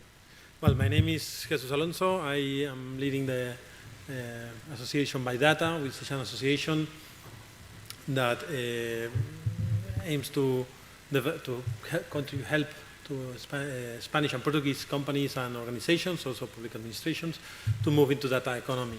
So we provide them guidance, technical, but also legal, and on the legal agreements and all that. And that's why, basically, I was invited to this roundtable. So, Enrique. Okay, my name is Enrique Arizaga. I was the former CEO in a startup, mainly based on telecommunications. 2 years ago, I joined the Technological Research Center Technalia. It's one of the biggest R&D centers in Europe. I am within Technalia. I am part of the group which is called Digital Course, which is mainly devoted for digital transformation, more precisely how to join a little bit what GAIA is doing, how to merge the cloud infrastructure together with the data space. Also just collaborating with my data for data spaces, and also collaborating with not with Ajax. Also, in fact, we were part of the organization team that were in charge of the technological event last May, together also with Data. It was one of our sponsors. And I'm also part of the data space support centers related with the governance, more precisely with data governance and business models. Hello, I'm Andrew Martin, founder and CEO at Control Plane. We are a cloud-native security consultancy specializing in unlocking next-generation technologies for regulated industries, financial services, healthcare, anybody who really genuinely cares about the sanctity and correctness of their data. I also do some community work. I'm the pro bono CISO at Open UK, where we work to try and advise the UK government on avoiding erroneous legislation, let's say. So sitting in the same kind of space as some of the cyber resiliency acts that we see coming out of Europe and some of the Biden ordinances we see coming out of the United States. And I'm the co-chair at the CNCF's Technical Advisory Group on Security, where we attempt to assist projects that come through the CNCF in ultimately threat modeling, understanding what their problem space, what their attack surface looks like, and then offering broad general guidance to harden the project, but also make it easier for operators to deploy securely to support their graduation through the CNCF. Hey everyone, I'm Ben, CTO and co-founder of Armo, Kubernetes security startup based in Israel. From my background, I come from mainly the offensive part of the security space. But in the last, as an entrepreneur, in the last years, I dealt with a lot of data protection, security solutions we've created and tried to implement in the industry. Today, I'm one of the maintainers of Kubescape, of the CNCF Kubernetes security project, and that's it. Okay, so recently in Europe, there are these two big regulations that have been launched or are being implemented, which are the Data Act and the Data Governance Act. And as Bart mentioned, there's coming next the AI Act. So Europe somehow realized, not only Europe, also other countries, but of course we're focusing now here. Europe has realized that there's certain need to regulate this because it's the future, because it's coming, and data. Not only personal data, which was already covered by GDPR, but also industrial data and other kind of data needs to be somehow protected or give some protections. The big problem that we are facing now, that these regulations have been already written, is how to implement them in the companies and how to go from. So how companies can make sure that their data strategies and the data internal governance and so on are compliant with this regulation. So first, Enrique, and as a well-knower of these regulations and what's the strategy of Europe in this aspect, I would like to ask you to provide us some initial. Maybe my colleagues will know more. I will just give a little bit of what we have found so far while trying just to, as you say, in Europe, precisely in Europe, they are becoming very strict regarding the usage of the data and all data, not only personal data. They started with the GDPR. Funny thing, in one of these European projects that we are in, it was for personal data. And it was an enabler for, this is an example, sometimes it's funny when you see the reality.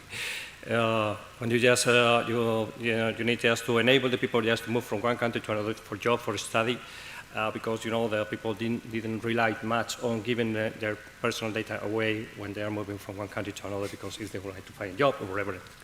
So in Europe you have the GDPR, okay, so you have to protect your data. And so we work on a system so that the people were the sovereign of the data, so that they can just give consent for every data that was coming out of the mobile phones. The result is, for customer, is too complex. Okay? So what they want is just one button that says, give consent to everything, to all the services. And the most promising thing at the end was, as well as in the previous presentation, a button that enables them to say revoke all concepts. So it's either enable everything or revoke everything. Well, that's a funny story. This one is across. But it's the funny thing is also when you go to these people from the data spaces support centers, they put a lot of effort on data governance, but then when you go there and see which is the companies that are working on that, most of them are coming from the universities or academic backgrounds. So sometimes, and they also are trying to work on the business model. So sometimes they're doing a great job. I'm not saying they are not doing that. They focus a lot of, okay, you have to have these usage policies and so on and so forth, but then at the end you have to have a business behind it, okay? And that's a little bit what Gajex is doing. Yes, first, the people that they would like to play, they need to trust. Okay? Otherwise, they will have tremendous things, fantastic things, but then no one is going just to give away the data. So how we do that? So how we convince the people just to do that? How we just think that they will provide the governance so that the data will not be hacked, will not be used for other means that they are supposed to be done. Well, I guess I'm extending a lot. Sorry for that. So that, I mean, there are things moving on. There are things that IDSA is also moving. Still a long way to go, I guess, that we will reach. And just my message there, at least in Europe, they are going to be very strict on that. So we will need just to find a way so that all the data governance is done in the right way. And that will be also the reason why data spaces will become a reality. Sorry. A bit. And you mentioned that you had a long experience on highly regulated sectors, so somehow you're used to deal with this kind of regulations. What are the main challenges for the companies when they face this kind of regulations that is strict? And yeah, absolutely. The key to successfully managing data at any scale is to understand the different sensitivities and classifications. So in the kind of one button gives all access, I think you can look at this in the same way as OAuth claims for APIs. So you used to say to Google, give access to all your files on Drive. And now they've delineated it so that applications can use only their folders and only subfolders. It's the same with personally identifying information. Probably my name is probably shared quite a lot, so is my email address. My genetic makeup, probably want to keep that to myself. But this big bucket of permissions then suddenly becomes necessary to delineate.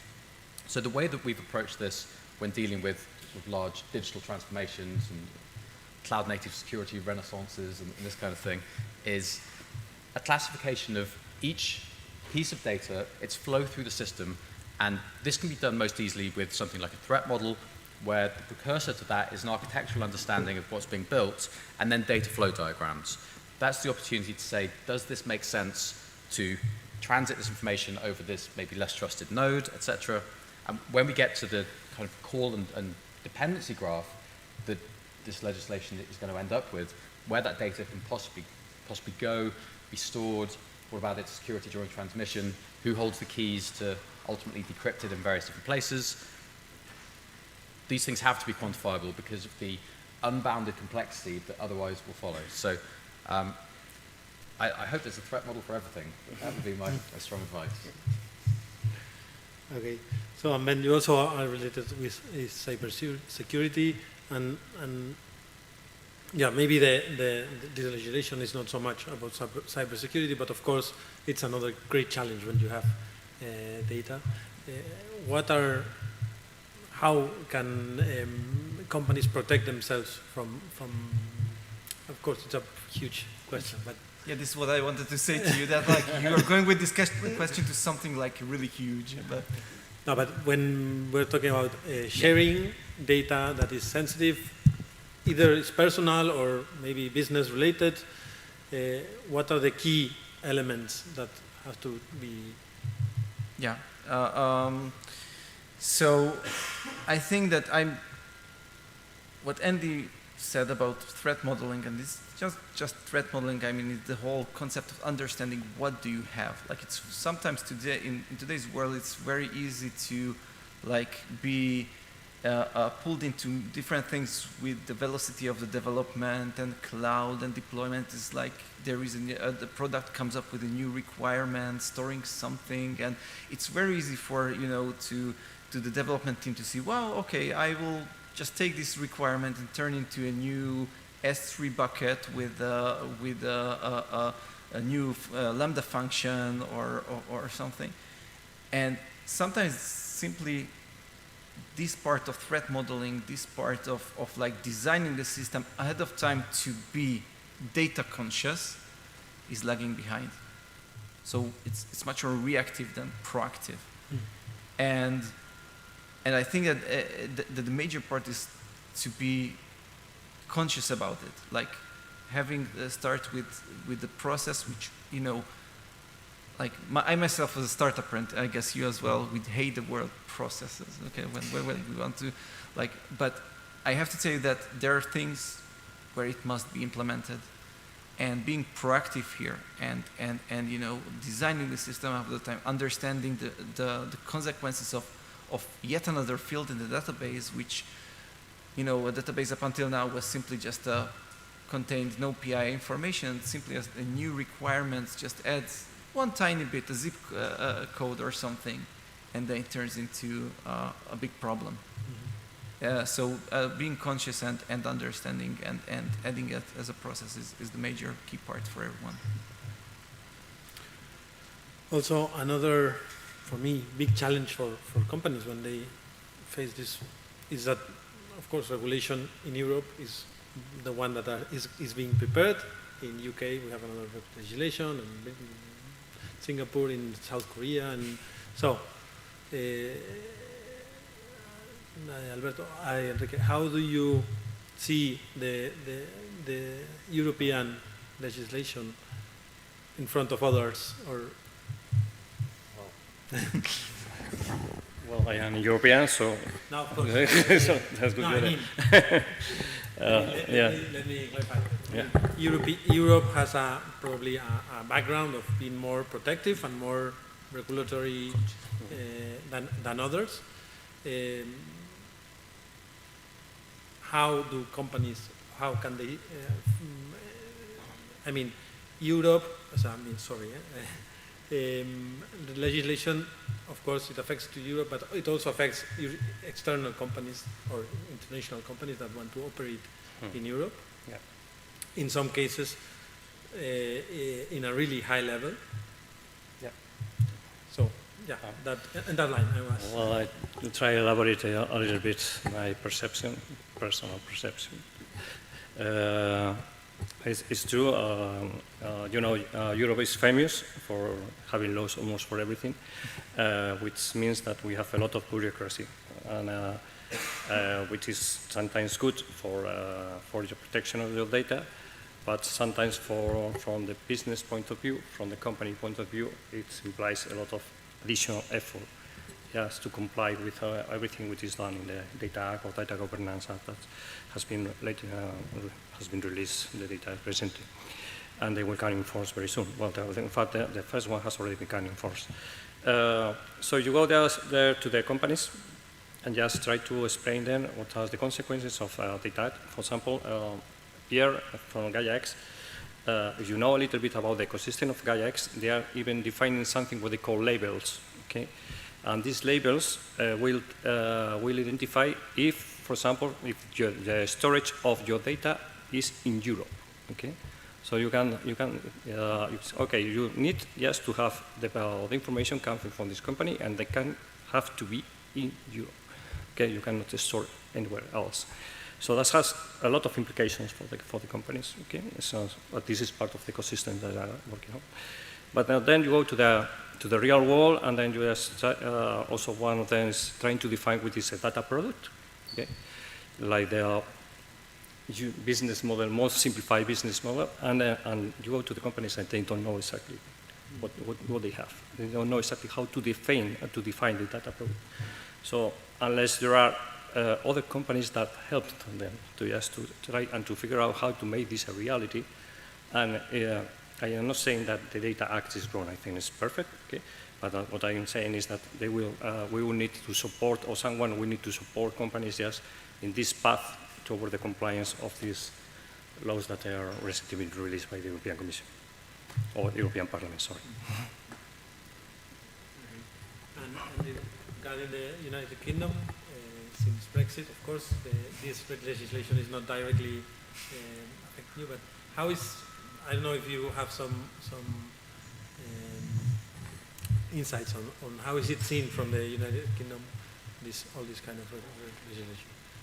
I mean, the GDPR legislation was a breath of fresh air. It was the first time that really there's a sort of transnational movement to care about the end user. So very pleased that that exists. I think these things make a lot of sense. The United Kingdom, to some extent, if we compare the approach that the US is taking, where they're really moving very quickly and interoperating with open source communities, the UK is kind of somewhere in the middle, where they're asking questions but really just observing and seeing where the rest of the world's moving. And the European Union is seen as leading the path outside of the US for this. The fact that GDPR still affects US companies is glorious and has increased security for everybody.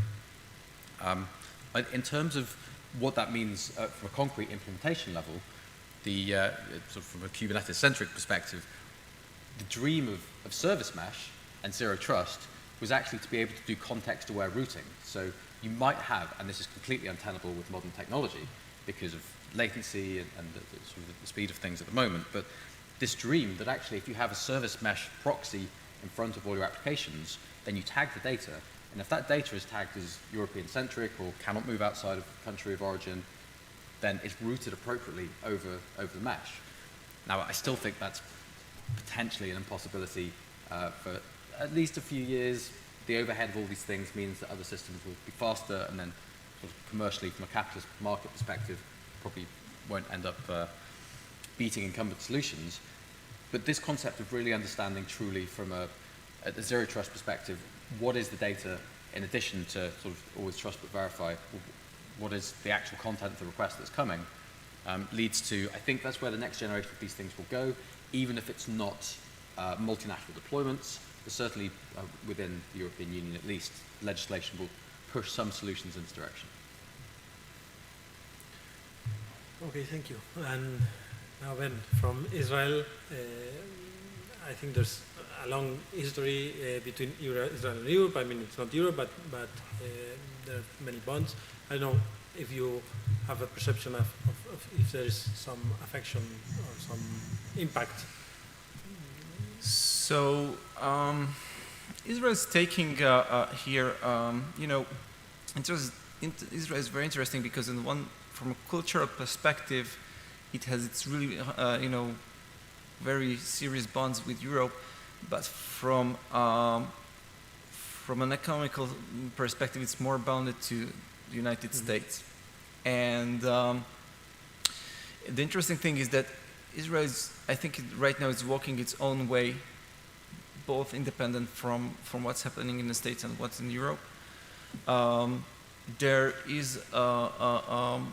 are multiple legislations which are started to manage the same, going to the same directions as GDPR, but they are not as complex and not as, you know, big as GDPR itself. But there is, I do see from the government perspective, I do see a very conscious decision to make practical solutions for consumers. Like the government is running programs where they are not trying to solve things from legislation saying, okay, you have to manage the data like this and you have to give consent like that. It's like more, okay, I want this ministry to open a service where I can go as a citizen and I can see where is my data stored, and to tell the companies that, okay, you must delete it. And it's a different approach. It's more, from my perspective, it's a more practical approach, but it's, again, returning to the same, it's always be reactive. It's like trying to solve the problems of today and not trying to solve the problems of like in a month. So I think that that we'll see in the upcoming year or two. Big changes there also, because they are also understanding that the government cannot simply be the defense. There cannot be a data police per se by a government, because it's simply not scalable today. Great, thank you. Just one more, a couple of questions more. In this legislation, Europe is, or not in the legislation, but in their strategy, in the data strategy of the European Commissions, they are promoting one technology, which is data spaces. I don't know if you are familiar with that. As a let's say, a governance tool to share data between companies and respecting sovereignty and of the data. Enrique, could you give us one? Well, of the relation between these legislations and how data spaces can help companies to. Yeah. Okay. Oh, okay. yeah. Thank you very much. Thank you, guys. Okay.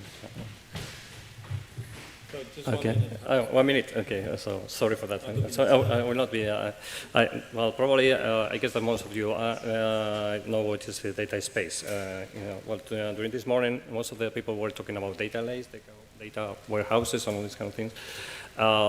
From what they think to be a data space is like coming the business part in front of the data lake. It's just there is business behind, it's market behind. Okay, so you have data products, then you have, it's a little bit when you were mentioning about the data mesh, okay, with federation, decentralization, how you manage the interchange with the contrast, all the kind of things, so that it's not, it's what they were calling the breaking the silos, so making in Europe as a market for data. And they also identified different data spaces for different domains like tourism, industry, smart cities, a lot of them. Okay, that's why what I mentioned before about the Data Spaces Support Center, the DSCC for short, is an initiative that was coming from the European Commission, and what is just trying just to put together all the potential data spaces in Europe and try to define the guidelines so that the playground, so that they follow more or less the same technical building blocks and the same governance building blocks. With the idea that all the data products can be just being shared, can be, of course, bring value into the different data spaces, but also between the different between data spaces for tourism, for example, weather or any other that's coming. So it's to make it short. Sometimes it's we say how. In fact, we make a small exercise on how to convince a company to move from a data lake to a data space. What will be the benefits and for moving them on? And if you're curious, just go to the DSCC. They are going just to publish a blueprint. They finished the 0.5 version recently, so they will be released by the end of September. And there you have a lot of information. So I don't want to extend. So that's I invite you to go there, and also you will see how Europe is just moving on in this sense for data spaces. So that you have your time. Just Ben, if you want to, sorry, Andrew, if you want to add something to the, I don't know if you are familiar with data spaces technology in Europe or. I'm not overly familiar, I have to say. I do agree that all these things, when they come down to trust and federation, I mean, we're anchoring back to a central trusted authority somewhere. I guess I can do nothing but spread fear from this perspective. Obviously, with the opening up of so much data, the requirements for anonymization and scrubbing of personally identifying information from these things, it comes back to this question of who do we trust, what underpins the trust in the infrastructure that's doing the work for us, and is that federated model done in a way that, for example, has short-lived keys and fast rotation and all that kind of thing. But I'm familiar, other than sort of abstract security hand-waving on that, I'm afraid. Yeah, well, in fact, I want just to remark a little bit when they say that Europe will share data when they trust each other. So trust is prime importance, and that's also the basis of all this. So the trust plane is will be the key. Okay, so I don't know if you have much more time. I could...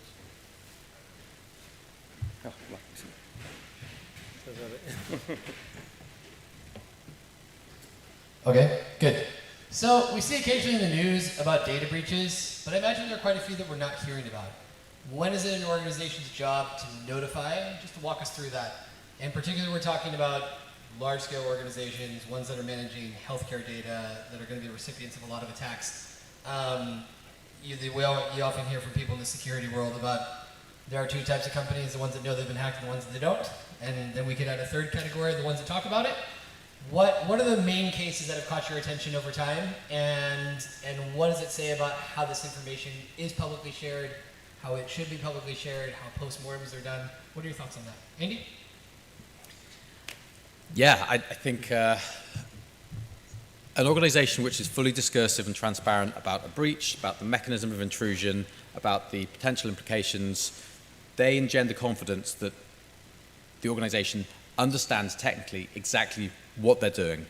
And of course, the first thing to do with a breach is to try and remediate the original point of compromise. So on the one hand, you have sort of full transparency to whatever depth is appropriate. And we can look at some of the private key leaks out of Microsoft recently to kind of get a view on this and sort of how long it takes to perform a post-mortem for a large number of services.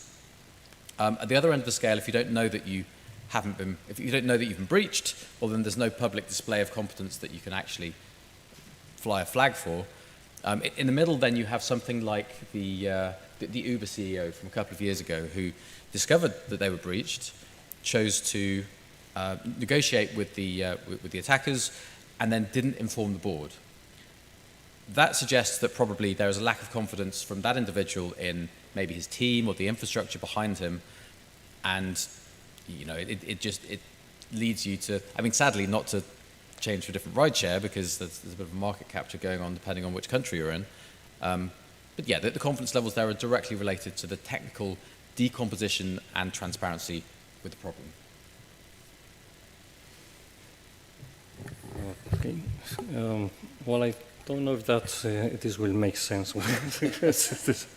But I also was thinking on, we try to make an exercise how to convince companies just to move to data spaces from the business perspective, okay, as a data provider or as a data consumer. And because there is a lot of implication for a company just moving from the status where they are now. They are comfortable, but they are doing business the way they are. But the future is just inviting them just to move for sharing their data. So what will be the benefits? And well, we were in the middle of a conference, and someone is saying, okay, you have the cloud there. Why the companies are not moving to the cloud? Okay.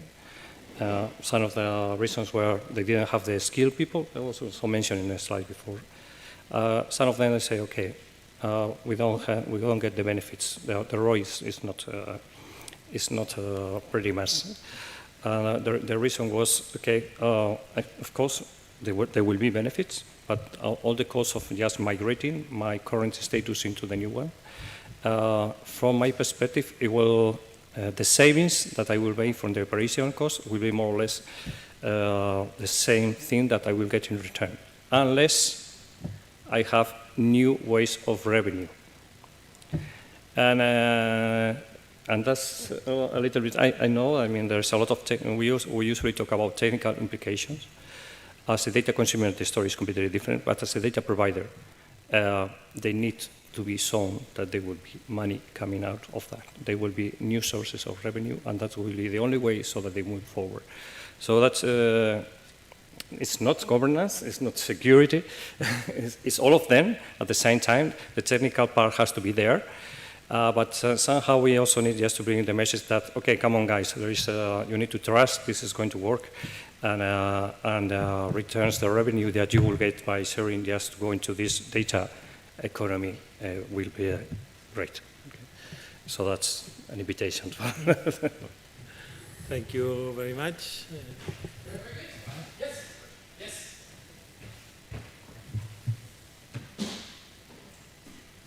Okay, so I wanted to know your opinion on, well, we talked about the big players on the scene, right?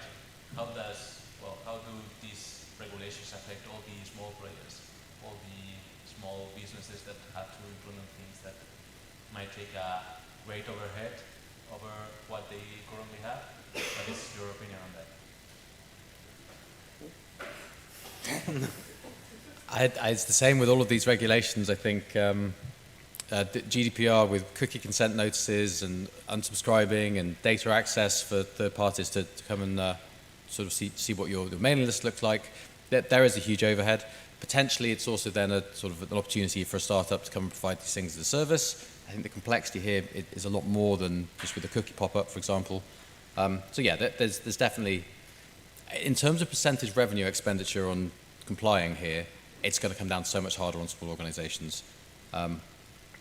The only thing when these kind of things come up is potentially for governments to provide some sort of support fund, perhaps, but I defer to greater knowledge. Well, I will give you my opinion coming from a startup, okay, because I suffered that. And well, we were part of this. You know, a startup, you might need a lot of cost of that, but they are the early adopters. They are the fast movers. They are one that just to move, they see there is a business behind. The big companies, they will take much more time to migrate into the new data spaces. So if they react fast, they will get money fast. And so usually when I try just to engage people, I say, you usually focus all your messages to the big companies and forget the startups and the small companies. And the ones that they will see if there is business behind are the startups. So please just change your message and also just invite the people just to collaborate. I would add also that the legislation already thinks of that, and it gives more time to SMEs and all that to turn. So. Very good. That being said, round of applause for our panel. We will now take a coffee break, right, so we'll come back in 15 minutes. We'll see all you folks online. Keep going with more talks. Great job, everyone. Thank you.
So now we're going to be learning and giving away super cool prizes. The pen is mightier than the sword, folks. So we got some awesome pens to hand out that were handmade in France, but our speaker was not handmade in France. He was handmade in Estonia, which is an awesome country that I need to visit. Our next event in Europe should definitely be in Estonia.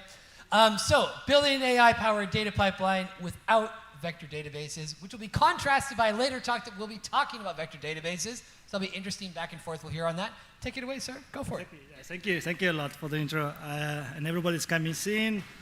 Hi, everyone. I'm super excited to be here.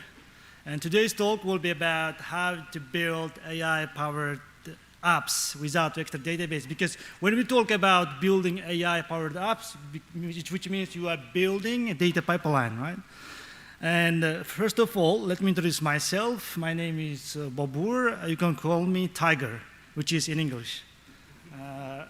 It will be more convenient. And also, feel free to reach out to me on the social media channels, not because of my branding. I really want to get a feedback about what I'm going to show today, because we are at early stage of building open source framework for large language model apps. And this is my video from yesterday. I did 10 kilometers of running through the Bilbao. It's a wonderful city. First takeaway from that presentation for you, if you go into the new city, just take a bicycle or run. It will be a streaming mode and fast mode, right? And here's a static mode, where I'm staying just after the walk. And it was great for me, like 10 kilometers, which means I went to one side of the river and came back from the different side. So the same works with our tool, what I'm going to present today. It's how it's easy to convert batch processing code to streaming mode, or vice versa. If you have a streaming code, you can convert it to some sort of static code. That's how demonstrated this small GIF. Assume that you have some CSV data comes in. In reality, it can be any structured data, unstructured data, right?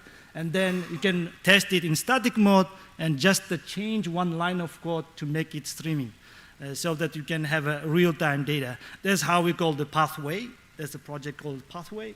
When you do Pathway run, it runs in streaming mode. So LLMs.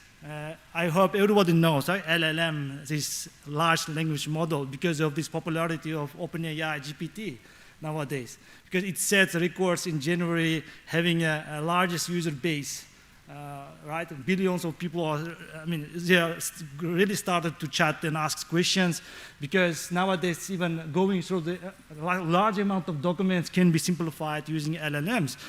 It doesn't mean now it's not a hype anymore, right? Not a blockchain, not a Web3 technology. There's a lot of companies, they are building good stuff, bad stuff, strange things. What I built here, as you can see, I built my own app, using also my tool, or our tool. That's finds some discounts in the market. Assume that you have Amazon products, online markets. I can search for some discounts just from the chat interface, and it can show me some discounts. You will see if you have enough time, the full demo, but it can merge also multiple data sources. It works in real time. It's actually data coming from Amazon. Still, there are some limitations, right? No, ChatGPT, for example, as maybe you already know, you cannot see some events happening after 2021, and you cannot train your data on non-public private documents, right? And some other solutions comes in, like manual approaches, doing prompt engineering. You just use a chat interface, OpenAI, and give input to use as additional help to the GPT, right? For example, I tested out here, I just extracted the response from coming Amazon product API, and I put into the text input message. And I can get some response, you see? I can search for discounts, because now ChatGPT is context aware. But it's about hyping, again, it's not like a production ready, because there are some issues still, in addition to some language issues, because now AI can respond in English very well. But in Spanish or in other languages, it's still lacking. So, in addition to language, is cost and latency also issue, right? Cost, which means you can give more input data to GPT, it can perform better, but at higher cost. You need to pay more for OpenAI. And about latency also, assume that you can take Hugging Face or other LLM providers. You never know how much time it takes when you ask question and your response coming back. They don't have any SLA. There is no promise. And also another issue, offline evaluation. For example, I am a software engineer, I want to test my code, like how AI responds. But you cannot do that because you never know what kind of response you will get. Each time you ask, each time different response coming. And nowadays companies are trying to partially solve these problems.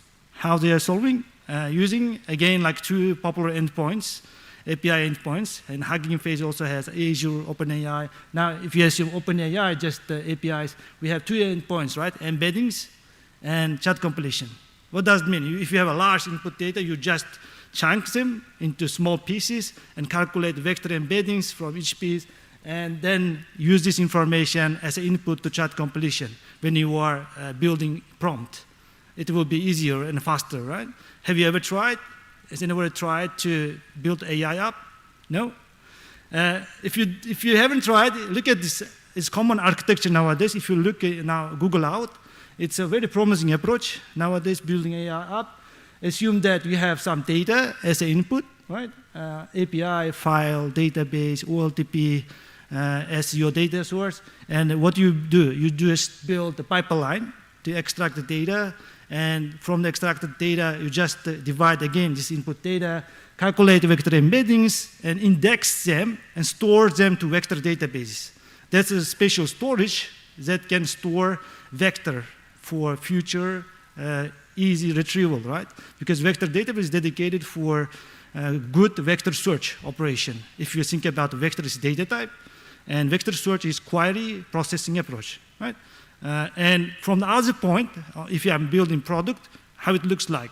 User search something, I have a backend application, maybe API, whatever, and we are also calculating from the user asked question embeddings again. So this embeddings API and matching two index together to give a more efficient response to our human, right, to our system. This is a very famous architecture. I hope everybody can find it easily. But here's the question again, like problems comes in with vector databases because it is independent distributed system. We cannot use our own storage, right? And it leads us again the same problem. The same problem is problem with synchronizing data, problem with what if happens something changed, let's say on PostgreSQL. We are calculating on the same time vector search operation, vector database. It can show different information. That's a sort of data inconsistency, right? Next issue with the famous vector database is metadata filtering. What if AI, if you want to get specific response when you're asking AI based on the role, user role. For example, I want to get my discounts based on my shoe size. Right? Because AI should know my shoe size at least, or at least should know if I am a seller or if I am a buyer, like this. Or if you're calculating salary for your employee, this AI guy need to know if this role, who is asking this question, your review question, is your manager or just the employee. If it's manager, it can see this information. This metadata filtering is issue. And we are building, like since August, a new framework called LLM app. It's the name also suggests, right? If you Google it also, it will come on the first place. With the company Pathway that does real-time document indexing. What does it mean for you? You don't have to use vector databases. Your data can stay wherever they are. And then you can just do indexing in real time. Without having this additional storage. That comes with cost, infrastructure, skills, licensing, a lot of issues, right? And my architecture for the app I showed previously, that's how it looks like. I have, let's assume, a front-end application, and it asks backend, please find me discounts. And here, most important stuff is happening on the right bottom side. I am doing real-time indexing as time data comes in. Let's say I have API, call it Rainforest, that gives me Amazon data, and I am indexing in real time. That GIF also demonstrated, right? And then what we are doing, also integrating with OpenAI and with multiple language models. You can choose your models, which models you want.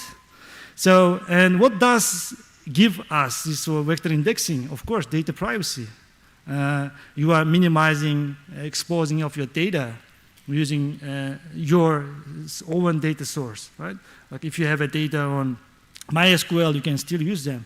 And it's cost efficient. Like you don't have to use additional computer power, or cloud deployment also easy, which makes a cloud native. It's just a Python application. And if you need storage, you can still like use your own storage. And if it's scalable, of course, less components to manage. And here, if you combine LLM app, we said it's just a framework in Python to build an application with another called pathway. It's just an application layer to build unified data pipelines. You will have a LLM-enabled data pipeline for real-time data, right? You're analyzing real-time data and adding the power of AI. So this is how this unified data pipeline looks like, right? You can just in one Python code manage everything. You don't have to have, additional skills in data engineering, data science. I'm also not data science guy, but I'm a developer. I know how to develop things, but I can just run my code in different modes, batch, streaming, LLM pipeline, and test it out.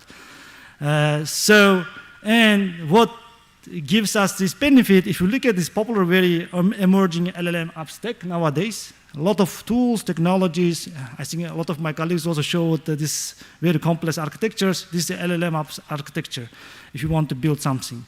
But here you need to use LangChain, you need to use some sort of caching mechanism, right?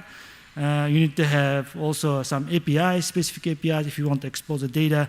But with the solution, what I showed you, like LLM app, you don't need vector databases, you don't need LangChain, which is famous LLM framework, you don't need any caching, you don't need API builders.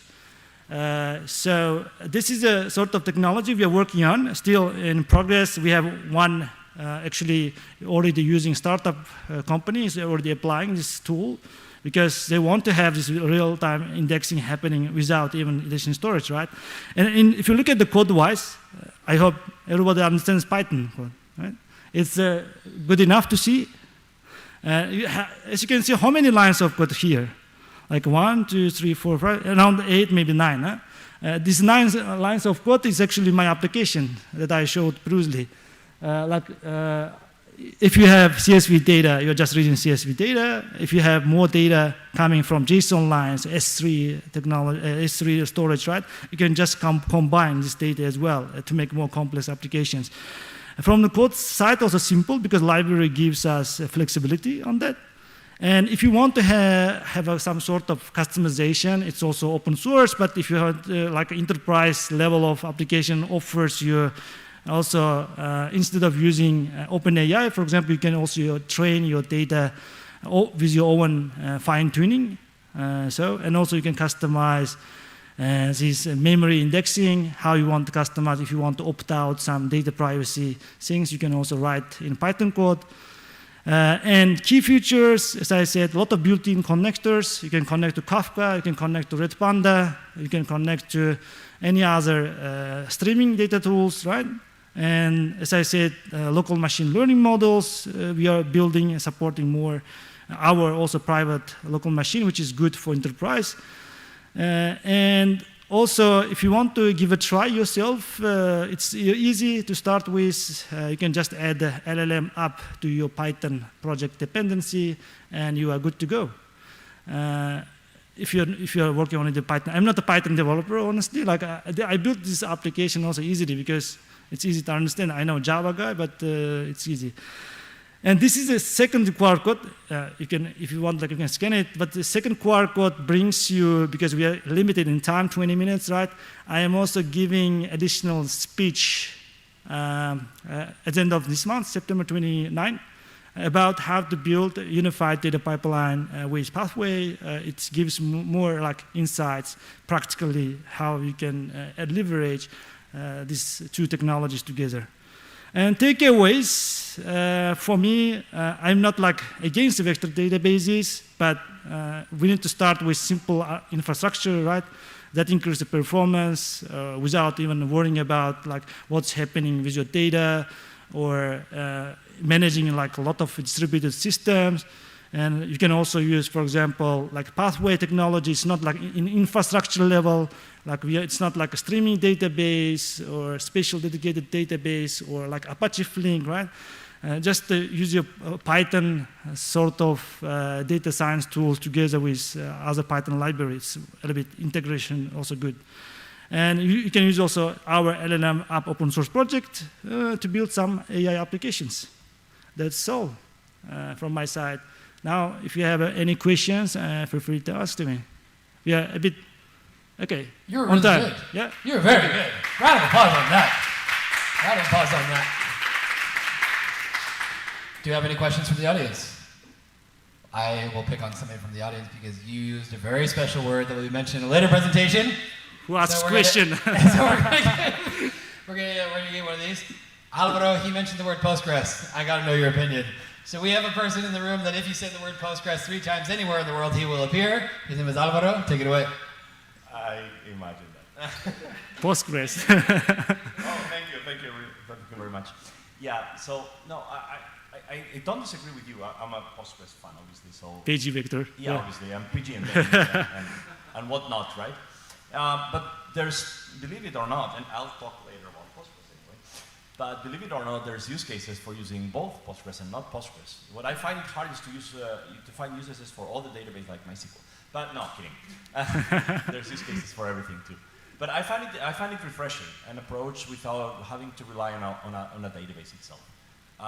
In general, I would say that you're gonna face some challenges that maybe you can give us some more ideas, like, I mean, if you're doing real-time processing, when the pipeline fails, the processing, the machine fails, the node dies, you're going to need to kind of reconstruct this information, whereas when you process the state on a database, then you're going to have it there. So there's going to be some challenges, and maybe you can comment on this, but I really like to see this approach as a refreshing approach, as a different alternative. There's different use cases, and all may apply for different use cases. But anyway, now that I have to pose the question, is about that. So what do you do for high availability? How do you deal with failure of the pipeline, the nodes involved, etc.? Yeah, I think it's a very common question. Nowadays, everybody's asking. Even when we tried to put our open source project on OpenAI cookbook repo on GitHub, very famous, and they asked why, how to scale it, and asking. Of course, first is it has different use cases than usual AI applications, right? It can be convenient like pipelines when you run once and forget about it. And you just input the data and you do just AI help response and save the data as an output. It's very convenient. You don't have any additional storage in this center. But the additional storage you need when you want to have a scaling approach, but we are offering now only a built-in caching mechanism.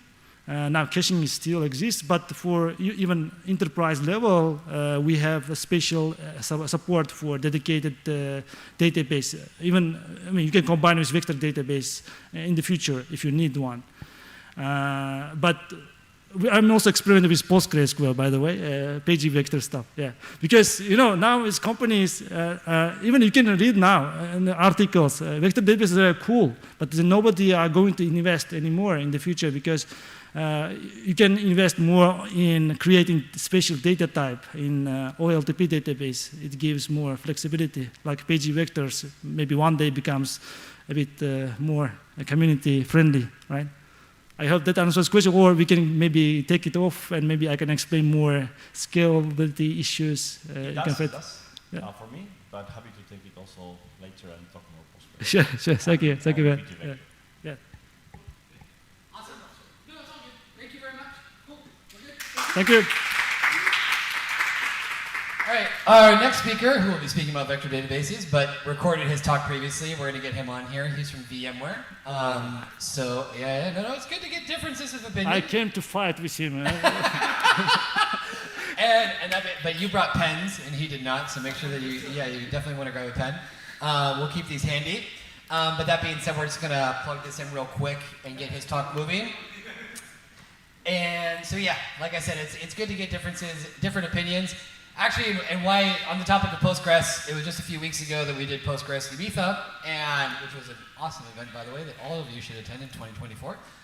But the idea was too is that being welcome to people that we don't want to use the word enemy. We have someone who works at Oracle in the room. I'm not going to say who, but no. But really, is that it's okay. It's enriching to talk to people. That's what really builds a kind of harmony. All right, if it's only an echo chamber of people that see things in a certain way, that gets kind of dry and boring quite quickly. So it's really good actually to understand how people are making decisions, why they're choosing the technologies that they're choosing, how it responds to their specific use cases. So like I said, I think it's something that we can all keep in mind and building a stronger ecosystem by doing so. So yeah, take it away, Steve. Greeting, fellow data folks.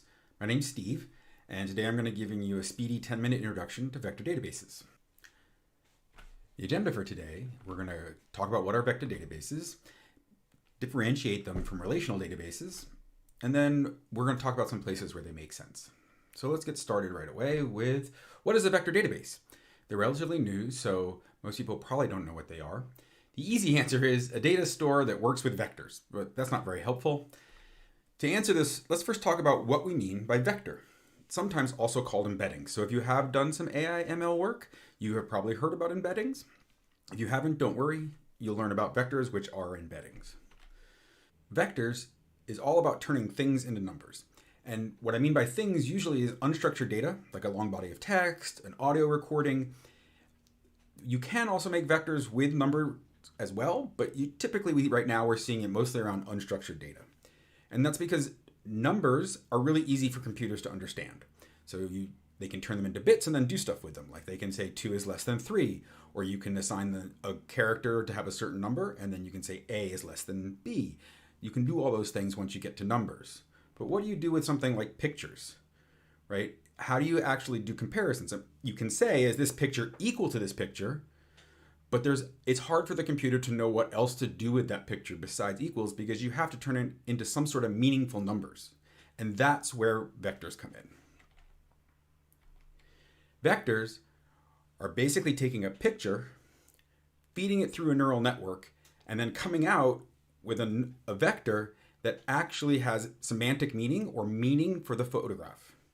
So in this example, we would take this nice kitty and we would turn them into a long array of numbers, basically all the pixels laid out in a big array of numbers. You feed that into the neural network. The neural network learns what are the significant features in that long array of numbers. And then from there, it outputs a much smaller array of meaningful vectors or meaningful numbers that are the vector. And while I'm using a picture of a cat in this example, this also could be a big long body of text. It could be an audio recording. It could be anything that's kind of unstructured that you can meaningfully run through a neural network and come out with a vector embedding. Then once we have that vector, we can take that picture and put it into vector space, right? So you can think of that vector as let's say we had a 256 character vector. There's 256 parts of a coordinate. So latitude and longitude, usually an X and a Y, there's 2 coordinates. For the picture, we're going to have 256 pieces of that coordinate, right? And that's going to put it in some sort of vector space. A picture of another cat, the one before, will be close to that one, but a picture of something like a dog will actually be farther away in that vector space. And I know I'm showing 2D here, but it's really hard to show 256 dimensions. 3 is hard enough. But in your mind's eye, picture that this was like a 256 dimensional space, and pictures of cats would be closer in that dimensional space as opposed to dogs or cars. So then the question becomes, how do you query? Now what can you do that, since you've done that and you've put them in space, what can you do? What kind of questions can you ask? Well, one you like to ask right away is, what picture is similar to this picture? So how would we ask the database this question? We put all our vectors into the database, a vector database, and now what can we do? So we're going to ask it a question, and we're going to take our picture, our new picture of a kitty, feed it through that same neural network again, and create a new embedding for that picture. Then we're going to send that embedding to the vector database and ask the vector database, give me other embeddings close to this one. And so the green dot represents the new picture, and the black dots are the embeddings from before. So it's going to come back then with results in decreasing distance order, and it's going to have rank 1, 2, 3, and then it's going to actually have a reference to the image that it is closest. Right? We don't actually store the images in the database. All we're storing in the database is the vector, maybe some actual metadata associated with that vector, but you wouldn't store the whole image there. But as long as you have an ID or a URL or something pointing to that picture, you can turn that into which pictures are most similar to the picture you just showed. So what vector databases are all about is questions related to similarity, right? These kind of ambiguous questions, not like equals or less than or greater than, it's things like. That's the kind of questions you want to answer, right, with a vector database. Vector databases are not transactional like a relational database that you're used to, right? They follow more of the base principles rather than ACID. ACID is the relational database. Base is more things like Mongo, Cassandra, where you want to be able to horizontally scale and you want to be eventually consistent, but you don't want to do your banking in those systems, right? They're also not great when exact search use is the dominant use case. So if most of your use cases where you're going to query the database have an exact representation like weight greater than, or amount of CO2 less than, or equal to, or this plus this, where you're going to do those kinds of manipulations, then a vector database is probably not the right answer for that. They're specialized for a particular use case. So you should think of them as like supplemental in your data infrastructure. They're going to be an addition to another tool in your tool belt. You can use them for providing memory for your AI models. So these large language models and all these other models, if you don't store your vectors into a database, then they have to live in memory and you have to keep them running all the time or recompute the vectors next time you start up that model. Right? So this allows you to compute the vectors from your large language model or any of the other embeddings that you do, store them in a database, and query and use them later for all sorts of other operations and in other models as well. They reduce the cost for running an AI infrastructure, like I said before, because you can actually store the data into the vector database and turn off the LLM if you're not using it at the time. You have all the embeddings, so that's not going to change. But if you're not using that model at that point in time, you can turn it off and then reconstitute that model again using the vector embeddings rather than having to calculate them again. They're also great for horizontal scaling.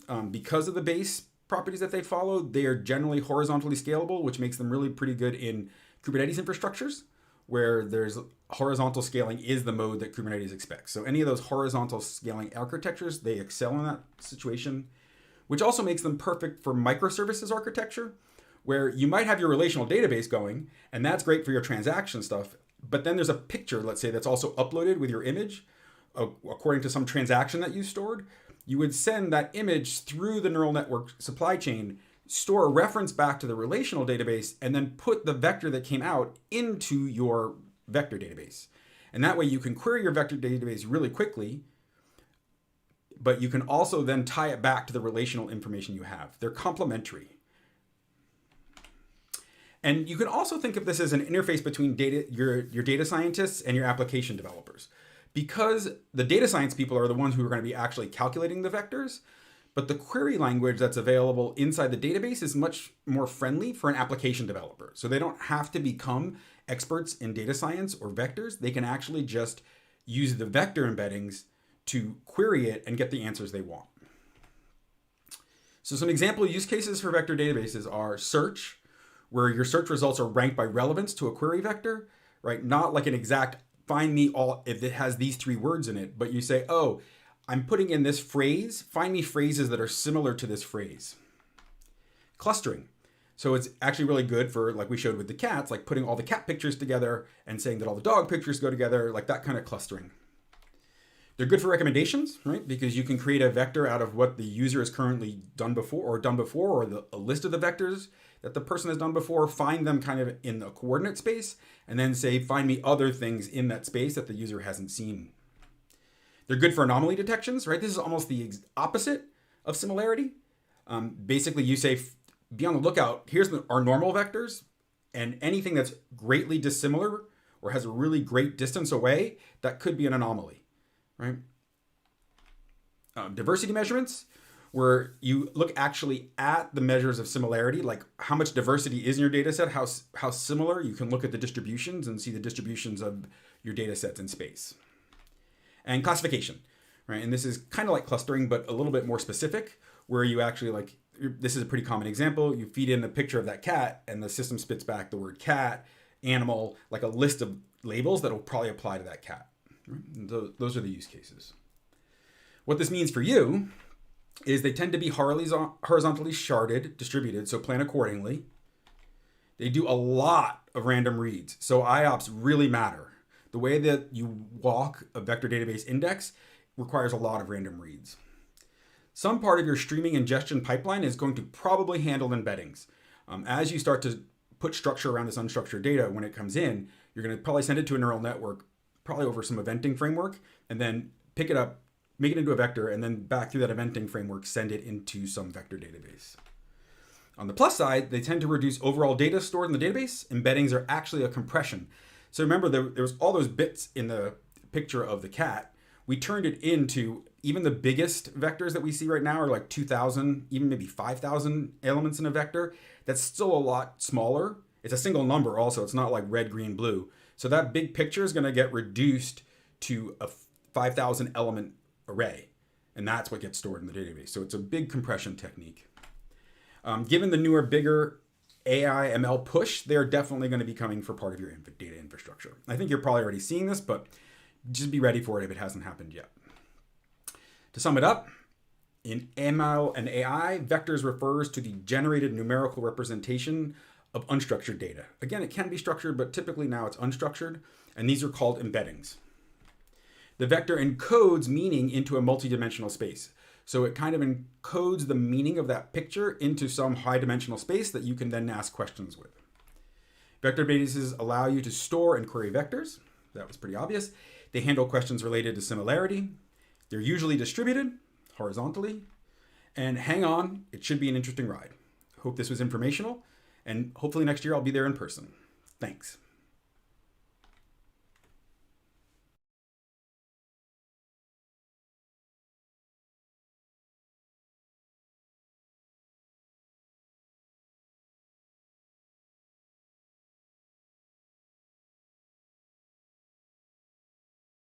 Want to keep things moving is Diego. If you'd like to come to the stage, we can get you up here and plugged in to be able to give your talk. All right. Very, very good.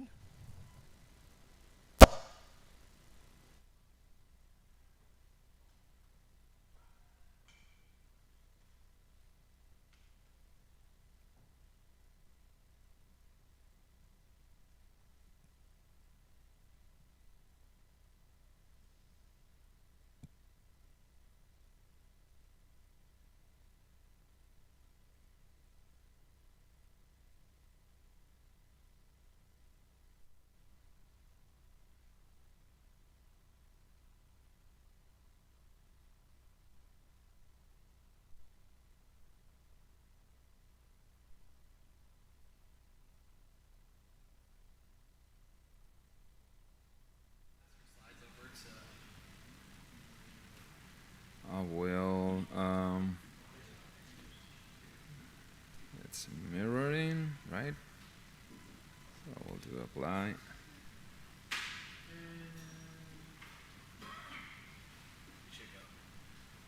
Yeah? No, it's not working? Oh, yeah. Okay. Cool. So, hello. My name is Diego. I work for Altinity, and this presentation is about, we're going to describe how object storage, the different types of storage in the cloud. And we're going to measure it more or less, and we're going to apply this to a specific workload using analytical databases. So let's make some introductions. Robert Hodges is our CEO. He's the one that came with this idea of benchmarking or doing a light benchmark of storage in the cloud. And he, let's say, has a day job as Altinity CEO, but he's by heart a geek and a database geek. And I'm Diego. I'm just software engineer in there. And yeah, I also like databases a lot and Python too. And what we do, I mean, we do open source software. We have a CRD operator for Kubernetes to deploy this database, ClickHouse. And we do also cloud services too. And yeah, you can visit the webpage and the repos. So, what are we going to talk about? It's what are the most typical forms of cloud storage? How can we measure more or less performance? And what is an analytical database? I mean, we are used to Postgres. We love Postgres, and but we also like ClickHouse and analytical workloads. So it's nice that Alvaro is here. And yeah, I mean, and all this presentation and work, it's about the journey by itself. Okay, it sounds like a cliche, but it's like that. It's to discover stuff. So this is the first, let's say, storage type in the cloud. It's like an NMME. It's like typical in your, let's say, instance. And this is how it looks like, more or less. I mean, you have a NVMEs attached, and you can have different type of instances. We mainly work with AWS, so you will see AWS all over. But we work with other cloud providers, but we do really like AWS. Okay, so that's it. And they claim, I mean, mostly cloud providers, that I/O bandwidth scales linearly with the number of CPUs, and we could check that in the future, okay, and see that. So how did we measure it? Yeah, Robert just developed some Go application to do this kind of testing. And with a simple YAML, you just deploy the stateful set in Kubernetes, and it will just measure the storage that you have assigned in there. So we did like some simple test. We write 50 files, half a gig, each of them, and we read and write. And let's see how this fares up. So for NVMe SSDs, you could see that this is the right stuff. Sorry, it's kind of boring, I know, all graphs and the stuff, but yeah, you could see that the write is like irregular. Why? Because there is the fsync from the operating system, from Linux. That is, you just write in memory, and then you just, the operating system flush all the data from memory to disk. And that is why it's done asynchronously, and you have to wait. So that is why you see that. But when reading, you can see that at first we have like a very small packed, whoa, sorry, it's moving. It's alive, yeah. And after reading from the disk by itself, then you could see this is the perfect, let's say, how the page cache in the operating system works. As you can see that, it's like fast, and it's reading really, really nicely. So, as I said before, they said bandwidth scales linearly with CPUs. Well, let's do a test in an i3 X large and an i3 4X large. 4 times CPU and 4 times memory. And as we can see here, that it's not 4 times. I mean, it's only 2 times. And why? I mean, if we investigate and we read in the cloud what are the instances features, you see that in i3, you have only 1 disk. And in i3 4X, you have 2 disks. And this is the, let's say, the key stuff in here. You have to read what the cloud vendor is offering you. And if you want to test I/O bandwidth in the storage, you need to be careful, because this is not going to be 4X, but it's going to be 2. Okay? So this is one finding, one interesting finding. So let's move on to NMV. It's okay. Let's move to, let's say, my preferred or our preferred type of storage. That is, in this case, elastic block storage. But you could just, if you're using GCP or other provider, they have their own block storage. So how does this work more or less? And I think Juan Herrera just depicted more or less in his project something very similar.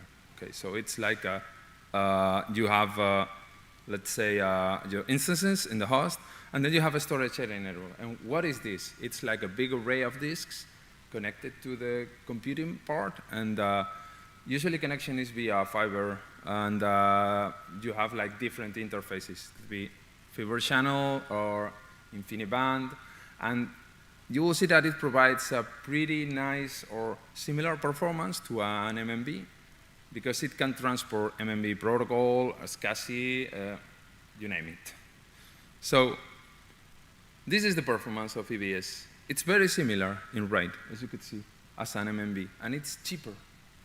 And it's nice, because if you need more computing power, you just stop your instance, or you upgrade your instance to more CPU or more memory, and then you have the storage in there, untouched, pristine. So that you cannot do with NMBs in the same instance. And read performance, yes, it's a little bit scattered, but then when the page cache, in this case, there is, we'll see, it's a cache, EBS cache, then you get really nice performance in EBS, really nice. It's even better than NMBs. So we had like NVMEs, we have EBS or block storage, and then we have S3 storage, let's say the slowest of the three. But you will see that it fits in different workloads and installations. So how does it work? It is different from block storage. It does not present you a block storage, but you work with files, and it's different, and you do API calls. You have to be careful with this, because every cloud provider just charges you by API calls, the numbers, so you have to be careful. But overall, it's a nice way to store information, and it's cheap, really cheap. It does not use page cache. Okay. So again, because it does not use fsync or cache or whatever, it just has a pretty normal write profile. And reads are, let's say, slower, of course, but they are very sustained all on the time. So here is a little comparison of the three.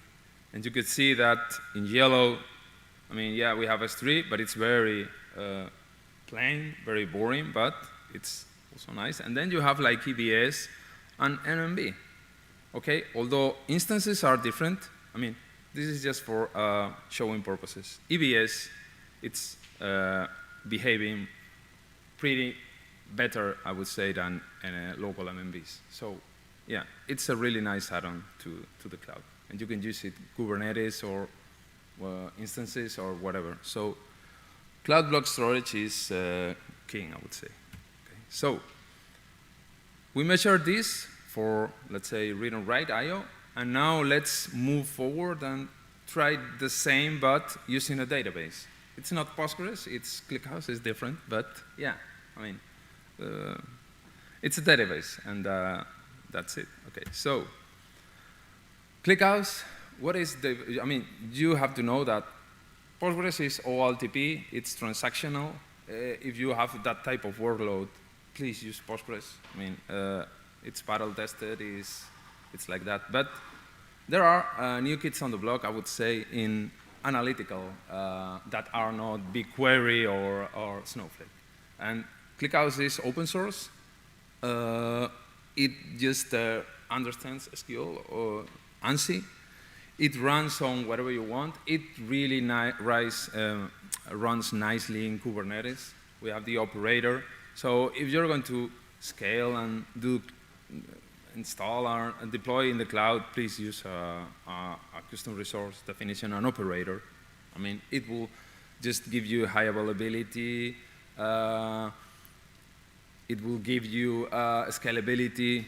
So you will get rid of many complexities if you use an operator. It's just columnar. It's the main difference. You would expect databases are like row-oriented, like Postgres, but this case is columnar. It's optimized to have like be compressed the data, and you read it fast. And it has like parallel, it vectorized, I mean, SIM type instructions that are like, you could like sum a vector of numbers in one just instruction, so that it's fast. And it's open source, that it's the best part. So, what do we have right, really what we have, it's something like this. You have the pod, and you have a persistent volume, and you can have MMBs, or you can have the elastic block storage. But because you are in a node, and you run Kubernetes, you don't control the base cache. But you will see that you don't need the base cache for this type of workloads. Okay. And what did we use to measure this? I mean, you have pgbench, you have sysbench, and you also have clickbench. Still, it's a little bit long from being perfect, because if you're going to measure an analytical database, you must think that analytical queries are not like in an OLTP. They run for a long time. They just usually scan a lot of data. They just compute a lot of aggregations. So you have like this profile. And sadly, this benchmark is just, it's not very, very realistic, I would say. Yeah, it's realistic with the commerce data, but not in all analytical workloads. So this is, let's say, a benchmark on the NMVs.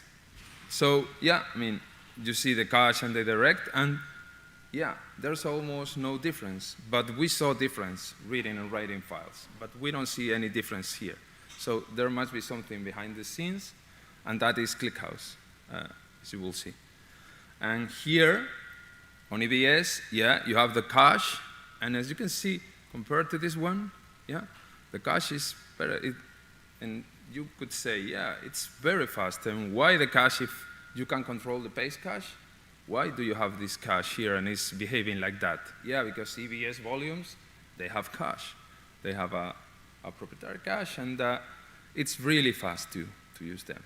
So that is the difference here. And this is a comparison between both, and you could say, yeah, but EBS is cheaper, and it's more or less, let's say, faster than NMV. So why use NVMEs? I don't know. Basically, it's up to you, but that's why cloud storage works, block storage works so nicely. And that's why it's so nice to work with it in Kubernetes, that you won't feel any difference with the real hardware. So that is cool. And yeah, why it's a little bit faster? Yeah, we made some, let's say, we made some cheats. We cheated a little bit. Yeah, it's not the same instance, i3 M6A, right? Yeah, but there were, if you do the same comparison, I will guarantee that it's even better. It's still, EBS is better in terms of performance. Yeah, CPU is different. Yeah, it's, if you have a faster CPU, I/O will be like faster. But as I said, it's not about CPU. It's, if you have 1, 2, or 3 disks, that would be the key difference in the cloud. So on S3, yeah, it's smaller, yeah, and it's slower, of course, but you could use S3 to store, let's say, other type of data, and not your hot data, but your cold data. So you can mix both of them. And this is more or less final comparison of all, and this is a logarithmic scale, as you can see, so you could check the differences between S3 and MMV and EVS, and they just run pretty similar, but you could see that S3 is like, it has more latency, and it just starts reading slower, but then it becomes faster, okay? But in the end, you can ask yourself, why? And why not only having just block storage, but having block storage and object storage? And we could use both of them to just satisfy different needs in our workload. Yes?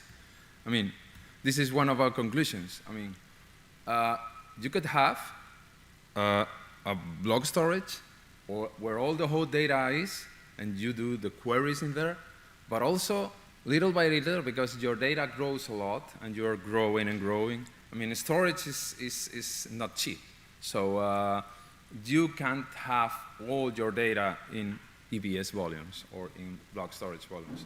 You need to shift some data to a cold storage, because the old data you won't use as much. So why don't we have like that, a tiered storage, like EBS volumes for hot data, and then we have some kind of cache between EBS and S3, and then we have S3. And then we automatically move data from hot to cold, following some TTL rules or whatever. Well, this is how, we just set up, or how we can set up with a ClickHouse operator, and do get the benefits of all the cloud storage types in the cloud for one analytical workload. And that is why it's nice. So apart from this, I mean, yeah, what did we learn today, more or less? So yeah, NVMe, it's not the fastest. I mean, and it's not the cheapest. The cheapest is, let's say, EBS or block storage.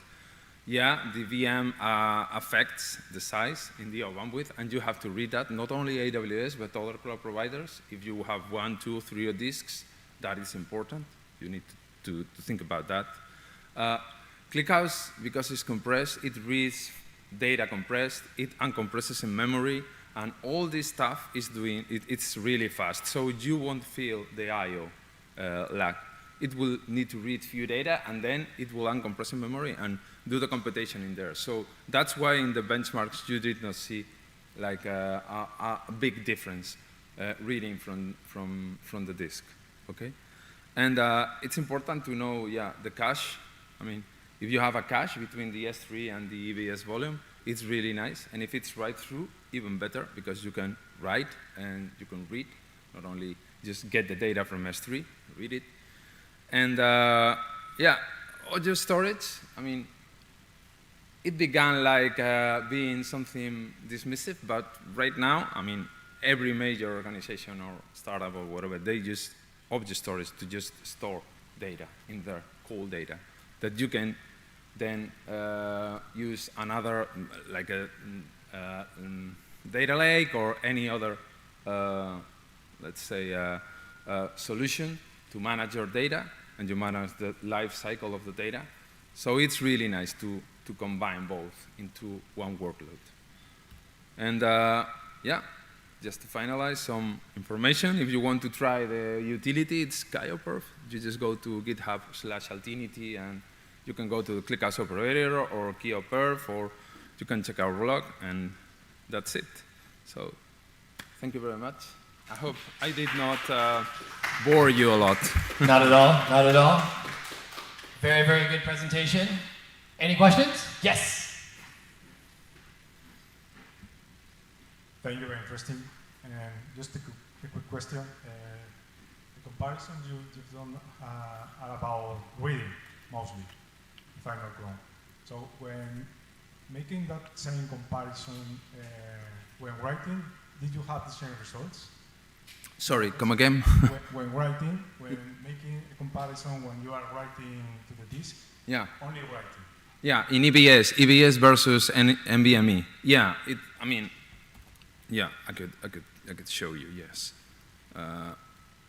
this is like NVMe, right? And you see the scatter in there. This is because of fsync. If we do not use fsync here, I mean, this is NVMe, and this is EBS. As you can see, it's pretty similar.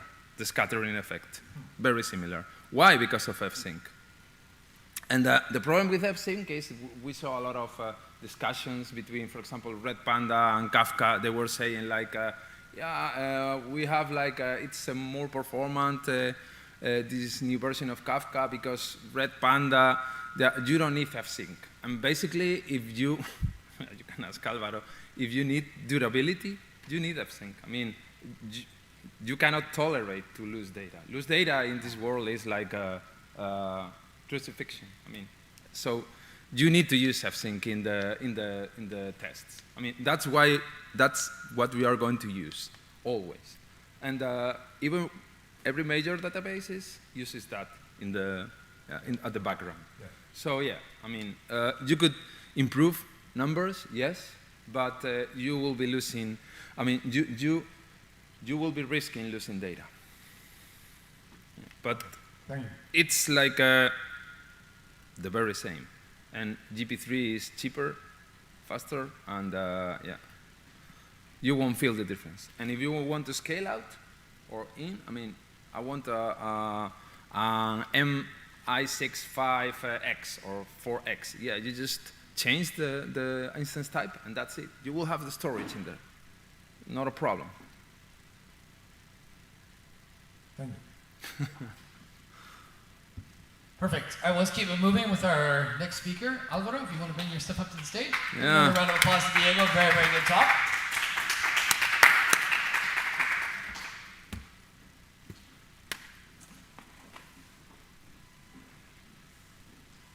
All right.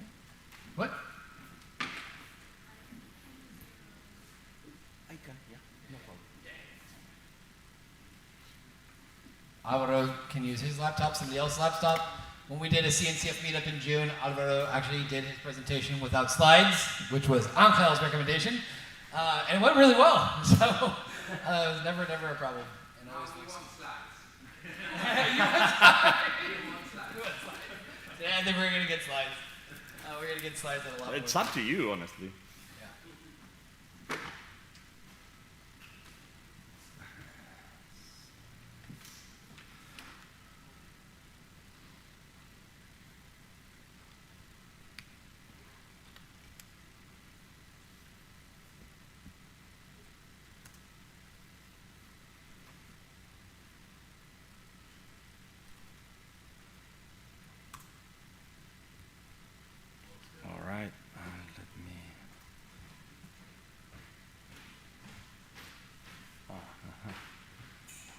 Go in just a sec. Where's the mouse? Over there, over there. Aha.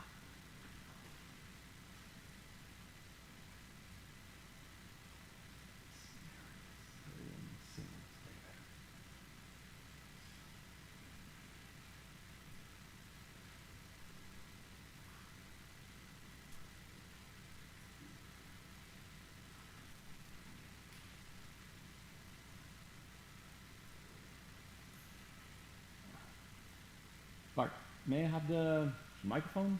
Yes, please.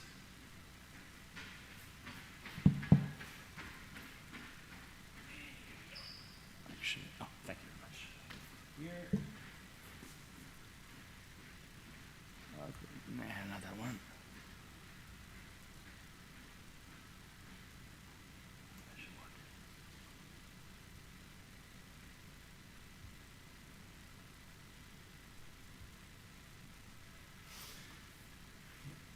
Hello, hello? No. Is it on? Should be. Push the button up. It's up. Yeah. Right now? Yep. Okay. Okay, all right. I need to be here anyway to click this. No, I can take the mouse. Yes.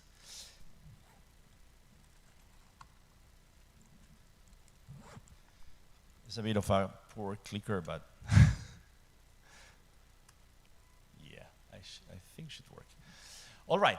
So, well, hello everybody. My name is Alvaro. You probably know that, or Alvaro if you prefer to pronounce it in English. And one of my goals with this talk is to, well, Soda Foundation is all about storage, correct me if I'm wrong. And one of my goals is to present the view from a Postgres perspective of what the database needs from a storage perspective. So if we would think, okay, what is the state of the art of today, and what is the ideal thing that Postgres will need to run on a given storage subsystem? Well, this is what I want to bring here. So I'm sorry about the slides, and that's why, as Angel said, I can remove them, but they are presented more of a kind of a document, kind of a guideline. You know, just bullet, bullet, bullet, check, check, check. This is what the storage subsystem needs to look like. So my goal is to provide some guidance into existing storage subsystems or new storage subsystems, what they can provide to support workloads like a relational database like Postgres. For all the databases, might be slightly different. For no relational database, might definitely be different or not. But at least from our OLTP style open source database like Postgres, this is what we require. How do we work? So before starting, a brief custom who am I introduction. I work for a company that I founded called Ongres. Ongres means on Postgres. So guess what we do, right? It's pretty simple. That's why everybody knows me as the Postgres person. I like to do a lot of R&D, so I'm currently doing a lot of stupid things. Sometimes they even work and make some sense. For example, we have built an operator for Kubernetes called Stackres, obviously a Postgres operator. So we call it a Postgres platform for Kubernetes called Stackres, the stack of components on top of Postgres. So we also have a lot of experience here dealing with running workloads on Kubernetes and containerized workloads. I also like to talk a lot. That's bad, but you can ask me questions anytime. I started counting a decade ago the talks I do, mostly in person, now also a lot of online, obviously. And there's more than 135 as of today. If you want to check them out, everything is on my webpage, ht.es. It's super simple. They're all tracked there. So there's a lot of content there if you might be interested. And also I like to contribute to open source. I created a non-profit foundation here in Spain called Fundación PostgreSQL. Again, guess what it's rooted for? And we organized, with also the help of Bart, a conference this summer in Ibiza, a fantastic also place, Mediterranean Sea. So if you're interested, go to pgibz.io or look for Postgres Ibiza and join us next year in 2024. All right, so what I want to accomplish with this talk is basically first describe kind of the state of the art, how Postgres works, understand the architecture, how it requires the storage, then discuss what potential things Postgres might need to run if we were to design or to consider a new storage subsystem, and then what Postgres would ask or demand from this storage system. And then two quick reflections, because they're quite simple in reality, of how it's been used today in Kubernetes for Postgres again, and what could look the future like for a storage subsystem in Kubernetes, right? Sorry, in general for Postgres. So let's start with the storage characteristics. Well, the main thing about Postgres storage is that, first of all, it follows a shared nothing architecture.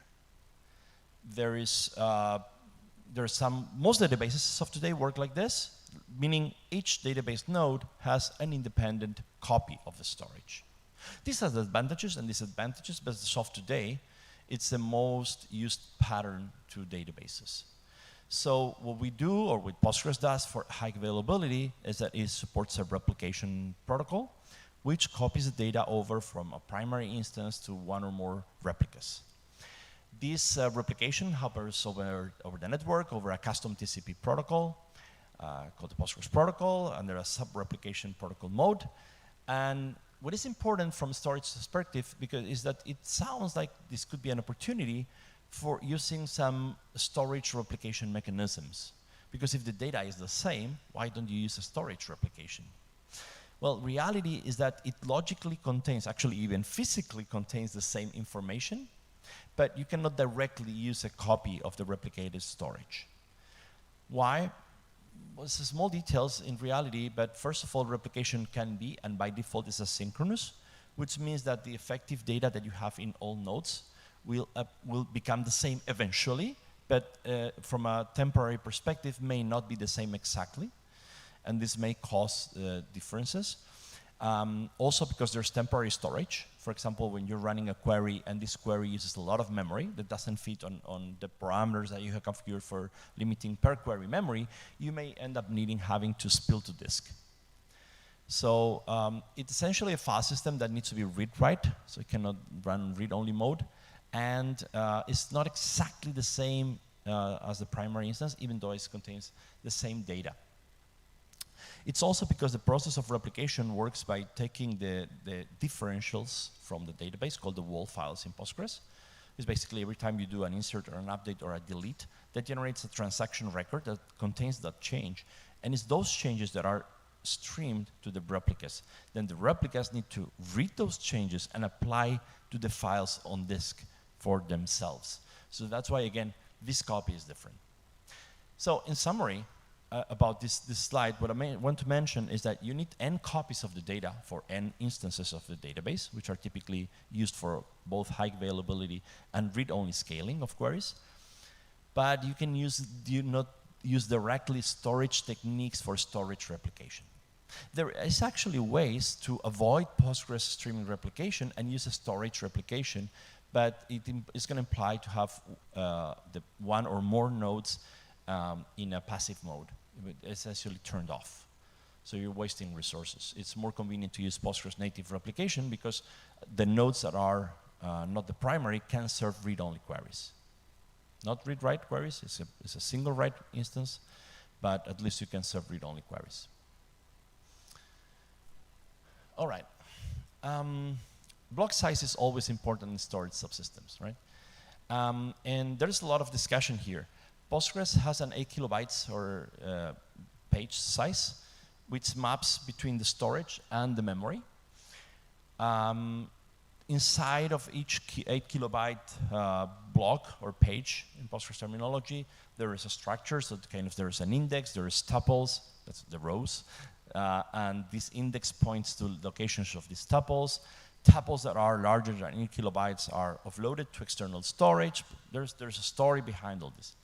But the takeaway is when you're going to decide which storage subsystem to use for Postgres, you're going to need to think, okay, which block size, if I can configure the block size of the storage I'm going to be using.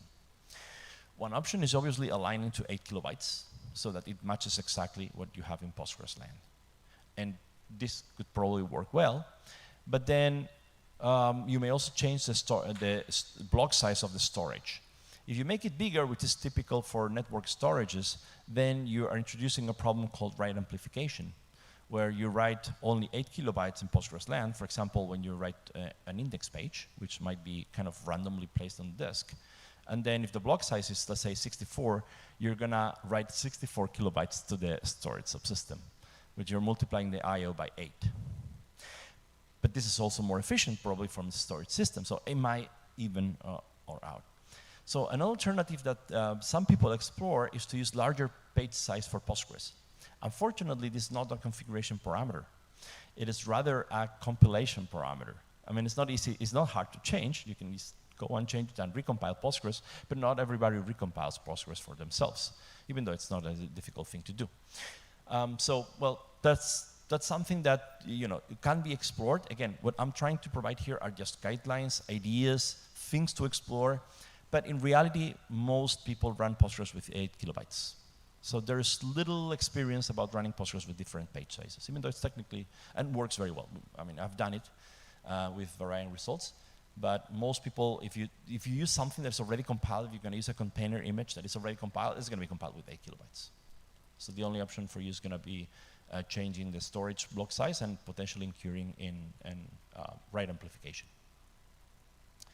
Regarding the file system, Postgres requires a file system. Postgres is designed with the philosophy of reusing as much from the operating system as possible, but also supporting as many operating systems as possible, so quite agnostic. And everything it does is fopen, fread, fwrite, fclose, and obviously fsync, as David said before, right? So it's pretty simple, but it means it requires a file system. It's not going to be like Oracle that is going to take a block device and then manage it by itself. So what are the most used file systems? As of today, X4 is the one that comes by default almost everywhere, so it's the one that is mostly used. It's not a bad one, and works perfectly fine. Also, XFS is a quite widely used file system for Postgres. Years ago, it was more performant and also more stable with less variance than XT4 or XT3 by the time, so it was even most used. And also raster file system already almost gone, was very widely used for Postgres. As of today, it's basically XFS and XT4. Most people say that XFS still has a slight edge on XT4, even though recent benchmarks try to more or less show the opposite. In reality, I wouldn't care as of today. I know that both are really, really good for running Postgres workloads, and I wouldn't have any inconvenience picking either. What I'm really interested in is CFS. CFS is not used very much for Postgres. and has a lot of potential advantages. But I'll also talk about a lot of, by the way, who's familiar here with Postgres? Let's start with this, sorry. Let me stop here. Who is familiar here with Postgres? Other than me, I guess. Okay. And what about CFS file system? Okay, no, so not everybody's aware of what I'm talking about here. Okay, good to know. All right. Well, so CFS is a file system that binds together file system and volume management. Is able of doing RAID 0, 2, 1, parity RAID, aggregating volumes, a lot of things. Supports data deduplication, cached in memory, on disk, and also has ability to run snapshots and use them very, very easily, right? So it's very interesting. But anyway, going back on topic, CFS also requires some tuning. Otherwise, you'll get really poor performance. Because basically, Postgres durability mechanism and CFS durability mechanism are doing the same. So you need to disable some of the Postgres durability mechanisms because they are already provided by CFS. It's a copy and write file system. And Postgres has mechanism to do copy and write, so you don't need both, right? Otherwise, you're doing double the work. And Postgres also works on distributed file systems, like NFS. But you need to make sure of what you're doing, because I've seen too many times corruption, data corruption, which is hard to recover from when using poor NFS. I mean, theoretically, it just works, but poor implementations of NFS may lead to data corruption. So you need to be aware of that. You need to be very careful. What about backups?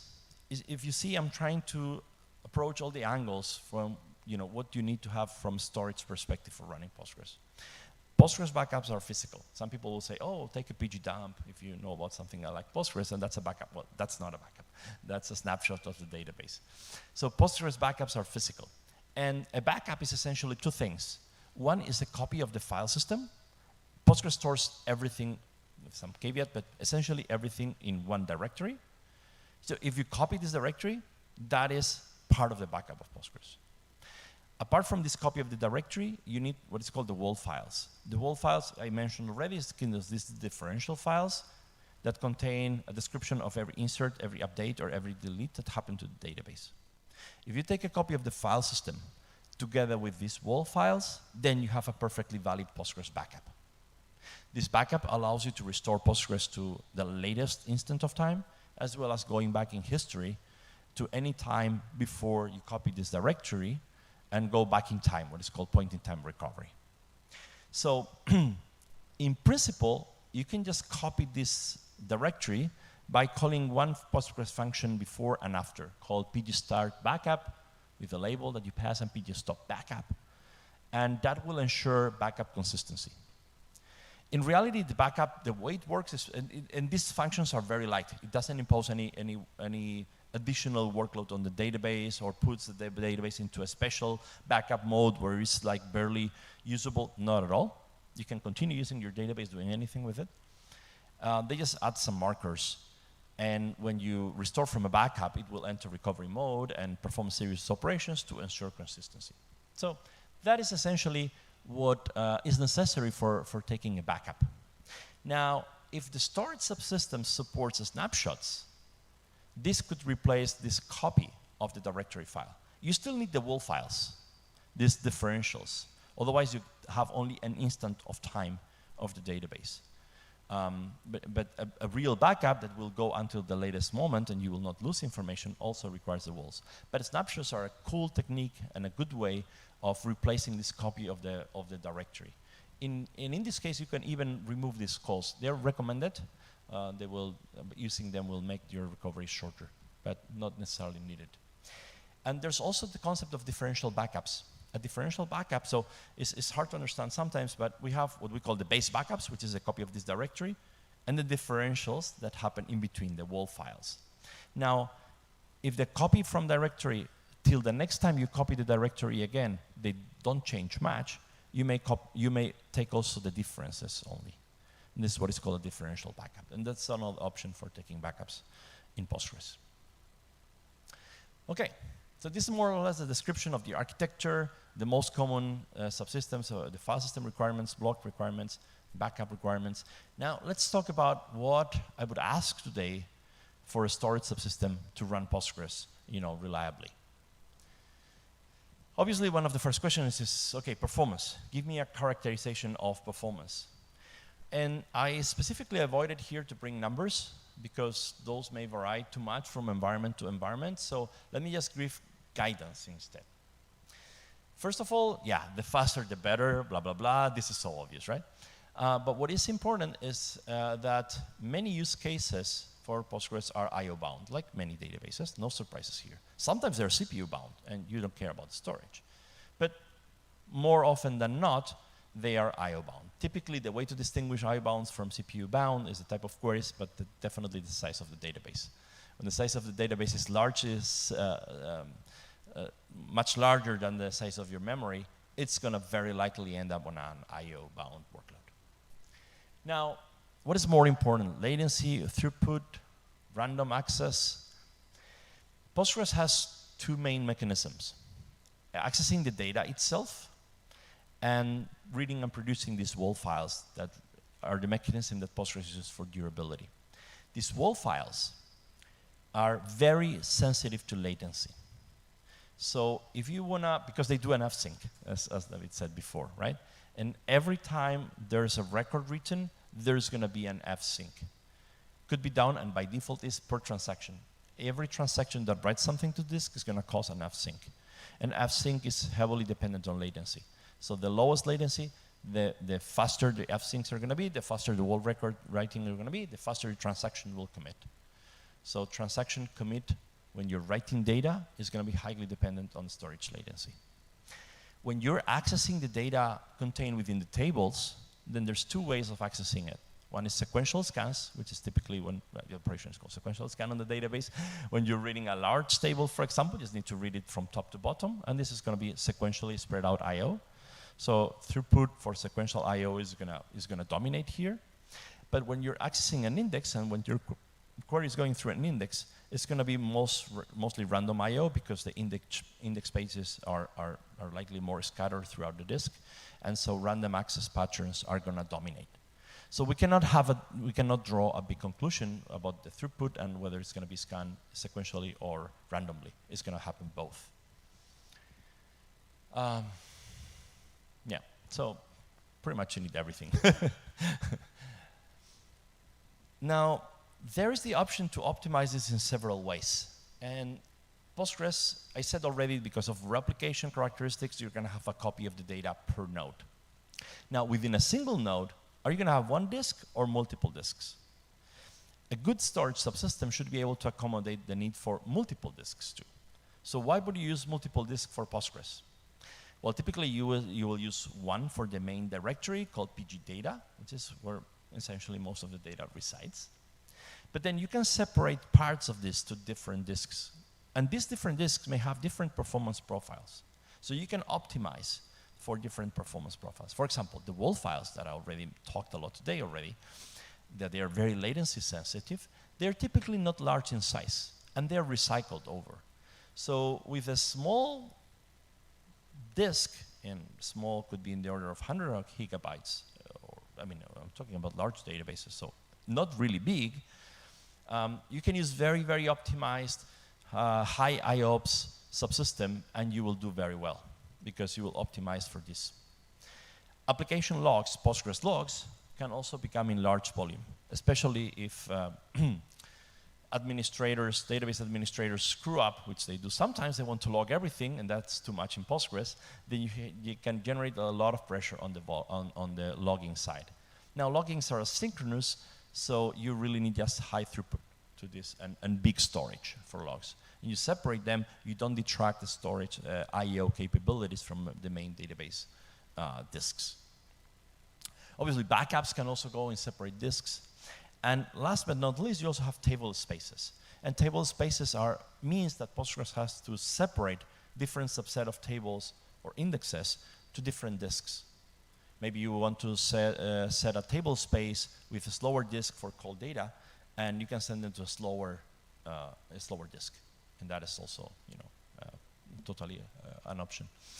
So these are the 4 options in which you can split your workloads to different disks, to different storages, to adapt the profiles of those storage to the different needs of different parts of Postgres. But in reality, in the cloud-native world, in cloud world, most people use a single disk because normally you don't get those different profiles or those different advantages, but you may do. You may use, for example, on some provisioned IOPS disk for the wall files and non-provisioned IOPS for the main table, and this is also quite useful. Now, what for me is really important, if we're looking into, okay, what would I ask for a storage subsystem, is to have a deeper impact or a bigger, stronger support in terms of snapshots. Snapshots are a key technology of storage that allows you to leverage them in Postgres. And surprisingly, they're not used that much.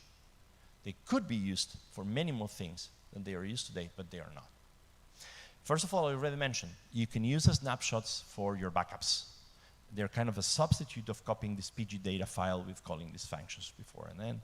And if the storage subsystem supports doing them in a very fast manner, that represents a potentially significant advantage because you don't need to copy all this data over all the time. Now, they can be used for many other things. For example, they can be used to set up a replica. Normally, when you set up a replica, the data of that replica starts empty and then connects over the network and pulls a copy of all the data from the primary instance. This obviously involves I/O and decreases the I/O capability of the primary instance. Postgres, you can do cascading replication, which means you can replicate from another replica, but one day you'll need to bootstrap all that. So at the end of the day, there's workload on the primary or even on cascading nodes with snapshots and a little bit of a scripting you can remove. There's also the option to use logical replication, which is another replication capability of Postgres, which normally you also bootstrap from a mechanism that is logical and will pull logically all the data, again, using resources from the primary instance. But with the snapshots and a bit of a clever and more hard work scripting, you can also leverage a snapshot. Then there's another mechanism called PG upgrade, which allows you to migrate from a Postgres major version to the next major version, which is normally a quite involved procedure. And by using a lot of hard work on your side and scripting and careful magic tricks, you can very legally and trustably use also snapshots to kickstart the upgrade process. So they're quite useful, and in my opinion, I don't see them used too much today in Postgres. And last but not least, we are starting to see several approaches to what is called database branching. The idea is think something like Git, but for databases, and you can copy, you can clone, is the precise term, your database, get a clone, and then, for example, test your new deployment scripts on that clone, and if everything works, then you apply them to the main database. And they can definitely be leveraged by snapshots. There's a great example about a company called Postgres.ai that does this. Now, I said I wanted to talk a little bit about CFS, so this is my moment. As I said before, I see CFS not widely used in Postgres. I mean, it's used, yeah, it's not unknown. Most people that run Postgres on BSD tend to use CFS because it comes by default there. But other than that, it's not very used. Now, there are several advantages by using CFS. First of all, performance is a bit lower than XFS or ext4 because it does more work than these file systems do, and it requires tuning. But then snapshots are incredibly cheap and incredibly easy to manage. CFS also supports differential snapshots, which means you take a snapshot yesterday, you take a new snapshot today, and then you say, give me the diff, and it produces exactly the amount of blocks that change from snapshot to a snapshot.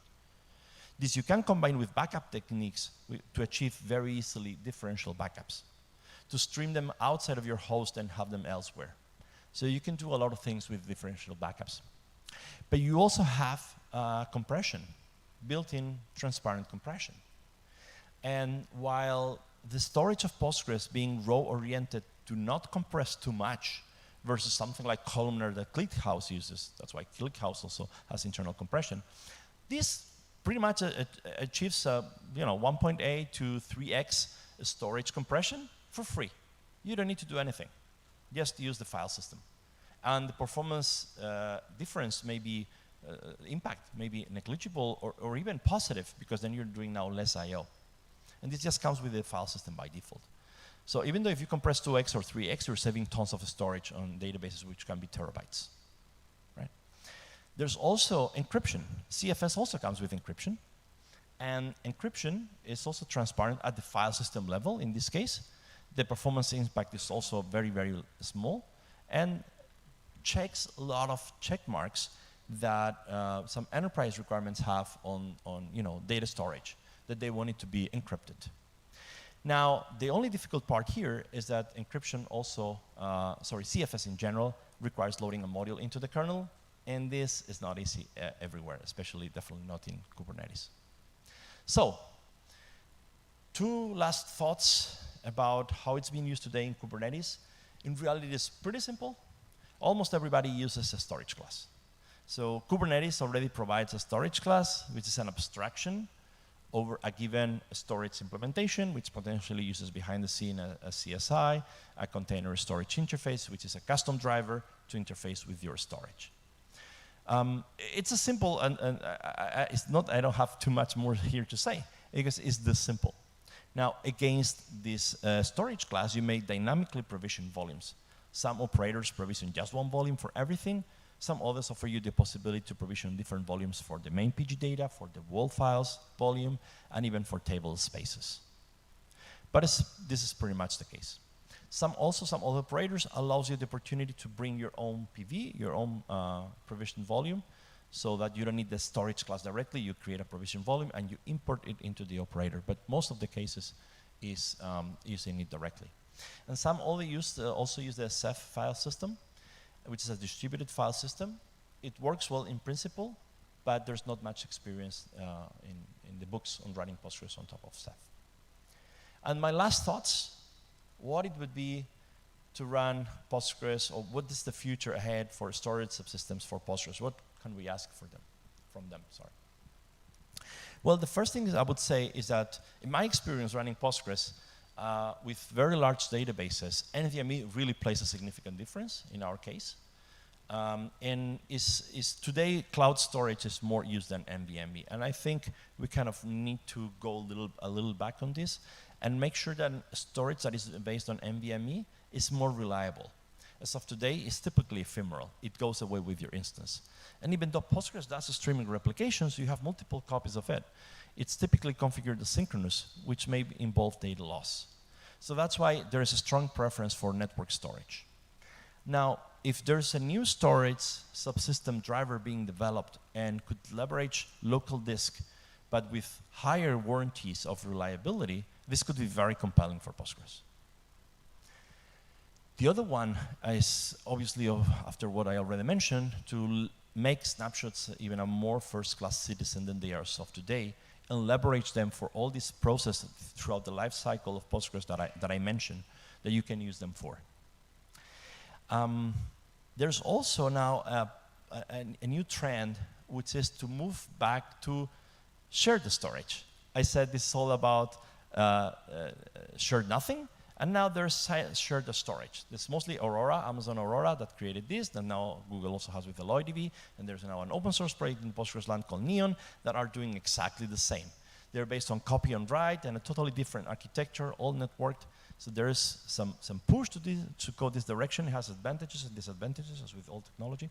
I'll not discuss them all today, but it's also interesting that there is this trend to also move from shared nothing to also a shared storage infrastructure. And obviously, last but not least, object storage is interesting intersection with Postgres. In principle, it's not supported per se, because as I mentioned before, Postgres requires a file system, a POSIX file system.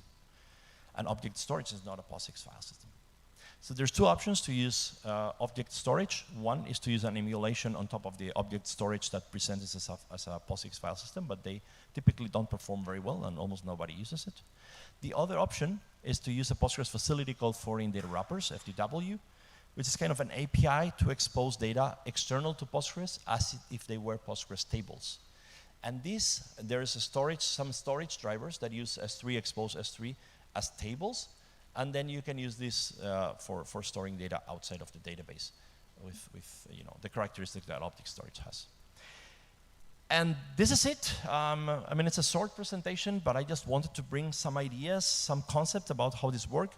Presentation will be uploaded today or tomorrow to my website, which is there if you want to check it out. Again, this is meant to kind of as a guideline for any storage implementers, any storage discussions, to have all these bullets to check if their systems support this or want to support this.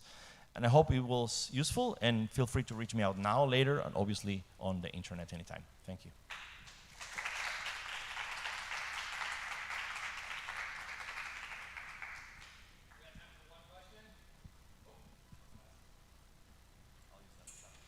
When will you start working for MongoDB? No,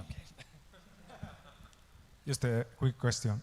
About file systems, about BRTFs, have you tried it, or do you have any kind of experience? Yeah. I think, thank you. Yes, there's reports on BRTFS being used also for Postgres workloads. Normally the performance is not bad, but not on par with XT4 or XFS. So it's rarely used as of today because of performance differences. And if you would compare with CFS, the performance is more or less similar. But in my personal opinion, I've read too many horror stories about BRTFS that I would just go CFS, which is rock solid, obviously except for the licensing and preparing it considerations. But that's my personal taste. Okay, thank you. Any other questions? Anyway, I think it was a fantastic presentation. As usual, Alvaro, thank you very much. Thank you. Very well done. Okay, we're getting towards the end. Congratulations, everybody. You've done a wonderful job. Before we actually get to the end, though, we have to do a few very important things. Nuna's looking at me because one of them is taking a picture together. But I want to just say a couple of things. If you got here a little bit later, things that we mentioned in the beginning, these events don't just come out of nowhere, right? If you've ever organized an event before, as Alvaro has done many times as well, it takes a lot of work, right? There are a lot of conversations, a lot of emails, a lot of phone calls, a lot of follow-ups, a lot of reminders. And I just want to recognize the work of some of the people who are here with us today and others that are in other parts of the world. Is that, yeah, like I said, these things don't come out of nowhere. One of the people that's been working extremely hard, actually, has been Una, so I'd like to give her a big round of applause, all right? Seriously, makes our lives easier by staying on top of things with all the communication. You heard earlier in the day from Stephen, who's the chair at the Soda Foundation. I'd also like to recognize his work, so we can give him a round of applause, too. Sunil, who wasn't able to join us, who gave a talk, is very, very active. So the second that you get in the Soda Foundation Slack, if you start asking questions, if you want to talk about these things, if you have doubts, questions, etc., he's definitely a good resource. But I also want to mention, too, other people we want to give a shout out to. Larry's going to be coming up soon. Larry and I met with Stephen, first of all, in Detroit, and he does a lot of work around outreach. He's probably been talking to some of you today. If you haven't spoken to him already, at 7 p.m., we'll be having food and drinks together. So please, if you want to come by, let me know and give you the details about where we're going to be. But like I said, can we also give Larry a big round of applause? All right. There's a lot of stuff that happens behind the scenes, okay? And so I wanted to also thank our sponsors, our gold sponsor, Kurago, and our silver sponsor, SUSE. Wonderful chameleons. But apart from that, one of the reasons why we do the things that we do is not to gatekeep, right, but to allow others to come in, to learn, to share, to participate. And so a really important part of this event, since the very beginning, we were very, very clear, is how can we make it as inclusive as possible so that young people can get involved. Everyone that we've been hearing from today are speakers that have a ton of experience, but it's also really important that they can pass on the torch to the next generation of data engineers, of SREs, of DevOps experts, et cetera, et cetera. So we made a point of wanting to be inclusive by involving young people in a student's challenge, right? So we launched the challenge, and the challenge involved taking the storage trends report, finding one of the top trends in there, going a little bit deeper, and finding a real-world example. Do you have to have technical experience? Absolutely not. Do you have to be curious? Yes. Do you have to be energetic? Yes. And do you have to be willing and interested in teaching other people? Yes. Those requirements were much, much more important. So we received some really, really good submissions, and I'm not going to lie, it was pretty difficult. So I hate to say this to the people that submitted, but I do want to get Sunil's opinion before we make a final decision, and we can get everybody together next week to look at that more deeply before we decide.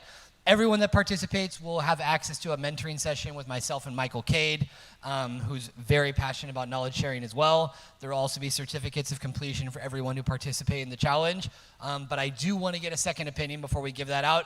I will be highlighting all the people who submitted, and we will have a decision made on that a little bit later. I do apologize for this, but everything came together really quickly. However, I would like to highlight one person who's in the room who was a student of mine, not related to anything in the data world, many, many years ago, and is now becoming a data science. She's in the room. Her name is Maji. You can raise your hand. She's right back there. So she has worked in different areas and is now focusing a lot more on sharpening her data skills. So she also participated in the challenge, and it was a beautiful way to reconnect with someone who I had met almost 10 years ago, if not longer, in a different time when I had shorter hair. But like I said, I can't stress this enough. Anywhere in open source, we've always got to build in a part of making sure that it's being as inclusive as possible, getting more people involved. So that being said, just to finish things out, Larry, if you'd like to come up to the stage. And then before everybody leaves, make sure that you stick around so we can take a picture. And yeah, we should be good to go. But congratulations, everyone. We made it. Yep. Oh, do you need slides? Yep. She's got it. She's on top of it. Do you want handheld mic? Sure. Yeah, okay. But Bart, I think you forgot to mention yourself. I think without the hard work from you and the team, it's not possible to have such a fantastic day today. To everyone, thank you.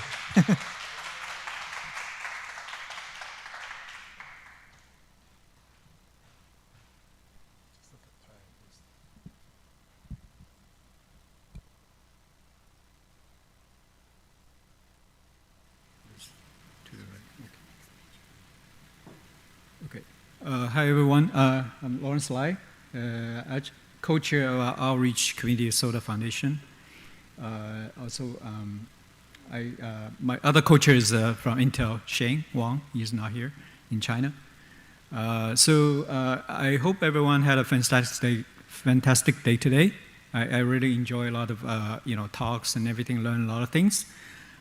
So I have just a quick talk about Soda Foundation. You probably already heard talks about the, Soda from Steven's talk and Sunil's talk. So hopefully you get some idea of what Soda is, but I'd just like to provide more information to you just in case you feel interested, want to engage with us, and explain where we can collaborate.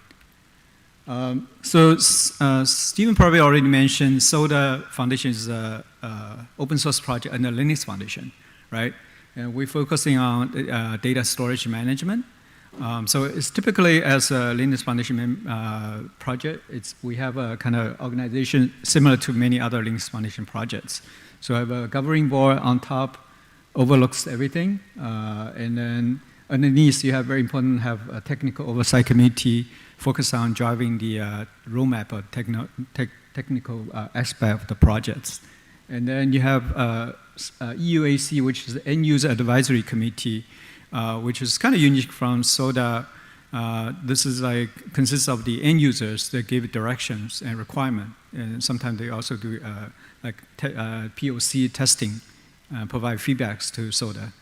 And then you have OC, Outreach Committee, where am I? So what we're doing, evangelism, and try to help to grow the community, by talk about organize events such like this, and also talk to companies interested in become a member. This kind of things we do. So put some face into the org chart. so you can see, there's people. It's hard to see very small fonts, but there are a lot of people coming from different companies. Some of end users, some of vendors. They're all over the place in the world. Most of them have a lot of experience in manage large amount of data. So for more detail, you can go to our website and find out who they are. Right. So I think you probably saw this before earlier. Things we do at Soda, one very important is to develop open source based technology and make it available for community to use, for public to use. There's a couple projects focus on multi-cloud, focus on Kubernetes data protection, and focusing on open source, OpenSDS. You can go to our website, find out more detail if you're interested. The other things we do is really try to build ecosystem, working with other projects. And the third thing we do is also do a lot of researchers, working with other organizations to kind of do some forward-looking kind of research, investigation, understand where the technology is going, where or the trend is, make sure we're aligned with that. So Echo Project is a kind of marketing program that we know that we cannot, with our limited resources, it's not possible for us to develop technology by ourselves. So what we do is we partner with other open source project, related open source project, like in data storage management. Currently, we have about 10 projects. We're talking to more other open source projects about joining this program. Right? And so if you're interested, definitely take a look at the website and learn more, and we can talk also afterwards.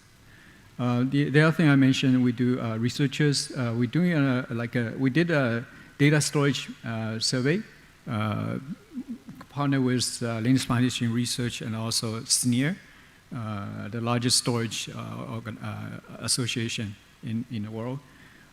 So we try to learn, the end users, the view and also the trend of the related data storage. And this result is it's available on the website. You can check it out, available to public. There's some sample of the survey, finding, with a lot of graph, a lot of data, which is pretty interesting. So very importantly, for like any other open source project, we have a very strong kind of community, global community. There's just showing some picture. We started like back in 2019, before pandemic. We're already doing a lot of events globally, and since then the community has been growing. It's been difficult because over the pandemic we had to do virtual events like any other projects. But now it's kind of so some picture from past events, over the world, in Japan, India, Asia, China, everywhere. And we continue to do that since we recover from pandemic, meeting face to face. So there's a picture from some events this year. Like in Japan, we had a Soda Day Japan in June, and we have events also in India, hosted by Pure Storage. And I also did an event in one of the university in India as well. So the foundation is basically, it's an open source project. It's open to everyone. So if you find it's interesting, there are many ways you can engage with us, you can work with us. There's a benefit, a lot of benefit you can really work closely with end users to understand their needs, and then they can also do test your solutions, and you can also contribute to the code and participate in events, things like that.